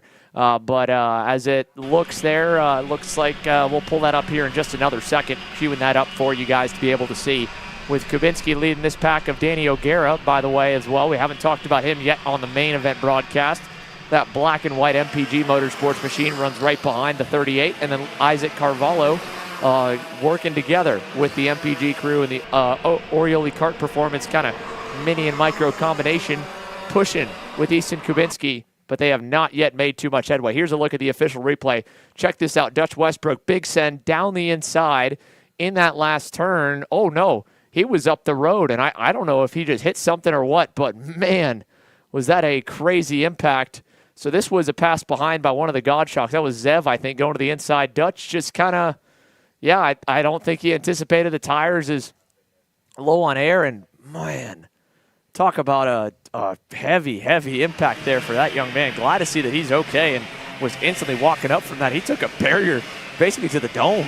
Yeah, Xander, it was definitely a tough lick there for him, but definitely good to see that he was immediately up and out of the cart and A-okay. You know, definitely can't see the same for that frame.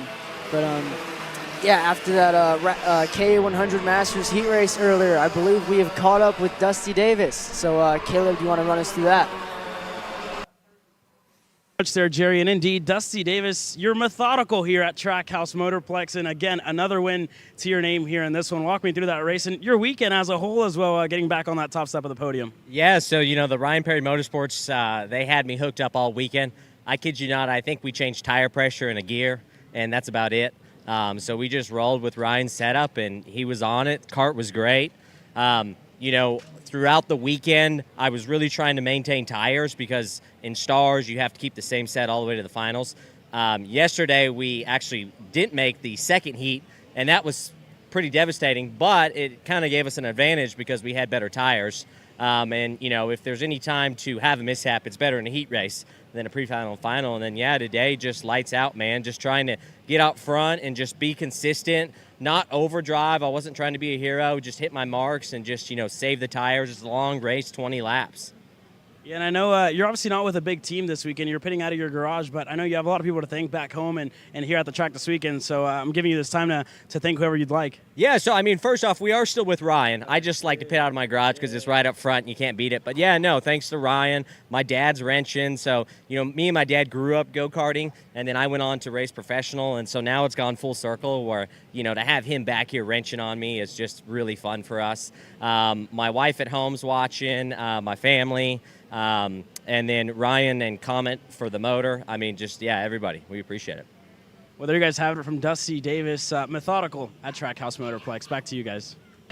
Knows this place like he owns it, or, well, at least like he used to run the place, which he did and did a great job for the years that he was here. And he's done a phenomenal job all weekend in the K Masterclass, putting on a masterclass for all of those superstars that we just witnessed on the circuit. Right now we've got the future of motorsports on your screens. Zane Burgess and Santiago Oriole and Jaden Francisco, who has really stepped things up a notch over the summer stretch. And now as we hit the fall part of the national tour here in the States, well, this Canadian is a factor whenever we roll out the micro slip drivers. He has put himself in this conversation with the two drivers in front that started off the year going head-to-head in Miami, and Jaden has closed that gap both to them over the course of the season.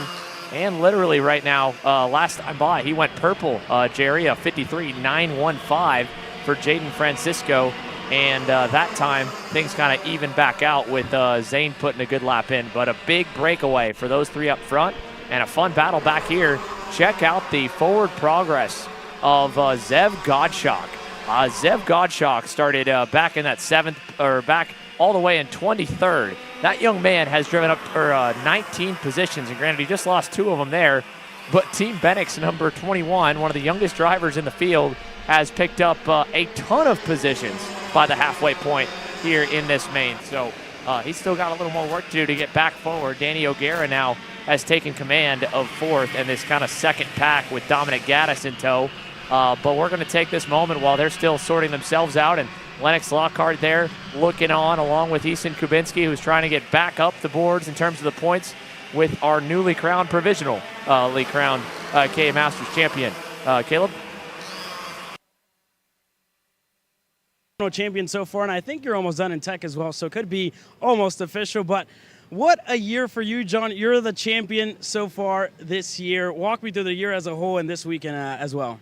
Yeah, so last season won the championship, but it was a lot of learning, right? I mean, this 100cc racing is a lot different than what I'm used to. I had to learn kind of the pack racing, the drafting, the kind of the strategy that goes into it. This year was about putting down consistent finishes. You know, I just wanted to be in that top 5, you know, podium every race. Actually, I had a first one round, second, a third, and now a fourth this round. So good consistent season for us. Yeah, I mean, this weekend as well, you were telling me you wanted to go for that third place. You wanted to end up on the podium here, but you obviously didn't want to risk too much. Just walk me through the thought process as well this weekend to finally clinch that championship. Yeah, well, Dusty is just way too consistent, man. That guy was on rails today, so hats off to him. He deserved the win. Was hanging with him for the first part of the race. He got a little separation, and I was kind of a sitting duck for the next 2. And I think I could have battled him a little tougher, but championship was on the line, and I just took the smart play and brought it home in 4th. And lastly, who would you like to thank for this championship here this weekend? Oh, man, there's so many people. So on the track, I get great support out of Timmy Tech, Tim Schutt, and his team from J3 Competition and Kart. I got my family here today. I got even some friends from work here. Appreciate everything Stars does to put on a fantastic series, and you guys for all the great coverage, man. So. Yeah, well, we appreciate that. Thank you for the nice words. And you say something else? Oh, well, the Tech guys wanted me to shout them out, too. So I guess I got to thank Tech, too. Always like seeing those guys at the end of the day. Yeah, well, there you guys have it. John Bonanno, hopefully we'll see him in Tech a lot more next year. Holds on to the #1 plate as well going into 2025. Back to you guys in the booth. Thanks, guys. Thanks, Caleb. That's a pretty smart strategy. Make friends with the Tech guys by giving them a little love in your interview, Jerry. Maybe they'll go a little easier on you as they're tearing your motor apart. Yeah, and like you said, they're always a good end of the weekend. You know, when you know you're in that Tech barn, and always a good end when you know you're going home and the engine's not on the kart. And speaking of going home when the engine's not on the kart, Santi Orioli and Zane Burgess have slowly opened up that gap to Jaden Francisco. Last time by Santi with the 53.615 and Zane Burgess with the 53.878. And Jaden was able to hold the time last time by, but it seems like too many mistakes, and he's pretty much out of that draft window at this point. Yeah, it's unfortunate for Jaden Francisco. The second half of this main event has started to see him fall off the pack. In the pre-final, it was about Dutch Westbrook kind of fading back from the top 2. Now, Zane Burgess and Santi Orioli are trailing Jaden Francisco away. Again, though, for Zane Burgess, winning this main event is the only way right now he can at least hope that he could walk out of Trackhouse Motorplex with the championship. The only other option is if Easton Kubinski, who has faded back to the 8th position, stays all the way back there.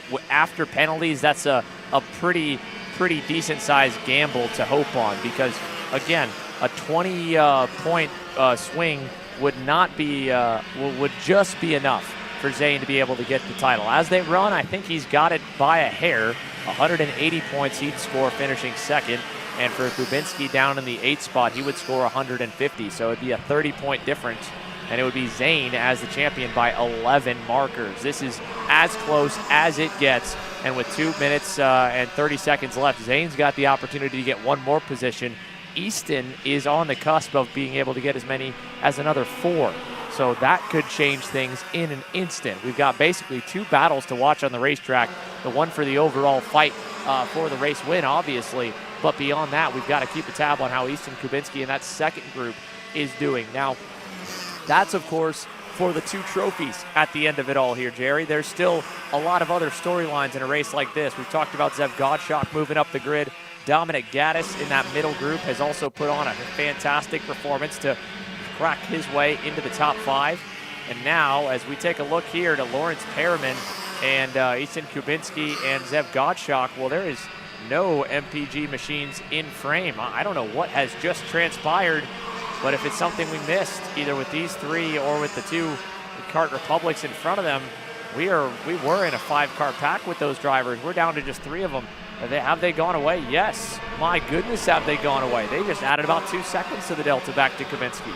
Yeah, Dominic Gaddis and O'Gara working together there to push even further away from that group behind, and Lennox Lockhart still in that tow, but not too sure what happened there. It really just seemed like it unfolded, and we'll take a look at these lap times last time by. So yeah, Xander, 54.3, and for that entire group, Danny O'Gara, Lennox Lockhart, and Dominic Gaddis, but that whole entire group back all in the 55s. So that gap definitely opening up, and it looks like Easton Kubinski is now falling off of those two in front of him as well. So this pack now is fighting for the final couple spots in the top 5. Dominic Gaddis in the white helmet, Danny O'Gara behind him there on the black and white MPG Motorsports machine, and PSL karting zone, Lennox Lockhart on the Beryl Art there has now worked his way up and into 6th, and it looks like Zev Gottschalk and Kubinski all the way to the back of the frame. Another Beryl Art that's really fast this weekend here with 3 laps to go in micro is Jordan Musser. He starts on the pole in Pro Masters. Caleb?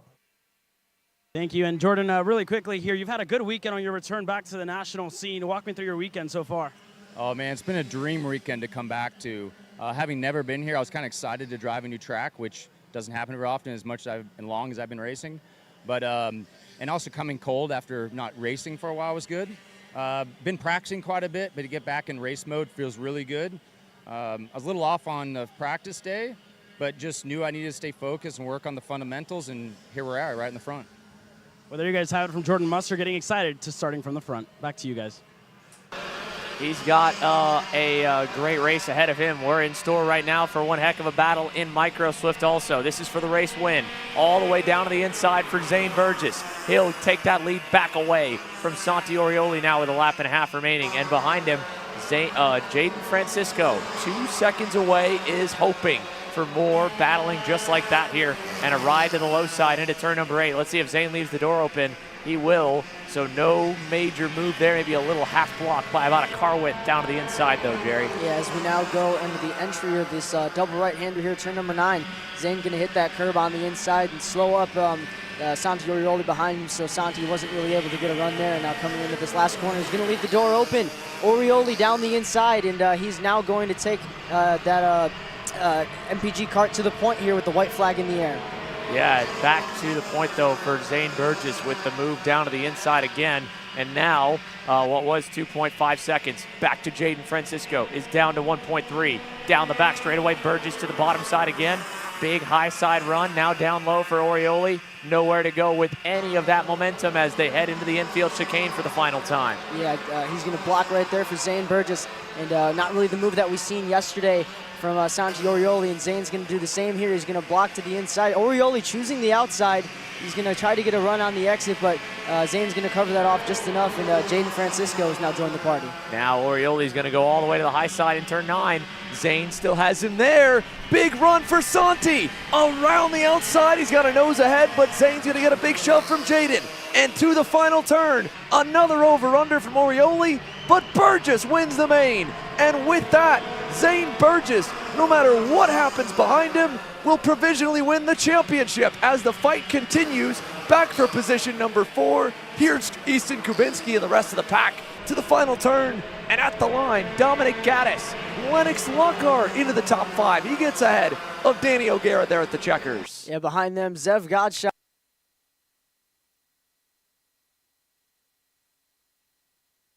And all the congratulations, and that's going to be provisionally champion in Micro Swift category for Zane Burgess, and to run you through the rest of your top 10 here behind Zev Gottschalk, Lawrence Perriman in that P8 position, Easton Kubinski in that P9 position, and Jake Benaglio rounding out your top 10. 14 positions up from that P24 starting position. Apologies there about the slight hiccup again for live timing and scoring, but again, like you said, Easton Kubinski in 9th across the line. And here's one last quick look at the unofficial results in Micro Swift. Zane Burgess had the pressure on this weekend here to try and perform to get himself another national title. He did exactly what he needed to do on that final lap, and by our calculations, the Jamaican sensation is your 2024 Micro Swift Stars Championship Series champion. And I believe it's just beginning to sink in here for Zane Burgess as he gives a thumbs up to mom and dad who are on the other side of the scale line and waiting for things to be called official once he rolls through the weigh scales and heads that cart into tech, and he's able to be released to be able to celebrate with his entire team. That was an awesome battle all the way to the end, and right there as well, Zane's going to give a big congratulations to Lennox Lockhart, the kid in the red suit. It is first career top 5 for Lennox, and he's stoked about it there in the scale line. Yeah, Xander, he looks absolutely pumped up, and I'm sure you remember your first top 5 on the national scene, and you know, it's just the feeling that, you know, you're forever chasing, and, you know, at this point he's going to be stuck with karting, and, you know, the bug is bitten. You know, he's definitely celebrating that one right there.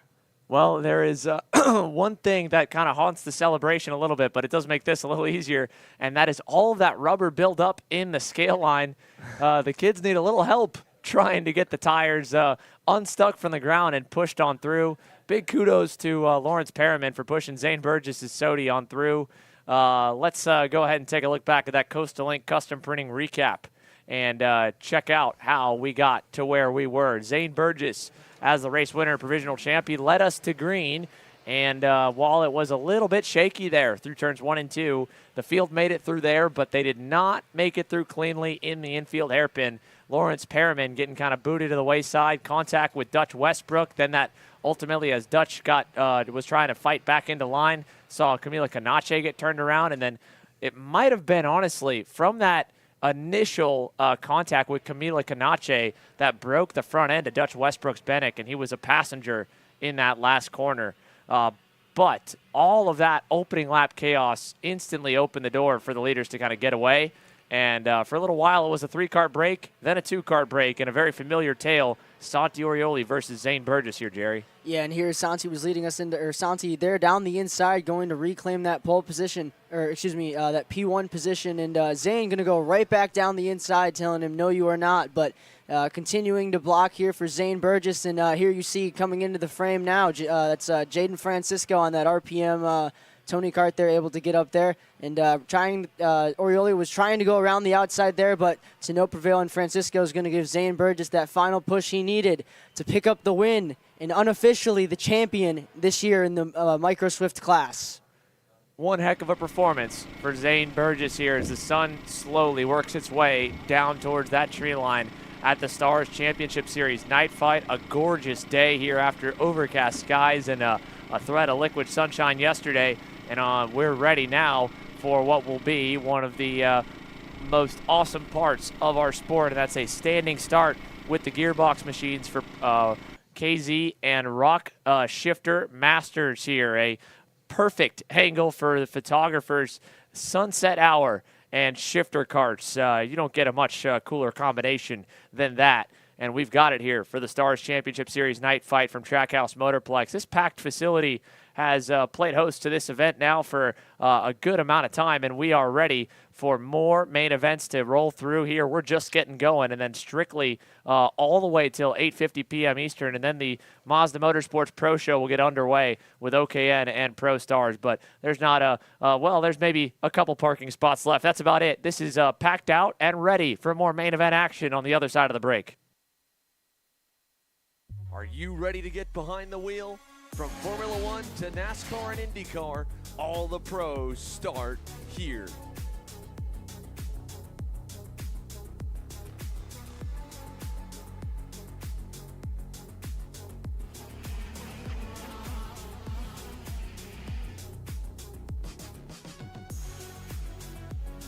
For more information, check us out online at mcckarting.com or call us and go racing today.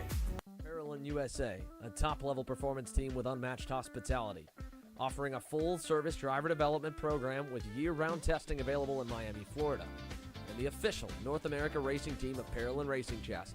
Chassis and parts available at ParolinUSA.com. This is Henry.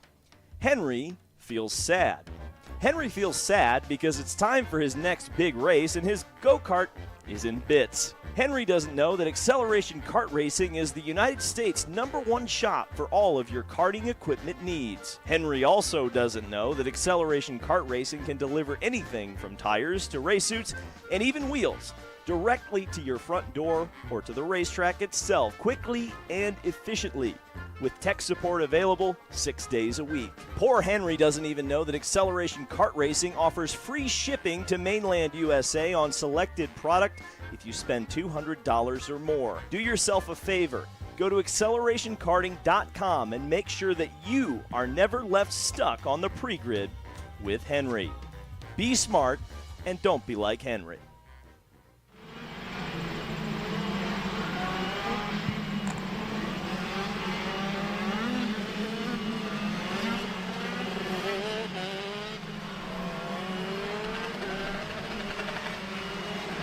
Welcome back to Trackhouse Motorplex for the main event with your Pro and Rock Shifter Masters. Let's take a look at how they'll line up for the final event of the weekend and the final event of their season. Again, Pro Masters, Rock Masters, the combined grid has Jordan Musser, who we just spoke to moments ago, on the pole, and Joe Ruck on the Maranello USA entry on the outside of him. Matt Machiko and Skitchy Barnes will be on row number 2. Machiko was able to outrun the majority of the time penalty he had for the unfortunate jump start in the pre-final. Skitchy Barnes making up a few markers on the overall standings and on Mike Rivera in the Rock Shifter Master division. Morn Van Tock, Rivera, Brian Frankie, Nick DeAndrea, Hugh Templeman, and Bradley Danoff. 17 drivers deep, and it'll go back to Jake Fetter on the Timmy Tech Comp Kart. He's got a little bit of work to do here in this main after some mechanical gremlins took him to the wayside in the pre-final. So there's a look down to Christian Marsh, and we are ready to take a look at the lights for the Pro and Rock Shifter Masters main event. The 4 lights will go on, and we wait. Out they go, and a great start there from the outside for Joe Ruck. He'll lead the way and get the whole shot down to turn number 1. Yeah, for the first time this weekend, Xander, someone's going to out-jump Jordan Musser, as I believe Nick DeAndrea there, and 577 there of Cheek the Third also having a rough start there. But he was able to get back around Joe Ruck, and where we've seen him all weekend long is we also have the, I'm not sure who, I think that might have been Lopez there, also around in the ball, Xander. Yeah, this time at least, Carlos Lopez was able to get back going. The 504 going around Osley Cheek around off the start. And like you mentioned, Nick DeAndrea with a hiccup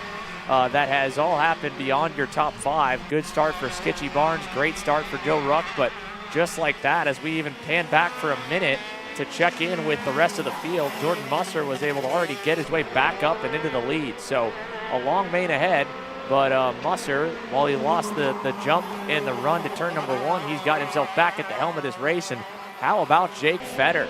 He's already picked off half the Master Shifter field. He's up to 8th right now from 17th on the, or 16th on the grid. And with 14 minutes plus 2 laps to go, we got a long time to settle in here at sunset hour for the Shifter Master Division. So we're going to take this moment to give a little bit of props to our newly crowned Micro Swift Stars champion and your main event race winner from Trackhouse here. Caleb? Thank you there, Xander. I'm here with your Micro Swift race winner, Zane Burgess. That was a crazy race, dude. Walk me through it. So Orioli and me were together. I just kept pushing him and pushing him to the end. And then Francisco came and pushed me at the end and helped me win. Yeah, and I know that was a crazy race. Were you nervous at any point of that race? I know it looked pretty close with Santi. I was losing grip every lap, so I got a little nervous in the middle of the race. So who would you like to thank for this race victory? I know there's a big support section for you here this weekend. Yes, Wolger, my family, Sodi, Ruben, Ricky, Juan, and the whole entire Sodi team. Well, there you guys have it from Zane Burgess, man. This kid's getting better every time that we talk to him, and I'm sure we'll be talking to him a whole lot more in the future. Back to you guys in the booth. What a progression this year has been for Zane Burgess. It's been a fast year behind the wheel, the year where he's really seemed to have everything kind of click. But like Caleb said, he's getting pretty good at this microphone stuff here with how much we've been chatting with him. Well-deserved and a championship along with the race win here for your main event winner in Micro Swift, Zane Burgess. Now, Jake Fetter is the driver on the screen right here in that blue and yellow comp kart. We have watched him already claw his way up a couple spots. He's putting a lot of pressure on the RS Kart VTM racing team drivers. They're 6th and 7th. And as we keep an eye to see if he can get, oh no, that is, oh my goodness. Jake Fetter, right as we give him a little more love, looks like he might have just had the shifter linkage break on that comp kart as he takes a look back, and I think it just popped right out of gear coming out of turn 4, Jerry. Yeah, it definitely seemed like that was the case, Xander. And really unfortunate, as you know, he had to go from the rear for the start of this one. And yeah, unfortunately, it's going to be heartbreak here at Trackhouse for Jake Fetter. Nevertheless, here, Matt Machik, it is Skitchy Barnes on screen with Mike Rivera behind him, currently 4th and 5th overall on track. But these are the two, Xander, fighting for that Rock Championship. As now Mike Rivera is going to go down the inside, but he's going to back out of it there. And you know, it's still 11 minutes on the clock. He can bide his time and, you know, get to that pen and paper and take some notes on, you know, where he's better than Skitchy and, you know, where he needs to improve.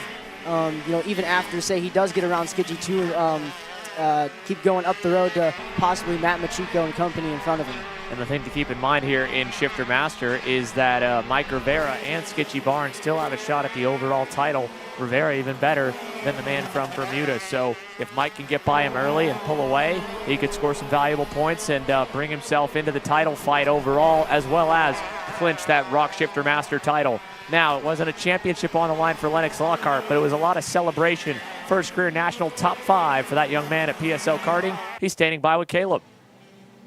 Thank you very much, Xander. And indeed, Lennox, you've grown a lot this year in your first national top 5. Tell me how that felt. It feels very good, and I really like it. And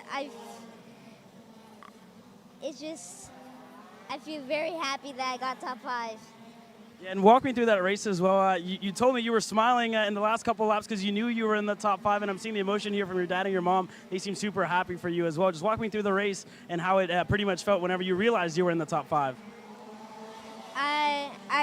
At the end, like 2 laps before, I just counted how many go-karts there are, and I realized I was in top 5, and I decided to defend and keep that position.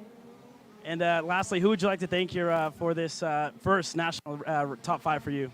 I would like to thank PSO, my family, my grandparents. I would like to thank Last Lap Insider and D2. Well, there you guys have it from Lennox Lockhart. Hopefully we'll hear a lot more from this kid and more national top 5s. Back to you guys. Talk about a great wave of momentum to ride off for the end of your national season here and gear back up to maybe chase a championship and race wins in 2025. But for tonight, Lennox Lockhart and his family get to celebrate that awesome performance. Now, checking in with the rest of our Shifter Master field, a little bit of a ways into this main event. Watch Mike Rivera put a lot of pressure on Skitchy Barnes. He continues to kind of look low into the turn 4 section, but he has yet to kind of force the issue. When you take a look back at the championship in the overall, as well as the, oh my goodness, big contact, is that Nick D'Andrea and looks like Hugh Templeman. And they have gone, wow.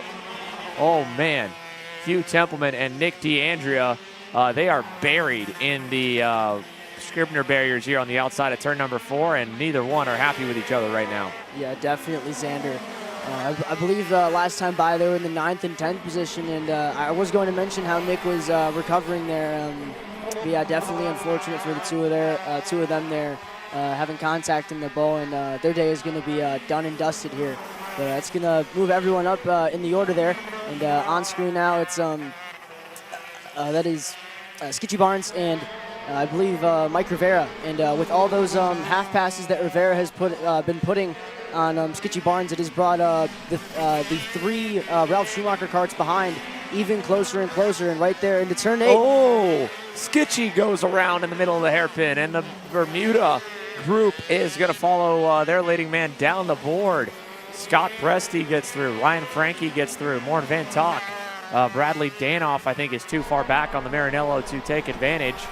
Skitchy Barnes in a really kind of awkward spin in the infield there, Jerry. That was weird the way that one kind of went out, but it was like right as he began to put the power down, Scott Presti was ready to put some pressure on, and now Scott's going to go to the inside of Mike Rivera as we see the cleanup continuing over here at the bowl there with the impact to the wall for Hugh Templeman and Nick D'Andrea. Yeah, it seemed like in that hairpin, Rivera went down the inside, maybe went a gear too low, and when Skitchy was trying to get back to the power, he hit the rear of Rivera a little bit, and it must have moved all the weight to the front of the cart. So when he got back to that throttle, it must have lit up the rears, and at that point, it wasn't really much Skitchy could have done. But yeah, nevertheless, Skitchy still on the track, so you're hopefully going to see him work his way back up the order. But that might put the championship closer into the hands of Mike Rivera. Yeah, Mike Rivera on the black and white GFC right now is at least still well ahead in the Rock Shifter Masters Championship. All he had to do at this point was to clinch by starting this main event. He's got the subcategory locked. There's just not enough entries for anything to really shift the wins there. But in the overall championship fight, Scott Presti led the points by 1 marker going into the pre-final. And then he had that massive crash that sent him out of the top 10. Meanwhile, Matt Machiko lines up 3rd for the main, even with the jump start. So the Magic Kart driver, who currently still is 3rd overall, is in position right now to help Magic Kart potentially double up in the shifter divisions on the championships here in the 2024 Star season. Scott Presti's doing everything in his power to try and bring that back to the way of the VTM racing team, but he's only going to be able to make up maybe 5 points or have a 10-point swing on Matt Machiko, and he lost more than that with the way that the pre-final unfolded because he went all the way back to 13th. But let's say he does work his way up to Matt Machiko. Well, no one's going on the ride with him. He has dropped Mike Rivera off. Ryan Franke is not being able to follow his teammate forward, and neither is Morten Van Tonk. So outside of pulling almost like a Formula One level, get in front of someone, and then just white line for the position so that way they fall further back, like targeted falling back and defending. That's the only way, if Scott Presti would even want to attempt to resort to something like that, that he could switch things up. But as we've witnessed already, with a handful of DNFs and an awkward spin for Skitchy Barnes, with still 5 minutes plus 2 laps on the clock, there's a lot that could change here in this Shifter Masters main event. Yeah, definitely, Xander. And the gap between Machiko and Scott Presti last time by was about 4 seconds. So definitely a tall standing order if Scott Presti does, think that he has the pace to get up there. Last time by, Presti was, however, half a second better. But yeah, definitely a tall standing order if he wants to try to get there, Xander. It's a long ways to get there for Scott Presti, but there is still a long ways to go here in this main with 4.5 minutes plus 2 laps as Jordan Musser continues to put on a clinic. We'll go down to pit lane to gear up for the biggest class, or the biggest group of go-karts we have seen on the racetrack at one time so far this weekend. 40 KA juniors are ready to go. Caleb? Thank you there, Xander. And yeah, Enzo Vidmonte, again, you sit 2nd in the championship at the moment behind Ty Fisher. I know that pre-final obviously didn't go as planned, as actually Ty is going to come through. But obviously that pre-final didn't go as planned. Just walk me through how this weekend's been for you so far. Yeah, it's been hard. We don't have the best equipment this weekend. We came off with no engine and just getting like a random engine. It's going to be tough. We will fight to the very end. What do you feel like you need to do to win this championship here in a couple of moments' time? Wait, I didn't hear you. Sorry. What do you need to do to win this championship here in a couple of moments' time? Probably get to the lead. Maybe do a MCC USPKS all over again. But yeah. Well, there you guys have it from Enzo Vidmonte in short words, and you know what his plan is going to the main event. Back to you guys. Well, if Enzo Vidmonte gets to the lead and doesn't feel like he's got the speed to stay there, that could mean an action-packed KA junior race from start to finish. But we've touched on it a little bit with how wide this groove has gotten. I think it's going to be very possible to have some attempts of passing drivers around the outside. I think it'll be somewhat easy to defend because you can go in so deep and catch the cushion of rubber to rotate and stay on the racetrack. But I don't know what that could do, because even as crazy as the KA classes usually are, we haven't seen, let's say, a green to checker white line fest. But I don't know. By that sound of that interview, that might be what we're in for. Let's see what some of the other drivers have to say. Caleb?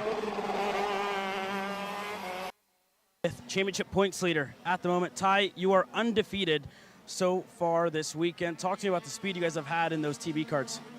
Yeah, the speed's been unreal. We've been flying every session so far. The engine, the A to Z engine has been amazing. The chassis has been amazing. And yeah, now we're fighting for the championship. It would be cool to sweep the weekend, but I'm looking forward more to the championship than sweeping the weekend. I'm not going to try and do any dumb moves in the final. If that means getting second but winning the championship, it happens. It'll still a good result. Yeah, and lastly here for you, how much would it mean for you to finally get that U.S. National Championship? We know you have a lot over in Canada, but yet to win one here in the U.S. How much would that mean for you? It would mean a lot. It would mean a lot to me, my family, my team, the whole Race Lab crew. It would be really, really good. Starting off the year as like our own pop-up tent, to now winning a U.S. Championship, it would mean a lot. Well, there you guys have it from Ty Fisher. Looking forward to hopefully winning his first U.S. national title. Back to you guys. He's got a pretty good shot at it here, Caleb. He enters this main event with a 60 marker lead over Enzo Vidmonte and over 119 back to John Antonino Jr. So you talk about comfort level. Ty Fisher could fade back as far as I think 6th, 7th, maybe even 8th and still clinch the championship no matter what happens around him. But that doesn't mean that you can let off the gas. He's got to continue to do what he's done to get himself to this point. I think that's a common mistake that drivers will make in fighting for their first points championship, that they start to, when they get to the last bit of the season, Jerry, drive a little more conservative, allow the weight and the pressure of the potential title kind of weigh in on them, and they end up losing it in the end because they switched up the way that they approached all of the races that got them that championship lead in the first place. Yeah, Xander, once you change that mindset for yourself, you really start to change your direction on, what you're focusing on and off the track. Obviously off the track, I'll always focused on the speed, but, when you change that direction, in your head, you're saying, okay, I don't need to win this race. All I need to do is just beat this driver. That's pretty much just the scenario there for Ty Fisher. All he really needs to do is just beat Enzo Vidmontien, and, Enzo, what he really needs to do is hope that he can finish far enough in front of Ty Fisher. We heard from him in that interview. And, but yeah, definitely going to be a good one coming up next in K100 Junior. But now back to the on-track action as the clock runs out. I believe Jordan Musser did cross the line, so we are going to go around. So currently about 2.5 laps to go as this group here on screen, Mike Rivera, Ryan Frankie, and Morn Van Tok at the end of that group. Yeah, close pack right here. 4th, 5th, 6th, and 7th. Scott Presti up the road has reeled in Matt Machiko. That'll be for the final podium spot, and I think Scott Presti, if he can get there, could maybe try to mess with Machiko a little bit, but ultimately Matt Machiko, even with a jump start that with maybe a few other things going differently, could have hurt him more than what it ended up doing in that pre-final, but it was only a small loss to Joe Ruck, and it was still a net gain on Scott Presti, who couldn't afford a mistake coming into the weekend with how close those two were in the point standings. And sadly, an issue in that pre-final sent him down outside the top 10 with a fail to finish. And that is going to be the difference, I think, here. With a lap and a half to go, Matt Machiko is trying to bring it home for the Magic Kart USA boys. 3rd on the racetrack right now and provisionally in control of this championship. Just a lap and a half remains for Matt Machiko to turn the 603 to the number 1 plate for 2025. And up the road as well by nearly 13 seconds from him is Jordan Musser, who just hit the timing loop to take the white flag. 1 lap remaining for the Texan and PSL Karting in their kind of reunion race together to close out what has been a flawless performance throughout all 3 days of action, Jerry. Yeah, Xander, it's been a pretty close story to what we had in K100 Masters earlier on today with Dusty Davis. Jordan Musser and Dusty Davis alike have both been very, very fast here at Trackhouse Motorplex. And great to see Jordan Musser returning here and with a pretty dominant performance as he rounds the double rights right now. Lots of speed, and more importantly than anything else, no mistakes on the mechanical front, and really no mistakes from the driver either. Jordan Musser is back on top in his return to the national scene in Shifter Masters. He wins by nearly 9 seconds over Joe Ruck, and over to the final turn, Matt Machiko to the podium and to the championship for Magic Kart USA. For Scott Presti to only be 3/10 behind, it is such a heartbreak for him, but if he maybe had a couple of more laps, Xander, he might have gotten there. We might have seen a fight for that championship there, but behind them, Mike Rivera, I believe, is also going to take the championship in the rock category over Skitchy Barnes, and behind him, Ryan Frankie in that 6th position. Morn Van Tok, Skitchy Barnes, Carlos Lopez, and Brad Danoff rounding out the top 10. And check out the emotion for Matt Machiko as it finally starts to sink in. He was looking to the heavens there on that back straightaway. The results obviously are provisional, but he has taken it in here on this cool-down lap, and his competitors doing the same.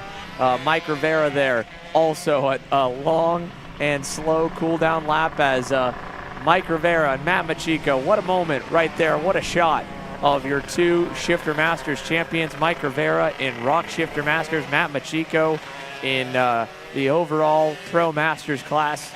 There was Tiffany Kelly off to the side. Unfortunately for her, she was unable to finish. She went out with 4 laps to go, or sorry, with 7 laps to go, and Brad Danoff, her teammate, also went out early. But I think Matt Machiko and Mike Rivera, I don't think they're done. I think they want to get some donuts going here. And well, normally on Sundays for the Stars Championship Series, we do donuts. At Trackhouse Motorplex, I think the one thing Christian Marsh was saying is, well, I don't know if they're saying no to donuts altogether or no on the finish line. And that might be a heartbreak for Matt Machiko and Mike Rivera. I think they would have liked to do it, but, oh, let's see. Matt Machiko, is he going to turn it around?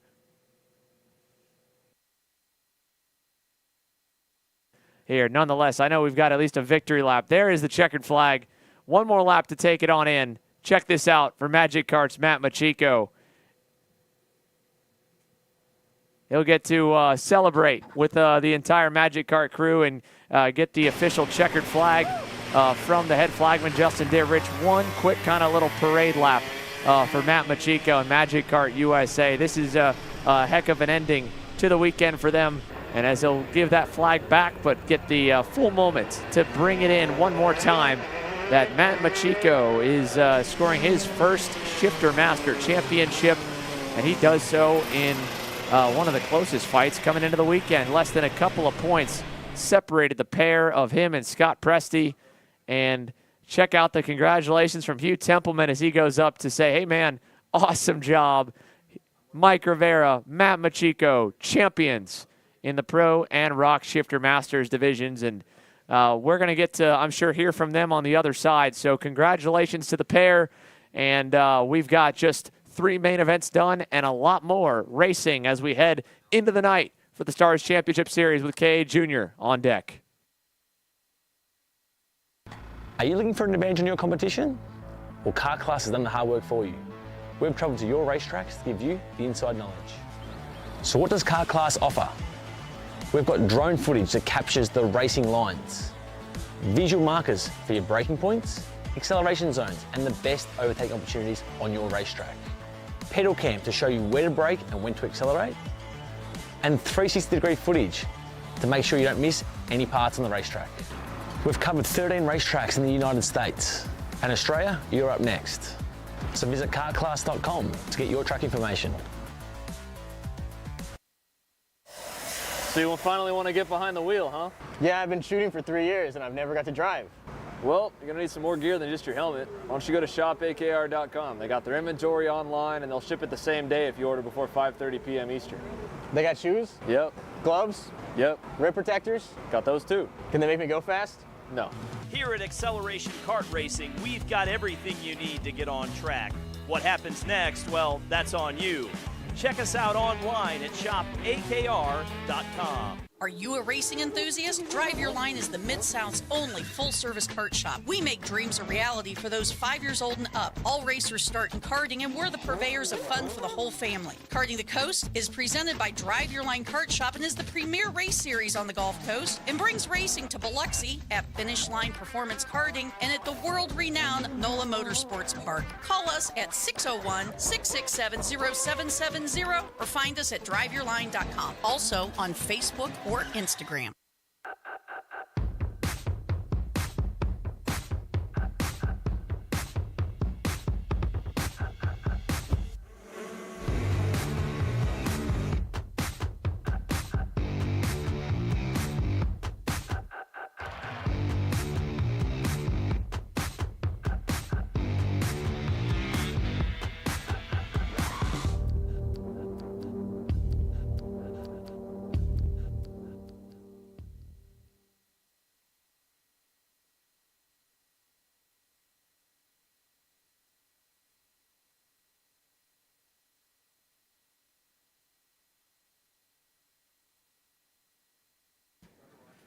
40 KA juniors are ready to go here for the main event. Ty Fisher on the Race Lab Karting TB will get set to lead them off. And as they slowly begin that road down the access line onto the racetrack, what a year it's been for Ty Fisher of close calls throughout the 2024 Stars Championship Series season. But as he spoke with Caleb down on the grid here just moments ago, what it would mean to get his first national championship here in the States just 2 weeks off the back of finally getting his first major main event win here stateside as well. It's been a fun story to follow as the Lime Green TB crew have, as Ty mentioned, started out with pop-up tents, slowly making progress throughout the year across all fronts, and now they have a serious shot at winning the championship. Max Christia and Max Weiland, two young guns, especially in Christia's case, that have been impressive here this week. Max Weiland has also had a ton of close calls, and I think more than anything else, he's hungry and ready to try and challenge for the race win, and he knows, especially here in the interview there with Ty Fisher, that Ty's going to be a little conservative here tonight, so maybe he can try to use that to his advantage, be a little more aggressive for the kid that's thinking big picture as the sun begins to set. One quick look here for all 20 rows on the field here for KA Junior. It took us 3 days and 2 pre-finals, 4 heats, 2 qualifying sessions to get to the final field here together. And now it is time to go racing for your KA Junior main event field. Here we go with the line into the tram lanes. It is 15 minutes plus 2 laps for the main event. Ty Fisher on the inside. Max Weiland on the right side in the white, blue, and orange Magic Kart. The lights are on, and as they go out when they hit the box, we are green down to turn number 1. A good start by Ty Fisher, that entire inside line as well. Everybody looking to cycle their way through. Turn 2 is going to be the big trouble spot. A couple of drivers get collected. Big contact on the exit of turn number 2. And I think that looks like it's Hamza Anbar or Nathan Golseth. Not sure. Don't want to speculate early on. Golseth still out there on the racetrack. So indeed, that was Hamza Anbar who got collected. Dupuis was involved in that incident as well. But man, oh man, what a hectic start to KA Junior. Yeah, there was a lot of action going on. There was more contact further back that at the end in turn number 3 that's also taken out one of the Ryan Perry Motorsport machines. Might have been Alexander Young. And he was right around that same group there, middle of the 40 car pack where Hamza Anbar rolled off in 20th, Young in 19th. Looked like also collected in the incident might have been a Kart Republic, and I think that might have been Homer Heyman. So as they crossed the line, big losers there from the beginning. Nathan Dupuis, he was the first driver in that train as they all got stopped in turn number 2, and the Sodi driver has fallen way down the boards here, and he did not cross the line until 35th as of the end of the first lap. So a heartbreak for the Canadian, but we are green and already watching Enzo Vidmontien go to work. How about that slick move down the inside at turn 5? Man, that was a nice one there by Vidmontien. He was able to get Antonino the corner prior. Antonino doesn't want to wait behind his teammate into 8, and there goes Roberts as well, side by side. A little bit of a hip check there, and those two got together. Sent Jackson Deal a little bit wide, allowing Golseth to go through, and now for Jackson Deal on what could be his last junior race this year. He's falling under fire to Chase Gassiet Lee and a couple of other drivers. More moves there. One of the Ryan Perry Motorsports machines of what looked to be Luca Brancati making a move there as well on Forrest Adams. Don't forget Chase Gassiet Lee making moves there on Jackson Deal, was the fastest driver in the first half of the pre-final. That Nash Motorsports EOS kart is fast, and if he can continue that wave of momentum, he could climb up the boards here from dead last to the top 10 in the pre-final, and maybe now from well inside the top 15 to the top spot in the main. For the moment, though, Ty Fisher still leads the way as he tries to cap off his championship with a clean sweep of the weekend. He's got 2 car lengths to boot, back to the pair of Maxes there, second and third for Max Weiland and Max Christia. They traded that spot over the course of this lap, and then Enzo Vidmontien right behind his Kart Republic teammate there in the 4th spot. And John Antonino Jr. was 5th a moment ago. It's now Davin Roberts into that top 5 position. Yeah, good drive up the field for Davin Roberts. One driver goes around Luca Brancati around on the main straightaway, contact with another driver. Not too sure who that was, but goodness gracious, boys and girls, this is already a wild start to this race here, Xander. Luca Brancati and the Ryan Perry Motorsport crew out of it now. Davin Roberts remains probably their best hope as Isabella Simpson is going to tag the outside wall there in turn number 4. Another driver going to the wayside in this KA Junior main event with still so many laps left to go. It's surprising to see this amount of chaos this early on, but on that same note, when everyone's packed up together, that's the best opportunity to make up positions. When the field spreads out, it takes a lot more time to start to march your way forward. Let's look at lap times here. Last time by for Ty Fisher, a 50.42. Davin Roberts, a 4.5 with John Antonino pushing him. Max Christio was a little bit better. He's going to take that momentum to try and go to second, but Max Weiland may not have been as fast as Christia, but he was quicker than the race leader by a tenth, so he's right there, and also thinking he's got enough speed to go to the point. Let's see if he pulls the trigger here in turn 8. Big run to the bumper, inside, and yes, Max Weiland is going to take over command of the field out of the infield hairpin. And further back, looking for anyone else that might be able to make some noise. Gassiet Lee and Nate Golseth were even to the leaders here. So was Antonino again. No change in forward or backwards momentum. The only benefit they're going to have is the fact that we've got our first lead change of the night. And there's no doubt in my mind, Caleb, that was not the last. Yeah, definitely not going to be the last here in this one, but a couple of drivers as well. The more that these top 5 continue to fight, like Golseth, Antonino, and Davin Roberts, if the top 3 and top 4 continue to fight throughout this race, it's going to allow more and more drivers to get up to that lead pack. I mean, K.A. Jr. has been notorious so far this year for, the block moves all year long. As you see the Arcane Motorsports team looking on as Golseth looks to close in on what could be his first national race victory. But we have some moves up at the front. Ty Fisher going back on Mad Max Weiland there. We just missed it, but it was close. Enzo Vidmontien now on the rear bumper here in third, and definitely closing in his gap to Ty Fisher. And again, these two drivers in second and third, those are the two protagonists in this KA Junior Championship. So look out for these two. And again, going to be no love lost as they're both fighting for national championship glory here this weekend, Xander. But the important part to remember, if you're Enzo Vidmontien, is, well, yes, you do need to get ahead of Ty Fisher, not let him beat you. You need to make up 60 points on him. You only get 20 if you win the race and he finishes second. You need Ty Fisher to basically fall about outside the top 10. And, well, a move like that is going to make it easy for Ty Fisher to go backwards, catching him by surprise in turn 6. But still, the pack's not big enough. He only lost 3 more spots out of the exchange. And Ty is going to be able to hit the reset button with plenty of room back before Nate Golseth is able to arrive. So Vidmontien catching the TB kart off guard there in turn 6, moving up to second. It'll swing it back maybe about a 25-point gain right there from what was a 5-point loss. But again, he needs to make up 60 markers. That's a huge order when there's only 200 for the win. And I think we might have just lost 5 points on Enzo's momentum, because it looked like Buddy, John Antonino Jr. might have just tagged the wall with the left front tire. Yeah, he had a big, squirm there on the exit of 2, and indeed he was very busy on that steering wheel trying to save it, and he was able to hold on to it, but again, lost a little bit of time on the rear bumper from Davin Roberts, so gonna have to get back on the horse here, and this is gonna help him out just a little bit, because Roberts on the inside of Christia may have overshot it just a bit, and indeed he did, because Christia was able to over-under him quite nicely. And yeah, it's been a wild race to this point here, Xander. We have just under 8.5 minutes to go. It's for sure been a wild race, and again, we're going to hold our breaths all the way to the end, because it's going to get crazier and crazier as it progresses.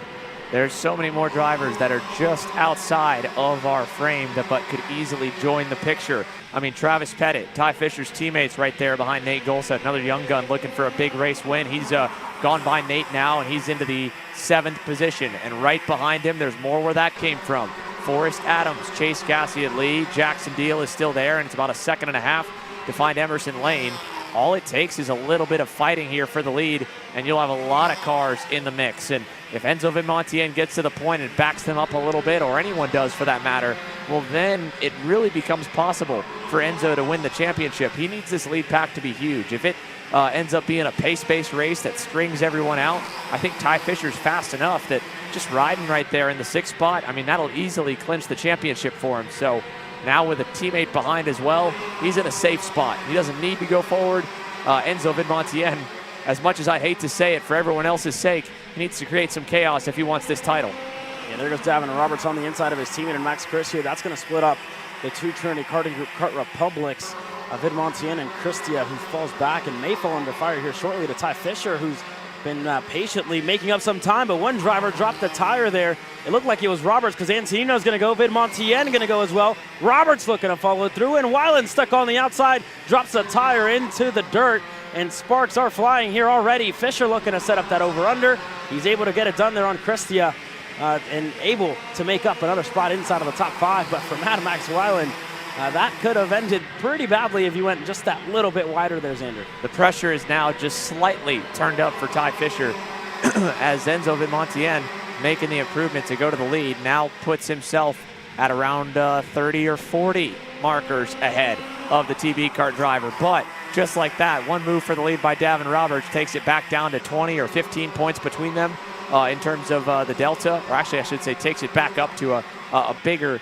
improvement for Ty Fisher's lead. So he's got that insurance built up. Now he can kind of be smart about it, but he's going to make a move back for 4th. Vidmontien goes back in on Davin Roberts now, and again, I said he needed to cause some chaos.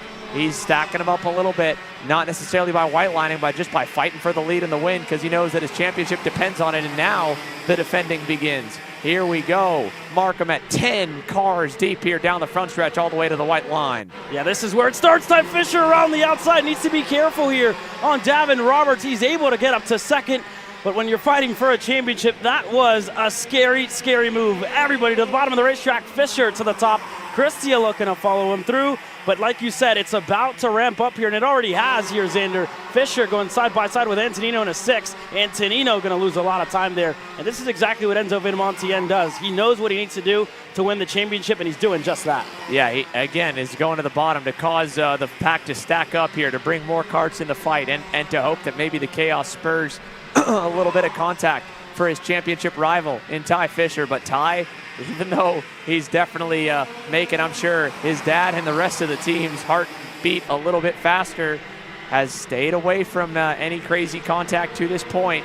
And behind him, he's going to get a little more of a gap now. Antonino on Christia, and Chase Gassiet-Lee is splitting that pack up a little bit. He's gotten ahead of Travis Pettit, and you saw him kind of go low down the front stretch to block, but now we lose all that gap again as Davin Roberts makes a move for the lead and slows the leaders up just a tick. Yeah, and again, expect Enzo Vidmontien to go back in 8. Not going to expect Davin Roberts to defend too much, and you're going to see Vidmontien, and I stand corrected. I don't even know why I'm here talking about this race, because Davin Roberts proving me wrong, going to the bottom of the racetrack and starting to stack him and pack him here. Everybody in tow all the way back to Forrest Adams in the 10th spot. And Tonino again around the outside. Can't hold on to it, but everybody inside of the top 10 is in within a shot. And look at that at the back of the group there. Forrest Adams, Nate Golseth, Jackson Deal. Here comes more company. How about Henry Taylor at the top of the screen on the comp cart there. He's trying to close on in. This group is going to get really big really fast. There's still a lot of time left. And in Davin Roberts' case here, Caleb, I can't blame him, because you know, you can only let someone take your lunch money so many times. He's let Enzo Vidmontien go back in on him once and twice, I think, already. So he said, yeah, that's enough. This time when I pass you, you're staying behind me. And he's making sure that's going to happen by going to the bottom. How about Travis Pettit trying the high side there on his teammate there for 4th? Yeah, Travis Pettit looking to get it done there on his teammate. He's able to get clear. Antonino on the inside. Fisher stuck on the outside. Davin Roberts way off the racetrack there. And that was from the defensive move. No idea what happened there. Vidmontien is all sideways, and Travis Pettit emerges in the lead. Ty Fisher falling to the back of this main group now, is in trouble. He's got to be careful not to go too far backwards and that he can't get himself back forward. Meanwhile, his teammate getting aggressive up front, leading, trying to get Max Weiland to work with him. He will not. Weiland to the lead here. Both drivers looking for their first junior national win, and a rookie season for Travis Pettit. And it would be a walk-off sophomore season win for Max Weiland if he could pull it off here. In the infield we go, and look at this, how close they are on the bottom. Ty Fisher side by side with Forrest Adams, and Chase Gassiet-Lee is the next one through the grass there out of 8. What a save by Chase Gassiet-Lee, full lock to hold on to it. That was insane by Chase Gassiet-Lee to hold on to it there, and Deal looking to make up some moves as well for the MPG Academy. This race has given us everything so far, and a couple of rookies leading the field away. Ty Fisher, again, if you're worried about the championship here, you're sitting in 9th for Ty Fisher. He still holds on to it with Enzo Vidmontien as well, not in shot for the win, as Ty Fisher now making a move for Forrest Adams. But again, I'm not going to speculate anything. I'm not going to call anything or try to spoil anything, because I have no idea what's going to unfold next. into the hairpin with 1.5 minutes to go, plus 2 laps. We've still got more time as we race into the night now with the lights on. Ty Fisher still in the top 10. That's a safe zone for him. A little bit further forward, couldn't hurt though. He goes side by side with Nate Golseth. Golseth now is going to lose 1, 2 more spots. How about someone we haven't talked about yet here in this main? Little sizzle. Isaac Malkiewicz there on that PSL Beer-Lard is going to join the picture into the top 10. Yeah, and for Isaac Malkiewicz, for the first time this weekend, had a smile on his face. When he came to the grid, he said, you know what, we're going to get it done in this one. I feel it, and I know we have the speed to be a contender. And indeed, he is for sure working his way up the field. 6 spots gained for Landon Boer on the MPG Academy machine. 16 spots gained, as well as Benham Abernathy, a shout out for him. 13 spots up on the field. So a lot of movers and shakers so far in this one. But when you look here on your screen, the championship points leader, Ty Fisher, has gained a couple and looking to gain a couple of more on the teammate of Enzo Vidamontien and Max Christia. Not close enough in turn 8 to get that move done. Yeah, but a 7th for Ty Fisher and a 3rd for Enzo Vidamontien. That is enough. And now that the pack's kind of calmed down and Enzo has to drive back up to the lead, they're going to spread back out a little bit. Inevitably, some battles will break, almost like storms, and kind of split this group up once again. I'll give a lot of credit to Travis Pettit right now, though. This young man is driving a very well-composed and humble main event here in second. You saw him when he got to the lead. He was emphatically motioning to Max Weiland to say, hey, push me, follow me, we have a gap. Max decided to go by him, and instead of getting kind of drug into an ego-slinging battle of who gets to lead, Travis Pettit took a deep breath, and he said, you know what, fine. If you want to lead, I'll just push you. And he has done that. He has broken them away from everyone, and that's put them now in a very high odds opportunity, or very low odds, great probability opportunity to get a main event win, because the rest of the field is looking a bit like Isaac Malkiewicz mangled up Beer-Lard there with some black marks on it, and more drivers really through that entire top 10, top 20 grid because of all of the side-by-side action that has ensued over the last 15 minutes. But with the timer hitting 0, we're finally to that last couple of laps in this main. 2 laps to go when they hit the start-finish line, and we've got kind of 3 major focal points. You've got the top 2, Max Weiland, Travis Pettit. We're looking at a potential first-time winner in both of these drivers if nothing else changes here, but Max is already starting to go to the bottom. Enzo Vidamontien trying to make a Hail Mary run in the main event to win the championship. He needs to win the race at this point and hope for some bad luck for Ty Fisher. He's lurking back there in 3rd. John Antonino's won a race already this year. He's in the 4th spot trying to close up as the white flag waves. My mistake, 1 to go. 1 lap left here for Max Weiland trying to hang on. This is it. We're on in contention for a first national race winner here in Mad Max Weiland, and Travis Pettit, who continues to look over his shoulder, knows that Vidamontien is close, but he has to fend off John Antonino. Fisher's up to 5th as well. So these battles are definitely going to ramp up here. What does Travis Pettit have in store here? Not close enough in a 6. He's going to have a good shot in turn number 8. Mad Max Weiland to the bottom of the racetrack. Vidamontien defending as well. Can Pettit set up an over-under move? They're going to go side by side on the exit. Who's going to bail out? Travis Pettit is in around the outside, goes to the lead. Travis Pettit has never won a junior race before. Up the hill and on the same end of the summer where he got his first mini win last year. Travis Pettit wins the night fight for KA Junior, and Ty Fisher ends up 3rd and scores the championship in the division as well. It is a TB Kart lockout of the major championship trophies in the KA Junior class, and the celebrations can officially begin. Ty Fisher on the podium as the champion, and Travis Pettit wins his first career junior national main event win. I don't know what happened on that last kind of couple corners there of John Antonino and Enzo Vidamontien, Caleb, but they were fighting door to door right here in turn 8. You saw Enzo release the brake, run Antonino a little bit wide, and Antonino crossed the line 4th. Enzo all the way down in the 8th spot there. Yeah, that was a wild race, and you can see the smile through the visor on Travis Pettit. He is elated, and 2 sides to every story there. Mad Max Weiland deflated. Unfortunate there for Max. He's come close time and time again, but the wait is going to have to continue for the Magic Kart kid. Unfortunate there, Xander, and this is what we get from racing week in and week out. You have, you know, the high side of that story for Travis Pettit, and again, just the bad side of it with Max Weiland. It's another chapter. It's another chapter in Max Weiland's story at this point here, Caleb. A podium, a solid run, and a close call. That win is headed his way soon, but tonight was not his night. Travis Pettit shines under the lights, and Ty Fisher joins him on the box as the champion all the way down through your top 10. I know that we've got a quick shot as well of what will be going through the scale line and a look back at our Coastal Link recap of this major race and major moment for Travis Pettit and for Ty Fisher and their entire group here. But there's how the rest of the results fared. Let's take a look back at our Coastal Link printing recap from KA Junior, beginning with a bit of a shaky start, it kind of felt like there. It looked good initially, but right as they all kind of bottled up through that chicane, well, there were drivers all stuck together. Homer Heyman stuck together, it looked like, as well, Hamza Anbar. And then on the front straightaway, weird moment for Luca Brancati, kind of getting hooked up with one other driver, spinning off to the inside. But in the early stages, Max Weiland, Ty Fisher, well, they had a bit of a gap. And Enzo Vitmontien, tip of the hat to him, Caleb. He knew he needed to cause a little chaos and send Ty Fisher way down the board for him to have any shot at the race win.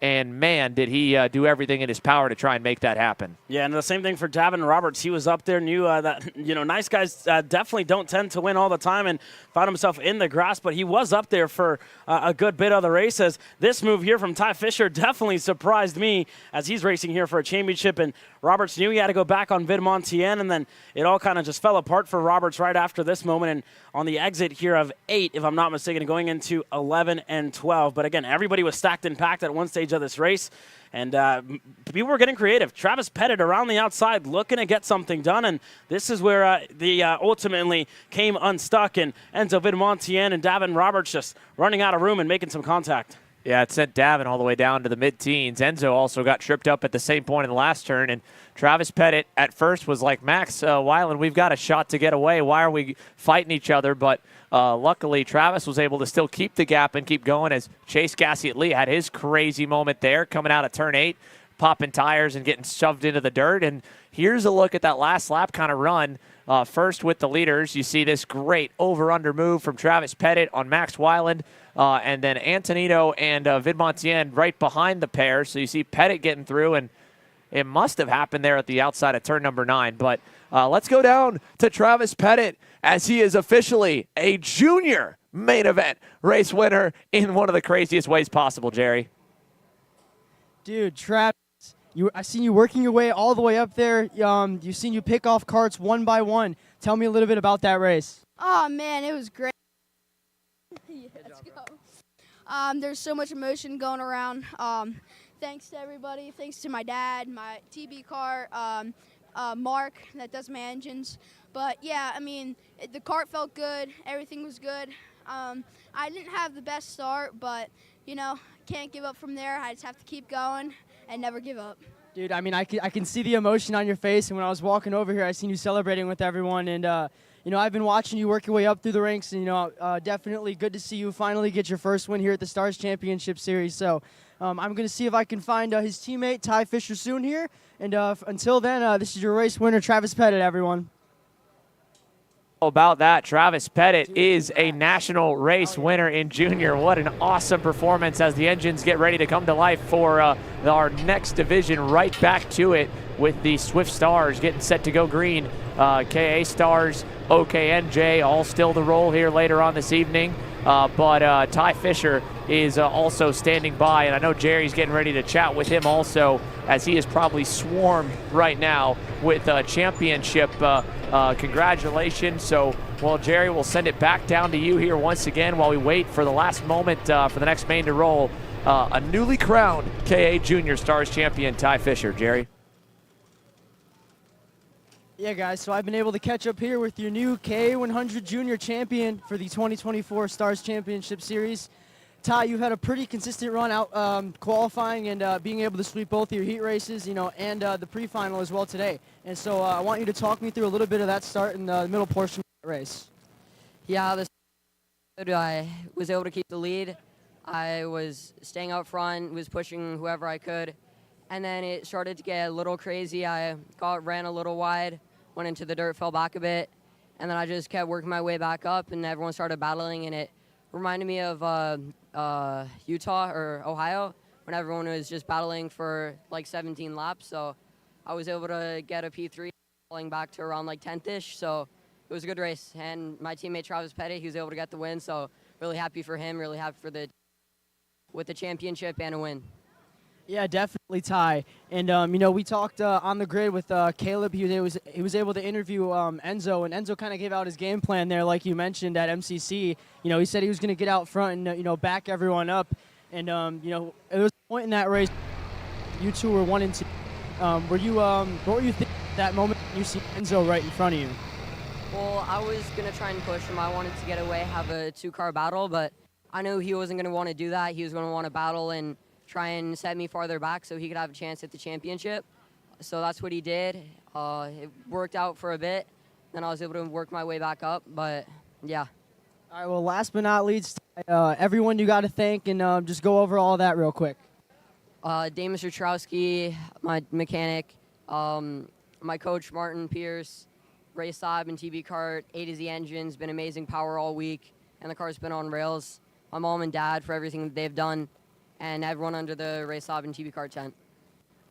That is your 2024 K100 Stars or K100 Junior Champion, Ty Fisher. Back to you guys in the booth.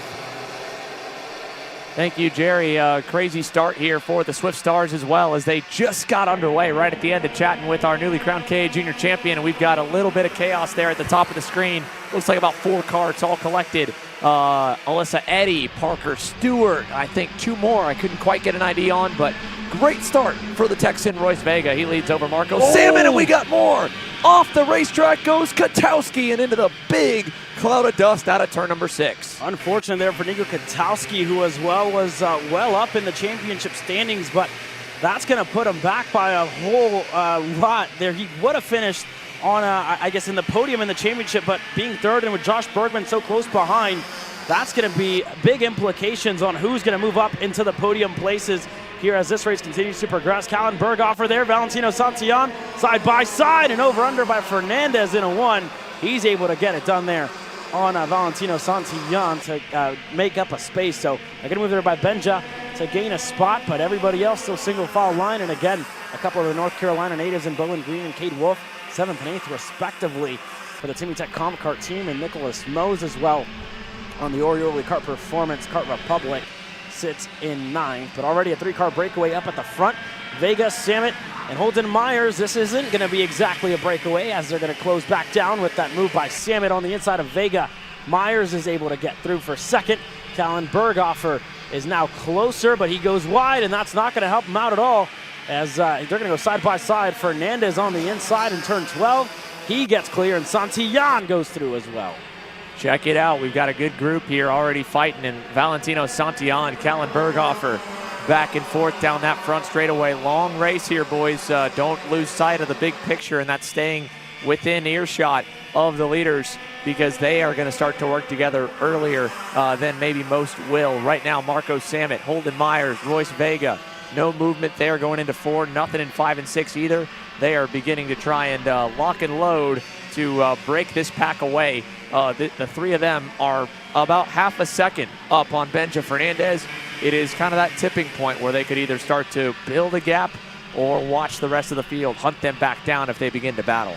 Yeah, it's just picking and choosing on what Holden Myers wants to do. If he wants control of this race, he's going to look to go on Marco Samet. If he wants to be there and sit patient and kind of bide his time, he's going to sit there in the second spot and push Marco Samet along. But again, if you look over your shoulder, you have to realize that Benja Fernandez, Valentino Santillan, and Callan Berghofer are absolutely flying here.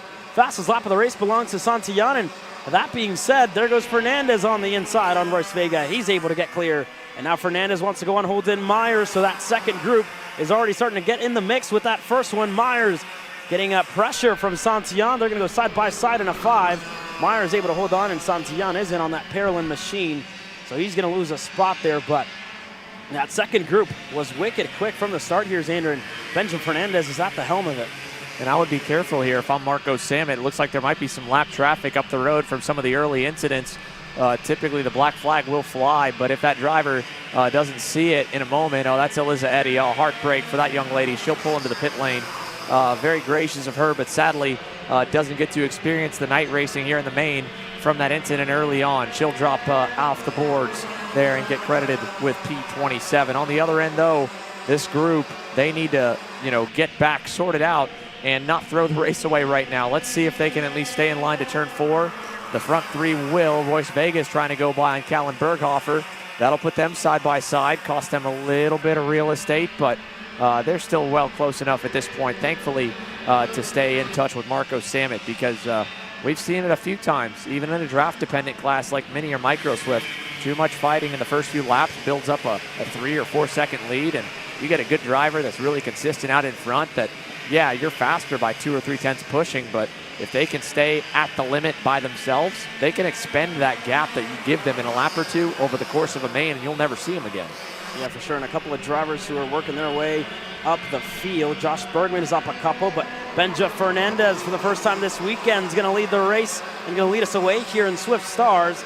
He gets the lead over Marco Sammet, and his little buddies in Holden Myers and Santillan are going to go through as well. So for Marco Sammet, going to get shuffled back in the order. He's going to go back to 4th. Callan Berghofer not too far back in 5th, but this is the biggest train we've pretty much seen so far in this Swift class, with Ives as well, another driver that's working his way up the field. He currently sits in 14, so he's looking to work his way up, and you see that group there further back with Josh Bergman at the helm of that one, and if I'm not mistaken, it looks like Cade Wolf as well is at the rear end of this pack with Bowen Green, Nicholas Mose.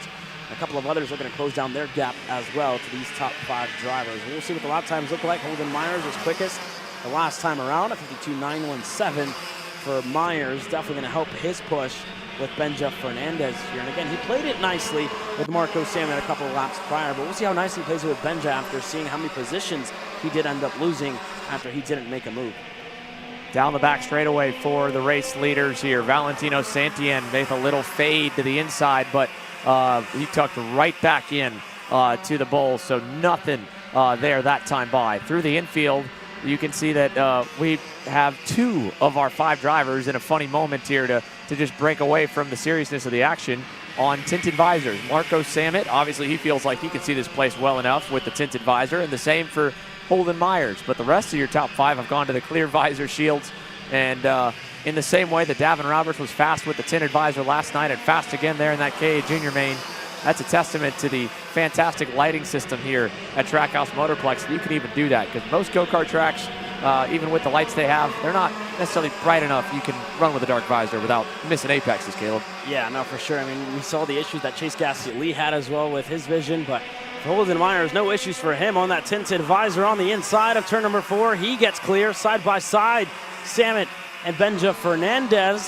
So Sammet's able to go up to 3rd, and a little bit of an opposite of a commentator's curse there, Xander. You're talking about those 2 drivers on the tinted visors, and both of them made moves that lap. So I guess falling into play for those 2, I guess immune to the commentator's curse, you could say, for Marco Sammet and Holden Myers. Obviously don't want to jinx him as his race continues to progress, but good moves by them into turn 4 to make up a couple of spots, and rightfully so, because Myers was quickest for the 2nd time in a row, a 52.992. He was about a 10th quicker than Benja Fernandez the last time around, and this is a group that is within a good shot to close down their gap. Cameron Johnson and the Franklin Motorsports Merlin machine is there on the blackout livery, with right ahead of him looks to be Isaac Payne, if I'm not mistaken, with the Trinity Kart Republic team, and his teammate and Josh Bergman not too far back as well. And your pole sitter that qualified on the pole, your fast lap qualifier, was indeed Nicholas Mose in that Oriole Kart Performance Kart Republic. He's closing in on that gap as well to Bowen Green and Cade Wolf that are just at the tail end of that lead group. So look out for these couple of drivers to look to close down some gaps, and a learning experience for Nicholas as well this weekend. His first time on that Kart Republic machine, and his first time under the Kart Performance team this weekend. So a couple of mix-ups for some of these drivers, and he looks to close down his gap as well, like we said, to that top 5 and 6 and 7 group that's stayed stagnant so far in this lap. Yeah, there's not been any bigger changes really through the main pack. I mean, there's been a couple movements there. You saw Marco Sammet and Benja Fernandez trade in P3 quickly across the line on the pylon, but now we're back to the point where it seems like the 2 drivers up front are happy to ride how they are, and that will start to string our top 8 drivers back apart again, from Bowen Green 1.3 seconds away up to his teammate Holden Myers at the helm. Now, we talked about Ty Fisher being undefeated. Can Holden Myers double up over the 2-week stint here at Trackhouse Motorplex with the Miami Grands National Championship win and a win here under the lights at the Stars Championship Series? It'd be pretty mega to get both your first national win and then follow it up with your second as your second win in a row. Yeah, no, that would definitely mean a lot here to Holden Myers, who, again, that win 2 weeks ago definitely added a lot of confidence to him coming in this weekend and performing as well. And if you wonder where Holden Myers is in this championship, he currently sits fourth, so that win would definitely mean a lot, especially with Nico Katowski finding himself in the grass early on in this one. So that would mean a whole lot to Holden Myers as far as championship implications go. And his teammates there further back in the field, and Bowen Green and Cade Wolf are going to flip-flop positions into turn number 4. You have the 1 of 4 in green going ahead there and up into the 7th spot. Wolf's going to fall back, so just switching positions to see who can I guess be the leader in that train to try and close down their gap to the top 6 drivers here, because they haven't been making up too much time whenever Cade Wolf was at the helm. So we'll see, and they'll see how it is with Bowen Green leading them away. Bowen Green has gotten himself at least enough laps around this place. He knows to hit his marks and what to do under the lights. Can he and his teammate Cade Wolf make up that 1.1 second gap, up to Royce Vega? It's going to be a bit of an order for sure. The good news is there's no more pressure for either one of them. They've got nearly 2.5 seconds back to Isaac Payne and Nicholas Mose back in 9th and 10th. Now headed into turns 5 and 6 here with Holden Myers showing the way. Still a little side-by-side moment for a split second with Marco Samet and Benja Fernandez, but everyone's kind of tucked back into line. 4.5 minutes plus 2 laps to go, and gives us 1 second to kind of go down to pit lane with Jerry and get a bit of intel from Hudson Brown, who's lining up for that KA Stars main event next. Yeah, so I've now caught up here with Hudson Brown starting, I believe, 3rd row inside here. You were able to finish 5th in that pre-final. It seemed like you had pretty good pace, but the guys in front of you were just a little too far up the road, due to all the fighting in that group you were in with, I believe, Finnegan Bailiff in that group you were in. So tell me, what do you think you need to do here on the start and, after that to get yourself into that lead group and in contention for this KA Stars feature? Yeah, I think we just need to, get past the first 2 corners clean, hold my position, if not try to gain a couple. And then just be patient from there and play the race and stay in the front pack and stay in touch, stay in the fight.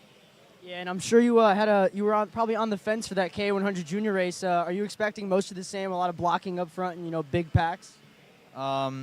It depends how many people get out front, but if it's a lot of people, then yes. If not, then I think it'll be a pretty much a pushing away race. All right, that's going to be Hudson Brown rolling off P5 here in KA Stars. Back to you guys in the booth. Thanks, Jerry, as we check back in with our mini Swift drivers now. Nothing really happening in that quick moment there to hear from Hudson Brown, but I think your question to him was spot on. I think we're expecting a lot of that crazy kind of action in that class. I don't know if it's going to look as calm as this Swift Stars main event has been. I think what's also very interesting is look at the big names, at least big names in terms of how quick some of these kids are that are in this 3rd group, Caleb. You got Parker Ives in the middle of that, Josh Bergman right there as well. 2 drivers that, you would maybe expect to be in this group if they would have started way back. I mean, Parker, he had to start back in 21st, to be fair, so he's made up a good amount of positions, but only 10 gained for Parker Ives. And Josh Bergman, I mean, he's just right now kind of dead even in the middle of that group. Up 1, down 1, back and forth, lap by lap, but nothing major. And the rest in that pack as well. Ben Gleberman, he's probably, I think, the most impressive out of them all as Parker picks off another. That was Isaac Payne there, so move Parker Ives now up into the 9th position, so up a good bit, but his teammate Ben Gleberman flipped in that pre-final earlier this afternoon, and now he is charging his way towards the top half of the field. So what a run, and what a kind of comeback drive to get back on the horse after a scary moment like that for that Ryan Perry Motorsport Nitro Kart driver. And he's only being outdone by his teammate Parker Ives by a couple of spots. So kudos to the pair. Yeah, no, for sure. For Ben Gleberman, and you say it time and time again with these kids, I mean, to flip and then get back up and want to go back out there on the racetrack and want to go back out there in races. is really a testament to all that they have done. So, again, congrats to Ben Gloverman. A good couple of spots gained for him, to say the least here, Xander. Final couple of moments here while we're still waiting for things to really pick back up. Out front, Marco Samet and Holden Myers are trying to build the gap. Valentino Santian down the inside defending a little bit. Still, we're going to probably see 3 laps to go at the line and not 4. And it gives us time for one more quick check-in down on pit lane. Finnegan Bailiff standing by with Jerry Fandry as we keep our eyes locked in here on the lead pack, headed to the hairpin. Jerry? Yeah, so I've caught up here with Finnegan Bailiff, I believe slated to start in the 9th position. And how are you feeling about this one, Finn? Yeah, feeling pretty good about this one. I think we got the kart back into where it was fast. We struggled a little bit in the pre-final, but I think we got it back. And how do you feel under the lights compared to, with all the sun? Obviously air temp outside a little colder. The engines are going to run a little better. How do you feel under the lights? Feel super good. Last night, before that red happened, we got up to 2nd, and we were running down 1st, so I think we'll be really good.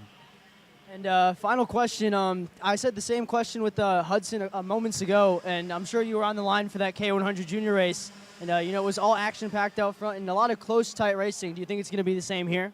Of course, it's KA Racing. We're all close, and I think it's going to be crazy.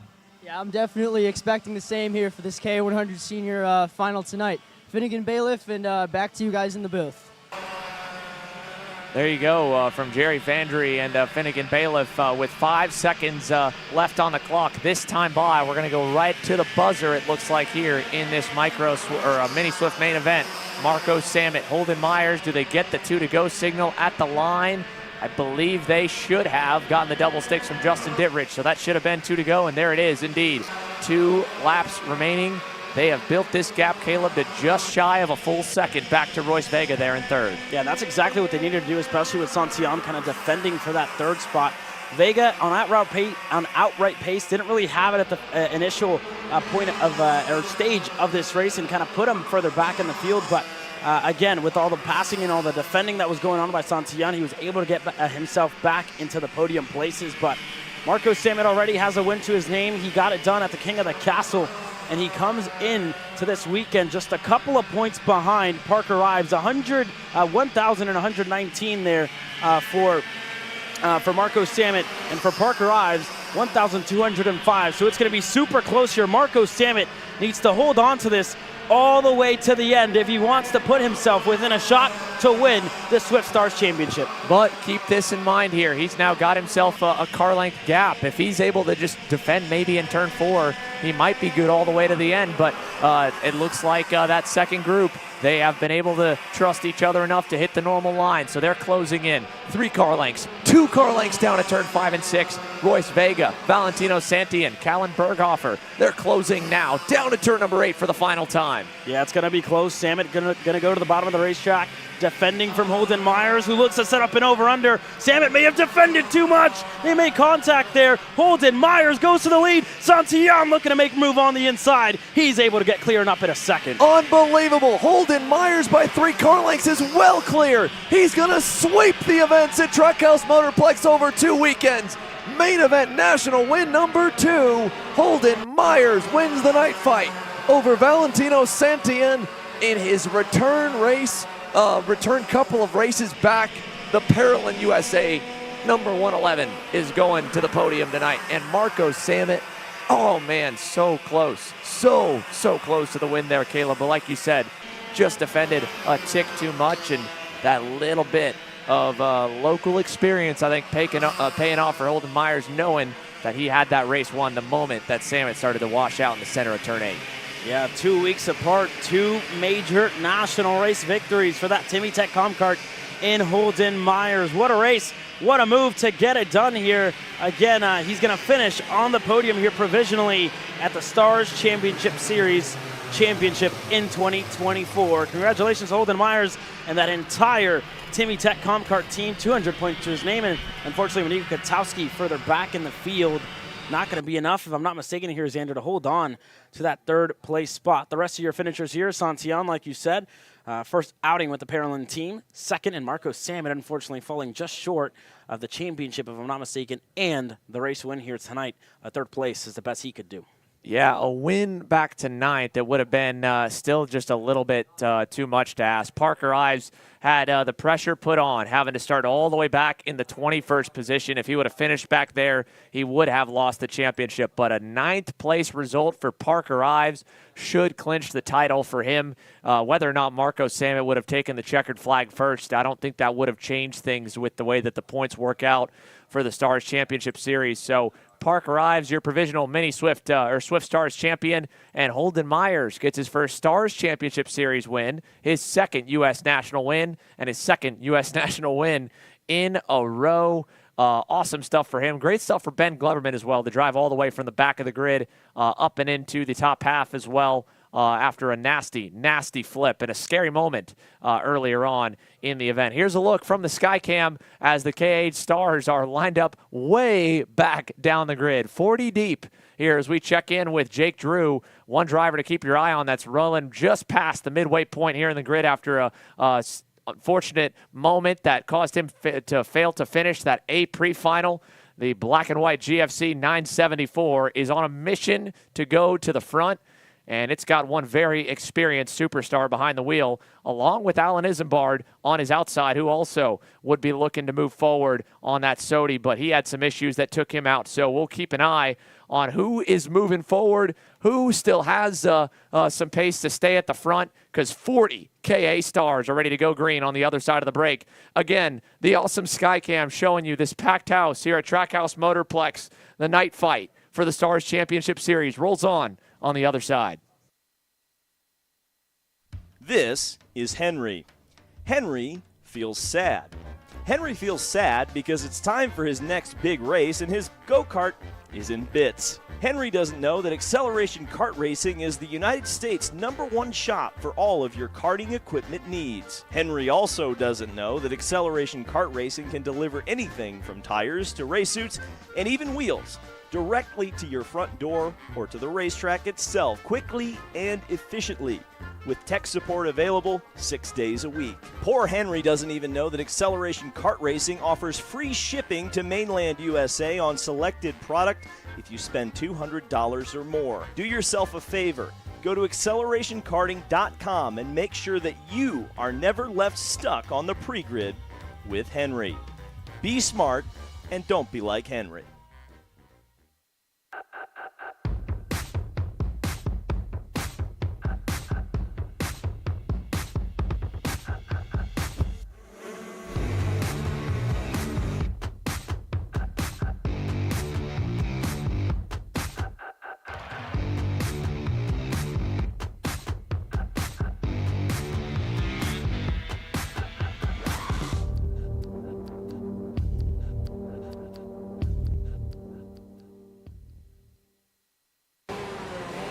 Brandon, why are there all these charges for just over $200 from Acceleration Kart Racing's website?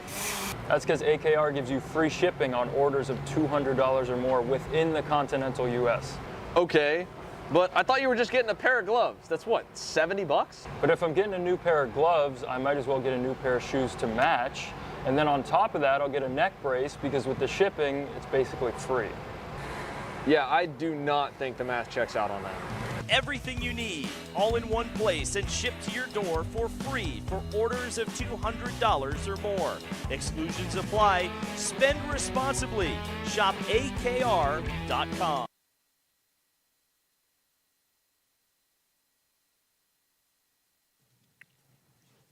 Welcome back to Trackhouse Motorplex. We are ready for the command to fire engines here at any moment right now for KA Stars. With 40 drivers on the grid, they are all going to be lined up behind that young man, James Overbeck, who is looking to close out his second consecutive Stars Championship Series KA National Championship. And I believe now, Caleb, with a couple of major U.S. national wins under his belt, we're going to see that 948 change to a #1 plate if he's back in this division next year, because we know that this star-bound superstar is probably going to be looking to go maybe even a little bit faster. For tonight, though, he's still got to close it out. Yeah, no, for sure. James, obviously, I've been talking to him a whole lot this weekend. He has been one of the biggest contenders so far this weekend, and he has a comfortable gap back, 1,265 points to his name. Jackson Warney is the closest driver at the moment with 1,091 points, a little bit ways back for Jackson Warney, to say the least. But, I mean, James was pretty much telling me that him and Paulie have been, not even looking at their phones, not looking at the points, not looking at anything. They're just focused on one mission, and that's going out there and winning the race tonight. It's a little bit different, though, in KA Stars this weekend with the likes of Carter McMurray making his return to KA Racing action, his first senior KA start on the year. And again, a lot of drivers that are doing one-offs are looking to kind of get into the mix and spoil the championship for a couple of drivers. The championship points, as you mentioned, with Overbeck having that big lead over Wolney, are still really all to play for when it comes for second on back. Jackson Wolney, Brandon Lemke separated by less than 20 markers going into this main between second and third. Finnegan Bailiff also entering with an outside shot to leapfrog either one of them into the overall podium on the night. Or overall podium on the championship, and a podium on the night would probably help do that. And Mick Gabriel leads a couple in the mid-pack like Alan Isenbar, Noah Jackson and company that are also close. But now, finally, the command to fire engines is given. And with a few of the one-off drivers like the man on your screen, Hayden Jones, who is ready to take the fight back forward once again after having a couple of solid runs in the heats and a so-so pre-final by his standards. He's locked in right now in that RPG Cosmic livery. An independent entry for him, and one of many, like Carter McMurray. That's always a name that we can expect to see when we head to North Carolina. I don't know how many years we'll get out of either one of them, but over the last few seasons, they're going to be on the entry list, and when it comes to the starting grid and the scale line, they're going to be one of the ones towards the front of it all. But 40 KA Stars are onto the racetrack now. Folks, make some noise here in the paddock so we can hear you. And, we are ready to bring the action with a full lineup here. The first time all of them are on track together, the biggest group we've got for this class on the weekend as they warm the tires up. Let's see how they will stack onto the grid with Overbeck to McMurray on row 1, Hayden Jones and Jackson Wolney on row 2, and Hudson Brown, who we spoke with momentarily ago, and Aiden Hatcher having a great career run so far. He's on row 3. The Wisconsin Wonder Kid on row number 4 alongside Mick Gabriel, Finnegan Bailiff, and Raheem Alibi. Your top 10 starters, your first 5 rows. Jared Clark, the rookie, starting alongside Daniel Perez on row number 6. Back to row number 7's got Seamus McKendry on the inside and Drew James on the outside. Andrew Hamill and Luke Welcome back on row 8. The final couple here inside your top 20, Zabo, Frank, Ben Gaunt, and Camden Trachtenberg with the second half of your grid.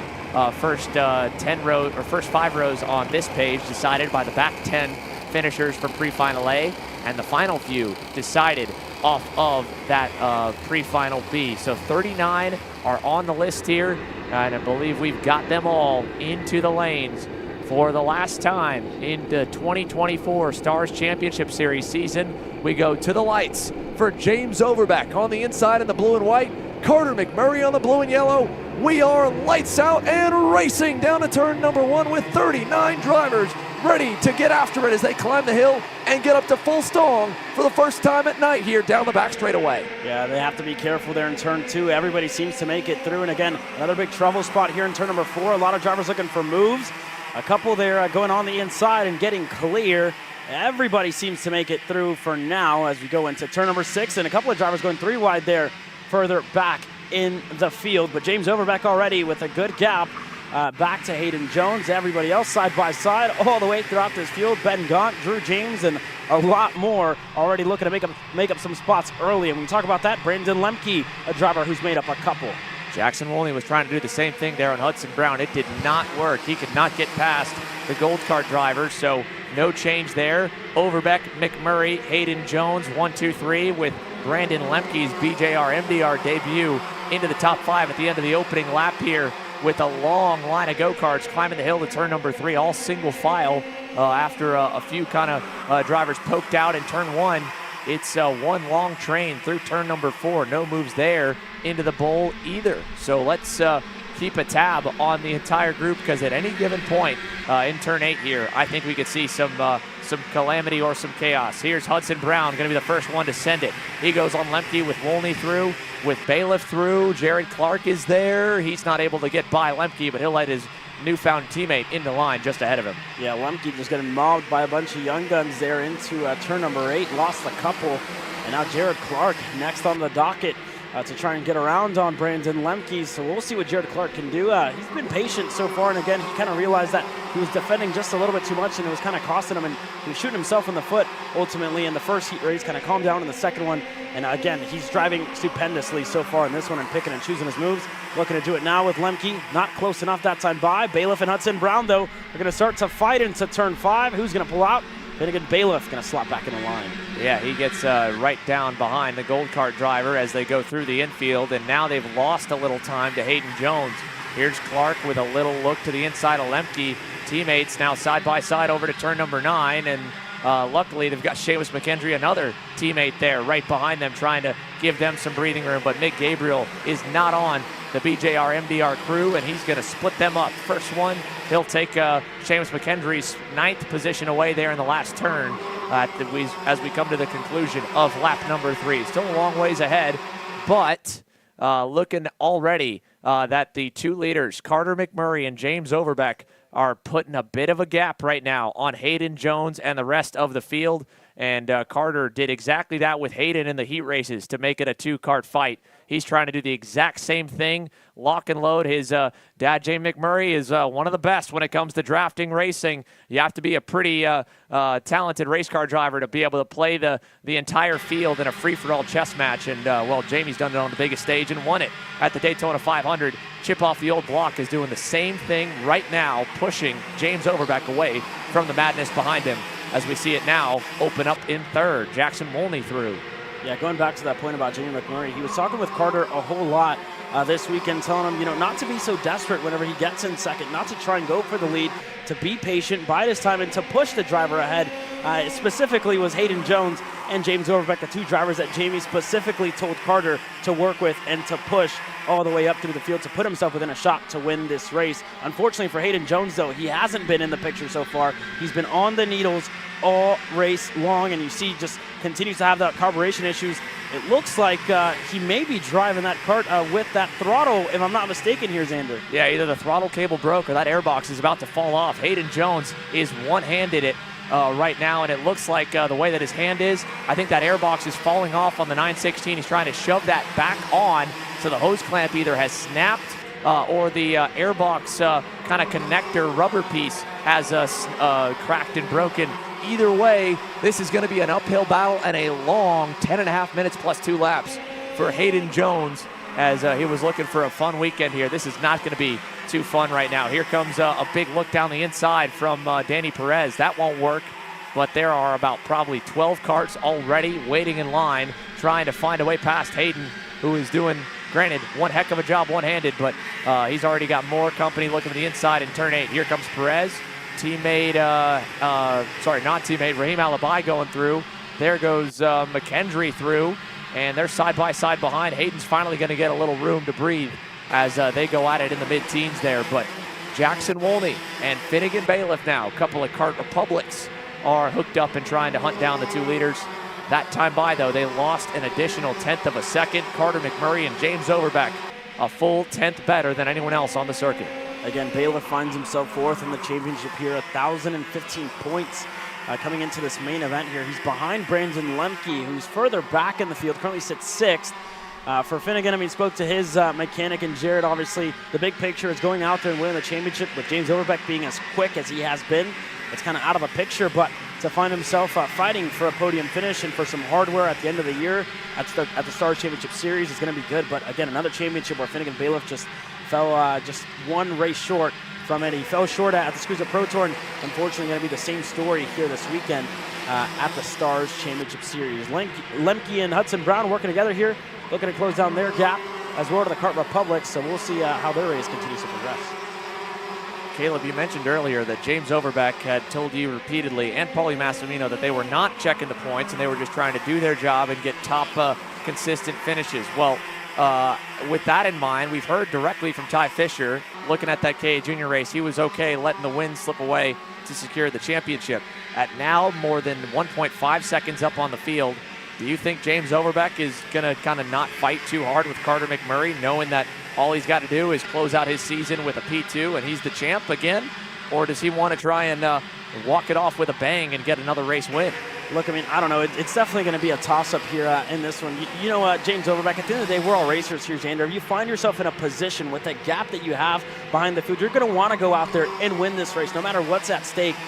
And unfortunately for Hayden Jones there, he's going to pull into the pits here finally. But we're all winners at the end of the day. We're here in racing because we want to come out here and win week in and week out. And a move like that by McMurray is definitely going to prompt Overbeck to want to go back later on in this race. Still just under 8 minutes to go. And speaking of James, he feels like the piece that he has under him as well is really good. And for McMurray, the opposite. When he came off of the track in the pre-final, he was telling his dad, Jamie, that it was just sliding a whole lot towards the later stages of the race. And again, those tires have been worn already have 3 heat cycles on their name, and this pre-final is really long. James feels like he has all the grip in the world necessary to close this one out. That's obviously changing and continuing to change as this race progresses. But to answer your question, we're all winners at the end of the day. We're racing because we want to win every time we hit the racetrack. So I wouldn't be surprised for Overbeck to go up there and want to win this race more than anything. But again, there's a big picture in the background, the championship.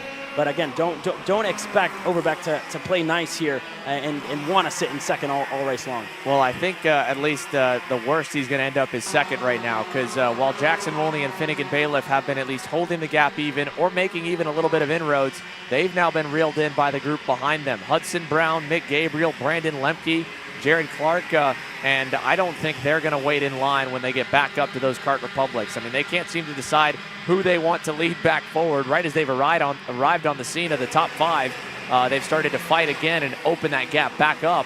But if you look again at the lap times here for these drivers in this kind of second pack, trying to hunt down the second of the 2 duos, they have not been able to make up any ground on the leaders, even though they've been running some good times themselves. And that time by Finn Bailiff, Jackson Wolney, they lost nearly 4/10 to Carter McMurray and James Overbeck. So if they're not careful, that gap is going to go from 2 seconds to 2.4 now, and multiply by a very, very large amount here. If they can't find any more speed or bank on, hopefully, some battling for the lead. I just don't see that happening. You got 2 really smart racers up front that are treating this race like a marathon and doing exactly what they need to do to secure a 1-2 finish, however the order ends up being, and to give them plenty of time also to battle for that 1-2 or for that number 1 spot at the end. Now, we were able to check back in a moment ago here with that next pack. So here's a look at Bailiff and Wolney, 3rd and 4th on back. Then the duo right there of Raheem Alibi and Seamus McKendry, 10th and 11th. And there is Jake Drew. We said to keep your eyes on the black and white GFC to go forward. How about forward by about, only maybe 13 spots, 25th on the grid to 12th right now for the shoe, Jake Drew. And he's got Drew James behind him, who's also marching up the grid a little bit after kind of fading backwards early. And the biggest mover is our pre-final B winner, Mateo Pappas, as we've got issues for the Sodi, the 989 of Frederick the 989, not of Frederick Manning, sorry. Kellen Spears is out here. So Kellen Spears out this lap. Spears was 21st. Kellen off to the wayside with 5 minutes plus 2 laps to go. But Jake Drew up and into the top 15. Mateo Pappas not far behind, coming back from 29th on the grid. What an impressive run for Mateo. Yeah, definitely. We said he was going to have fun at the end of that pre-final, having to work his way from the tail end of the field after having top 10 pace at the start of this weekend. So just a fun drive there for Mateo Pappas and for Jake Drew as well, starting from back towards 30th as well. But for these drivers, so a lot on the line for them. Wolney and Bailiff fighting it out for podium places in the championship, and Mick Gabriel as well goes through on Jackson Wolney, and Jared Clark just bogs down there on the exit, looking to make a move there on what looked to be Perez. They're looking to go back on him, so Jared Clark just lost a whole lot of time there on the exit. That motor completely bogging down after just getting going in a little bit too deep on the brakes. And again, more moves being made. Hudson Brown on the inside there of Jackson Wolney. That gold cart's able to get clear, so for Hudson Brown, he's in to the top 5 here now with Finnegan Bailiff and Mick Gabriel, the drivers ahead, and we'll see what dent I guess they can put on the gap that McMurray and Overbeck have. But all that battling has slowed them down a little bit. Just under 3 seconds the gap for the lead, and again on the top left pylon, your movers and shakers. Yeah, not too much movement in the top 10. It's been a race that from the get-go they have had to focus more on trying to put laps together than be able to move forward or backwards on the pylon. Mick Gabriel there making a move there. That's only a net gain of 3, but it feels like this entire weekend has been just a slow burn for the AEM Karting EOS Kart driver. He's now gotten his way to third, head of that group, but 3.2 seconds away from these two drivers. These two future stars of motorsports right here. Carter McMurray said that at the end of the Miami Grand National Championship, well, first, he was able to get a shifter kart. He's been testing the gearbox waters a little bit over the last 2 weeks, but only 2 X30 Pro races under his belt, and I think that may be the last we see him in that package, hot off a top 5 run 2 weeks ago. Now here for the night fight. This might be one of the last times we see him on the regular kind of U.S. national tour. We know that Jamie made a bunch of trips to the Supernats even as he was in the NASCAR Cup Series for many years, so maybe that'll still be on the cards for a November stint and kind of where it's convenient. But starbound for sure for Carter McMurray, as Bass Pro Shops has him slated for a very busy oval calendar through the rest of this year and 2025 and beyond. And as for James Overbeck, we talked about his story through 2024. I mean, from a kid that kind of felt like he didn't deserve to be a national champion, but winning a championship nonetheless last year, to then backing it up with so many close calls and so many podiums over the course of this year. And then that summer where finally everything came together and he got that major breakthrough win at the Motorsports Country Club of Cincinnati, his home racetrack. His friends and family were all there to witness it. And then the floodgates opened. From there on, he has been the driver, if not one of the drivers, that you put your stopwatch on from the drop of the green flag in first practice anywhere. And for Carter McMurray and James Overbeck, for either one of them to win under the lights against a field as stacked as this and to end the season with that kind of momentum for Carter, what could be a national send-off for James, what could be a KA send-off into another faster category as well, and more than anything, momentum into Las Vegas at the end of the year. They both would love to ride that wave, but this group right here, this is nothing positive right now. This is just straight up war. Hudson Brown side by side and sending Finn Bailiff to the marbles. He takes over the 4th spot and gives Mick Gabriel a little bit of cushion space there for 3rd. Yeah, and these drivers have been racing all race long. There goes Woney on the inside, going to get the push from Lemke to get clear. Hudson Brown going to get sent wide, and side by side with Lemke and Jackson Woney. They continue to fight here, and again, Elbows Out Racing has pretty much released Mick Gabriel with a safe spot for the podium, and now they put the hands up and want to work together, but just a little too late, boys. Mick Gabriel is way up the field. Yeah, Mick Gabriel already now given 9/10 of a second back to this pack, and Mick Gabriel's been super quick here. I mean, last time by himself, faster than Carter McMurray and James Overbeck by 200ths, and 3/10 better. Granted, they were passing quite a bit behind him, but 3/10 better than that group altogether.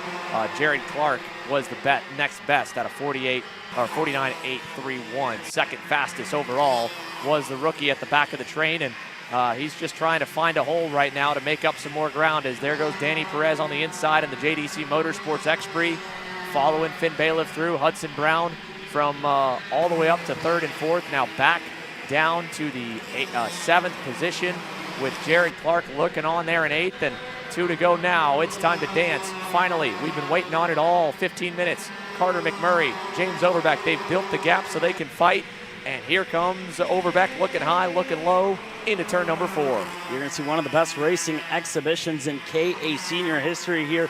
James Overbeck, a multi-time national race winner already this year, and Carter McMurray, the rookie, looking to get his first in KA senior racing action. He's going to look to defend here into turn number 8. They need to be careful, though, because Mick Gabriel has nobody to fight with, and he will close down if they do fight just that little bit too much. Again, James Overbeck, as long as he finishes this race, I think it would take a lot to take him out of that top step of the championship here this weekend, but he is safe for now. Just looking for the race win here, looking to set up an over-under. He gets to the bottom of the racetrack. McMurray going to look to crowd him. White flag in the air. The last time around, Overbeck gets to the lead. And an over-under back from McMurray, but James is going to cover it off in 3 And through turn 3, parks the bus down low. Carter to the high side. He'll clear him down the back straightaway into turn number 4 with a huge head of steam through the bowl. Goodness gracious, Carter McMurray to hold on to it around the outside and get clear. That was insane. The final time for James Overbeck.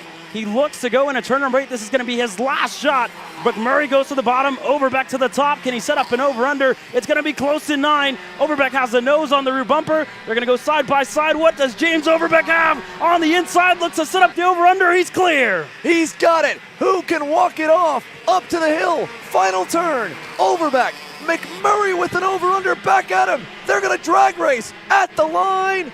Overbeck wins the championship and the race from the night fight.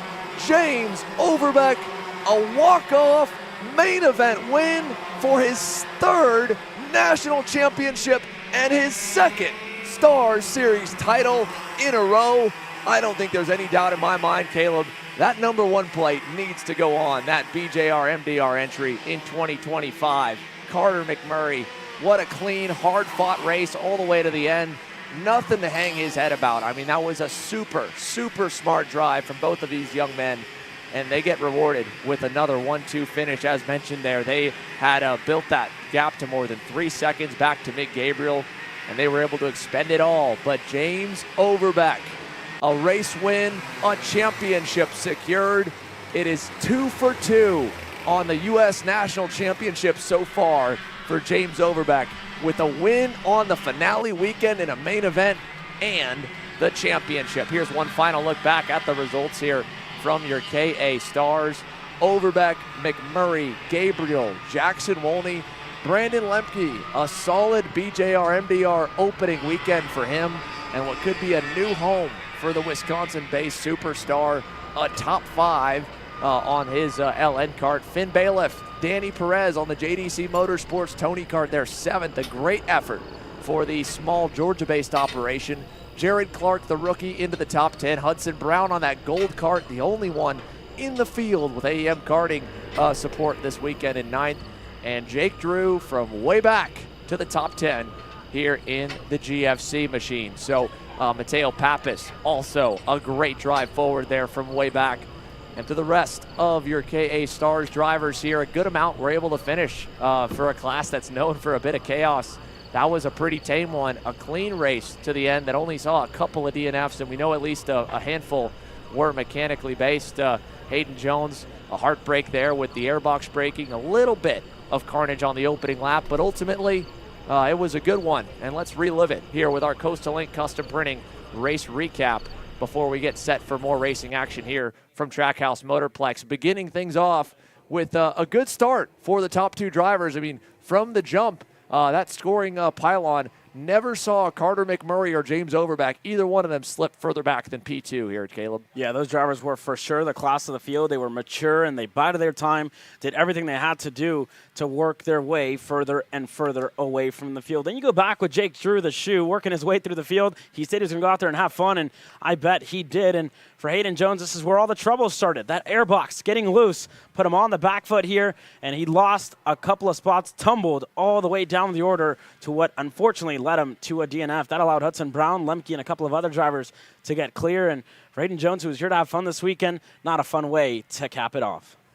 Then further back here with Hayden Jones continuing to go backwards, you saw him eventually give up, sadly, on his chances at a major race win or even a podium. He ended up heading for the scale line early. Mick Gabriel's charge forward was right at the end of Hayden Jones's backward slide, and due in part a little bit to some of the fighting here for 3rd and 4th, it allowed the AEM karting driver to catch that group, catch the duo of Finn Bailiff and Jackson Wolney, catch Hudson Brown, and they began to fight once again back behind him, and that gave Quick Mick a bit of a gap. But this over-under first set everything off. James Overbeck getting the run back on Carter McMurray, and got to give a huge tip of the cap here to Carter for trying and having the guts to go to the high side. He got fully clear heading into turn number 4 on that final lap. But right here, he did everything he thought he could, but it was just enough. One kart width, nothing more. James Overbeck found a hole down low, and what an angle there at the line. A side-by-side drag race to the finish. Carter McMurray, James Overbeck, a 1-2 run that ends 22 thousandths apart. and a textbook race on teamwork. James Overbeck will speak with our newly crowned two-time Stars Championship Series KA Stars champion on the other side of the break here, but from a fully darkened sky here at Trackhouse Motorplex. Another quick break in the action with OKNJ on the other side of this commercial break. Are you ready to get behind the wheel? From Formula One to NASCAR and IndyCar, all the pros start here.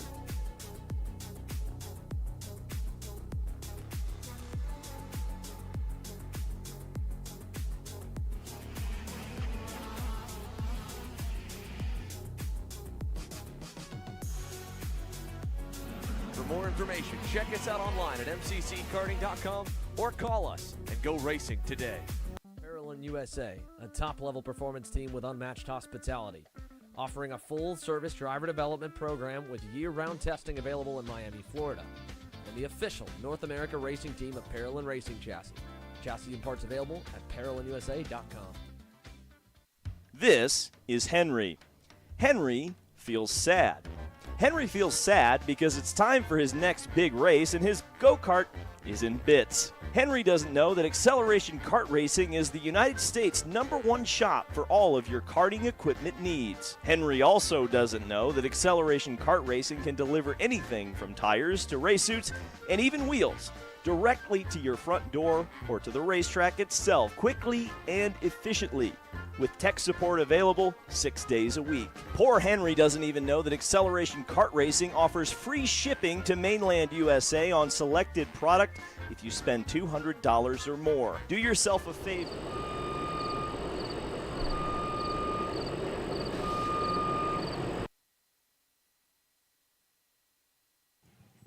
OKNJ ready to go green here, folks. And Davin Roberts, Chase Cassie, and Lee are on the power and racing down at turn number 1 here already with a good start on the first try by for the direct drive 125cc power plants and the juniors. The final class of the semi-pro structure here of the Stars Championship Series night fight is green through turn number 4. Davin Roberts looking for a bit of redemption after that KA Junior main event. He is already rocketing away from the field as they hit the infield for the first time. Yeah, you talk about redemption. The same goes for Mad Max Weiland, who fell just short of his maiden national race victory in KA Junior. So he's going to look to get it done here finally in OKNJ. But already Davin Roberts with a big lead ahead from Chase Gassiet Lee and Isaac Malquid, who's going for a move on the inside. What a move there by Ike to get it done. And that was clean, that was nice and slick as well. So now I can have his sights set on Davin Roberts and try and chase him down now.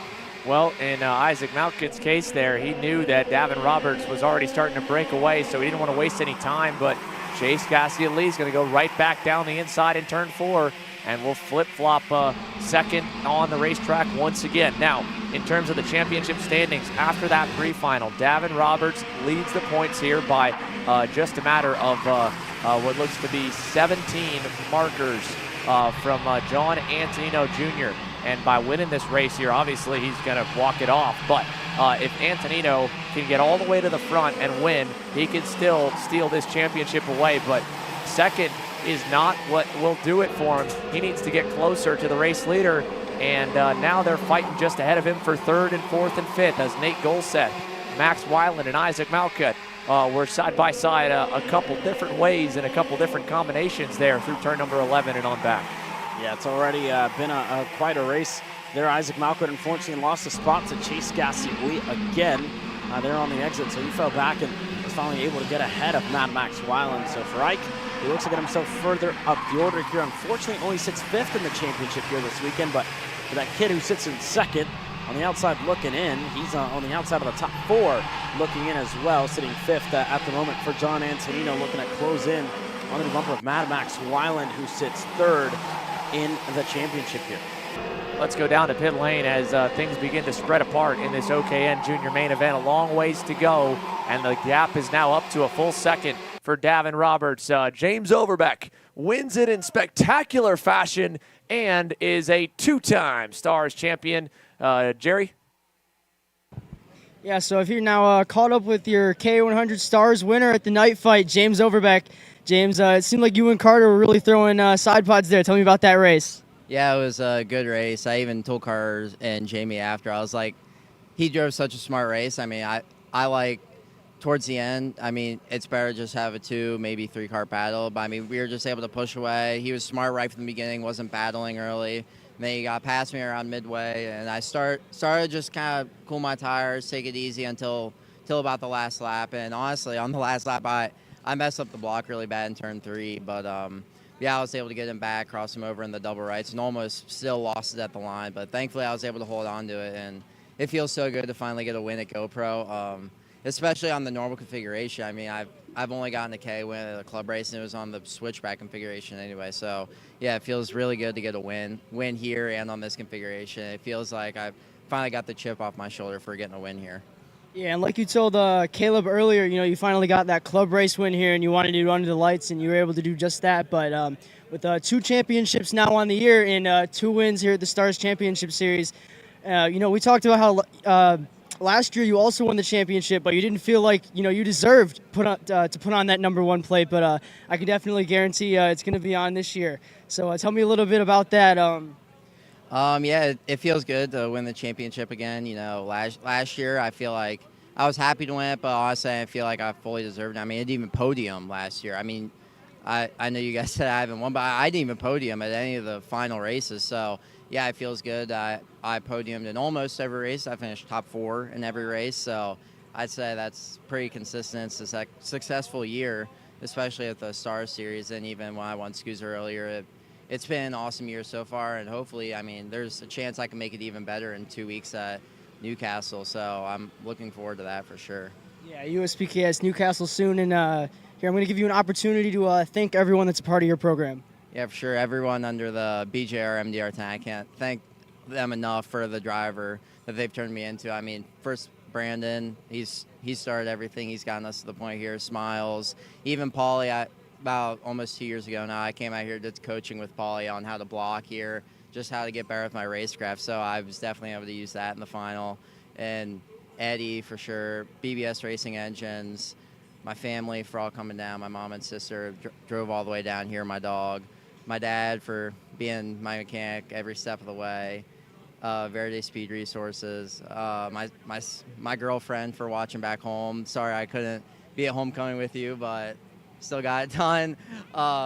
And just everyone else who supports me. I can't thank them enough. And all my family members still watching back at home. Yeah, well, James is able to get it done, and that'll be your back-to-back championships for James Overbeck in the K100 Stars category. Back to you guys in the booth. Thanks, Jerry. Back-to-back titles. Another major win on the belt now for James Overbeck. He's making it quite a habit here, Caleb. And Davin Roberts is trying to do the exact same thing at his home racetrack here. It was a home crowd win for James Overbeck's first earlier in the season. It could be a hometown double win for Davin Roberts, X30 Junior Grand National Champion, hopping right over to the OKN Junior class. Can he walk off his first regular season national championship with his first win at home on the OKN Junior package? It would be huge for Davin to pull it off. Right now, I should say second win on the Stars Series OKNJ class. He had the win at Cincinnati, but to be fair, that one was probably one of the strangest races to win. This one, he straight up walked away from everybody. I mean, there's no carnage, there's been no chaos, no calamity. Davin Roberts has opened that 1.8 second gap to Gassi and Lee, to Weiland, and to Mount Hewitt straight on merit alone. Just straight up lap time, Caleb. Yeah, Davin Roberts, like you said, straight up lap time, and he's definitely putting on a clinic here in this one. A 47.460 for Davin Roberts the last time around, and for the rest of the field, they've been 2/10 off almost all race long, and the more and more that they fight has really, prompted them to lose that time to Davin Roberts, who's out there in the lead of the race right now. So that RPM machine continuing to pull away here and doing a good job of it. Just went purple again, was 3/10 quicker than the rest of the field, a 47.303 there for Davin Roberts. Chase Gassi and Lee as well to sit there in the second spot, just as Mad Max Weiland right behind him, and Isaac Malkwood as well. So everybody else still pretty close and closing in on their gap as they're able to get this done. Jerry, it's been a wild race. I know you've missed some of it, but It's definitely wild, but the lap times that Davin Roberts has set in so far has been absolutely insane. To put 0.3 of a second every single lap is just madness. Yeah, you know, we've seen he was very quick.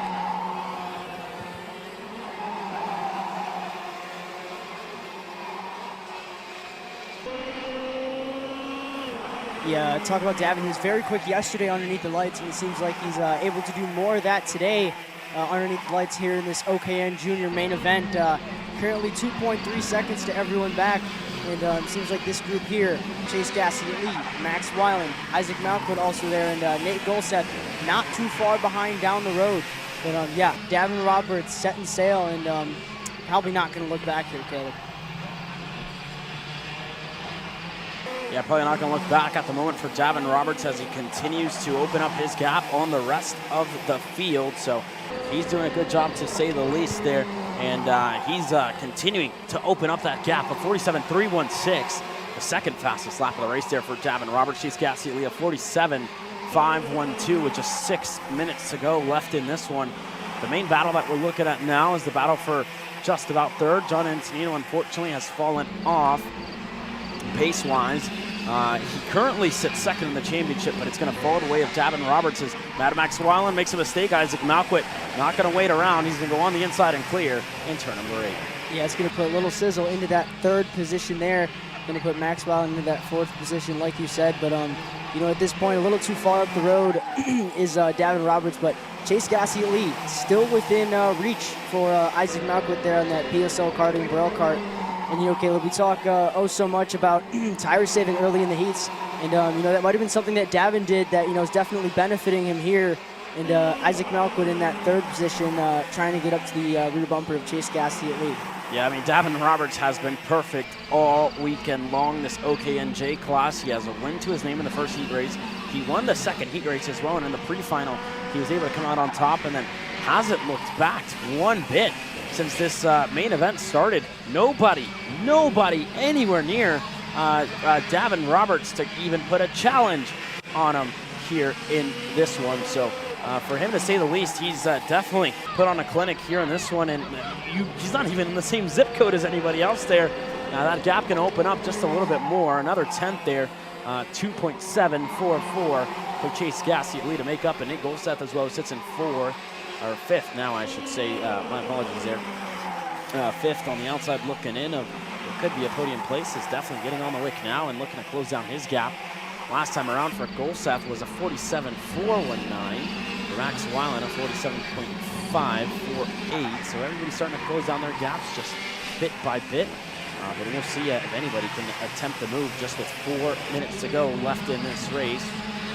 Everybody, you know, about a car length, 2 car lengths to 3 car lengths away from each other at the moment, Jay. And yeah, it's just way too far back to attempt to move. And if you do, you're going to get on the brakes and ultimately blow all your reeds and shut off that engine. Yeah, definitely, Caleb. You know, with about 3 minutes 50 seconds on the clock and 2 laps to go after that, you know, we still have time for these drivers to, you know, get this group a little closer and, you know, hopefully put on a show for us. But I feel like Weiland has a little bit better top end there. It seemed like going down that little short chute into the bowl. Just something I noticed there from Max Weiland. So maybe he might be lacking a little bit, you know, on exit of, like, you know, say this hairpin 8 here. And, you know, yeah, it seemed like Ike had a really good run out of there. Little sizzle, Isaac Malkwood there on that PSL karting Burrell card, the number 175. And, yeah, it seems like I mentioned, a little struggle there for Mad Max Weiland through the tighter corners. Yeah, he's definitely been able to be quicker than Mad Max Weiland through some of those corners. So it's been quite a wild ride so far. Golseth again closing in. He's going to have a good shot in a 4. You know, uncharacteristically, but we have heard that the aero wash did take effect to a guy like Paulie Massimino, and again, changing that front bumper and moving it down helped out a little bit to kind of get himself closer and closer up the field. So it's definitely been that way so far for Nate Golseth to try and close down his gap. But about a car length in between those two drivers sits nicely for Max Weiland, I should say, here in Chase Gassy and Isaac Malkwood as well, to be in a podium place is definitely how they want to end this one. But again, just 2 minutes left in this OKNJ class, this OKNJ main event. For those of you watching on and waiting for the Pro Stars and the OKN Stars to go out, your Pro Show will be live. It won't be on the same live stream. You'll be automatically booted to the next one. So again, don't press anything on your computer. Don't press anything on your TV. You're going to automatically be moved over to the Pro Show stream once this OKNJ race concludes, and then we're going to end up the night with podiums as well. So again, stick around for the Pro Show race, and you're going to be automatically booted over to that next stream. So you don't have to press anything. That is going to come your way in a couple of moments' time as soon as this race gets wrapped up. Back onto the racetrack now. Davin Roberts, another good lap for him, a 47.351. Chase Gassioli, another 3/10 that he's lost in this one. Isaac Malcolm looking to go one spot better here on the podium and try and get up to second. He's about a car length away from the Coastal Link Printing Nash Motorsports machine, and for the PSL Burrell Art machine, he looks to try and make a move, but just a little bit ways back. 2 car lengths now, that gap for Isaac Malquit. Yeah, Caleb, and something to mention here. Last time by, even with that pass, Nate Golseth had put on, there's Max Weiland lap time, but it was 47.369. And for Davin Roberts out front, about 3.5 seconds clear of the field, it was a 47.351. So Nate Golseth, the only driver currently able to match the pace of Davin Roberts out front. And over the course of this lap, we've seen Nate Golseth slowly move up to that rear bumper of that PSL karting driver of Isaac Malquit. And at the same time, Malquit has also been closing into the bumper of Chase Gassioli, with Gassioli running a 47.4 last time by as well. So seems like we're gearing up for a good fight here, Caleb, with about 20 seconds and 2 laps left on the clock. Yeah, it's definitely getting a lot closer here between Isaac Malquit, Chase Gassioli, and Nathan Golseth to continue to get closer and closer to each other. Nathan Golseth looking on the outside into what could be his maiden national podium here this weekend in OKNJ in 125cc junior categories on what's only his second race on the package. What can Nathan Golseth do to get himself within a podium shot? And the same thing for Ike to try and get ahead of Chase Gassioli. 2 sticks in the air. It's all going to ramp up here. Golseth on the inside, a late move into 1. He's able to get clear in that Arcade Motorsports machine. Yeah, and that's going to put Nate Golseth up now into that 3rd position, the highest he has been, I believe, in the OKN junior class all weekend long. A really good run for that, I believe, Texan on that Arcade Motorsports Kart OTK there. And now there's still probably enough time for Nate Golseth to get up to that rear bumper of Chase Gassioli. And, we've been talking 47.3s for Nate Golseth, 47.4s for Isaac Malquit. And he was able to get that move done into the 3rd position. Last time by, 47.5 for Gassioli. And as we round these double rights here, Caleb.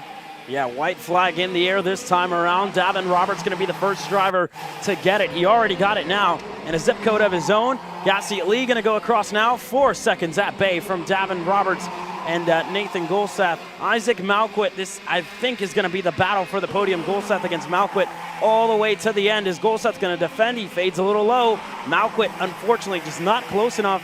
And it looks like he's also just falling to the arrow wash of Chase Gassioli. And the same thing goes for Golseth, who's closing in on Chase Gassioli. But when you move back up to the lead, you talk about the championship in OKNJ, the first year of this class. Davin Roberts has been the class of the field and has been the class this weekend at Trackhouse Motorplex. He's going to be the first champion in OKNJ history in the United States. Davin Roberts wins the night fight with a knockout. He gets it done. Chase Gassioli able to cross the line second, and out of nowhere, Isaac Malquit rounds up your podium in 3rd. Yeah, Nathan Golseth there going to fall into that 4th position. Still a solid run nevertheless for young Nate Golseth. Max Weiland in that 5th position. John Antonino, something amiss and something very uncharacteristic of that driver there on that MPG KR. And Sebastian Rist going to round out your OKN junior field in this OKN junior final.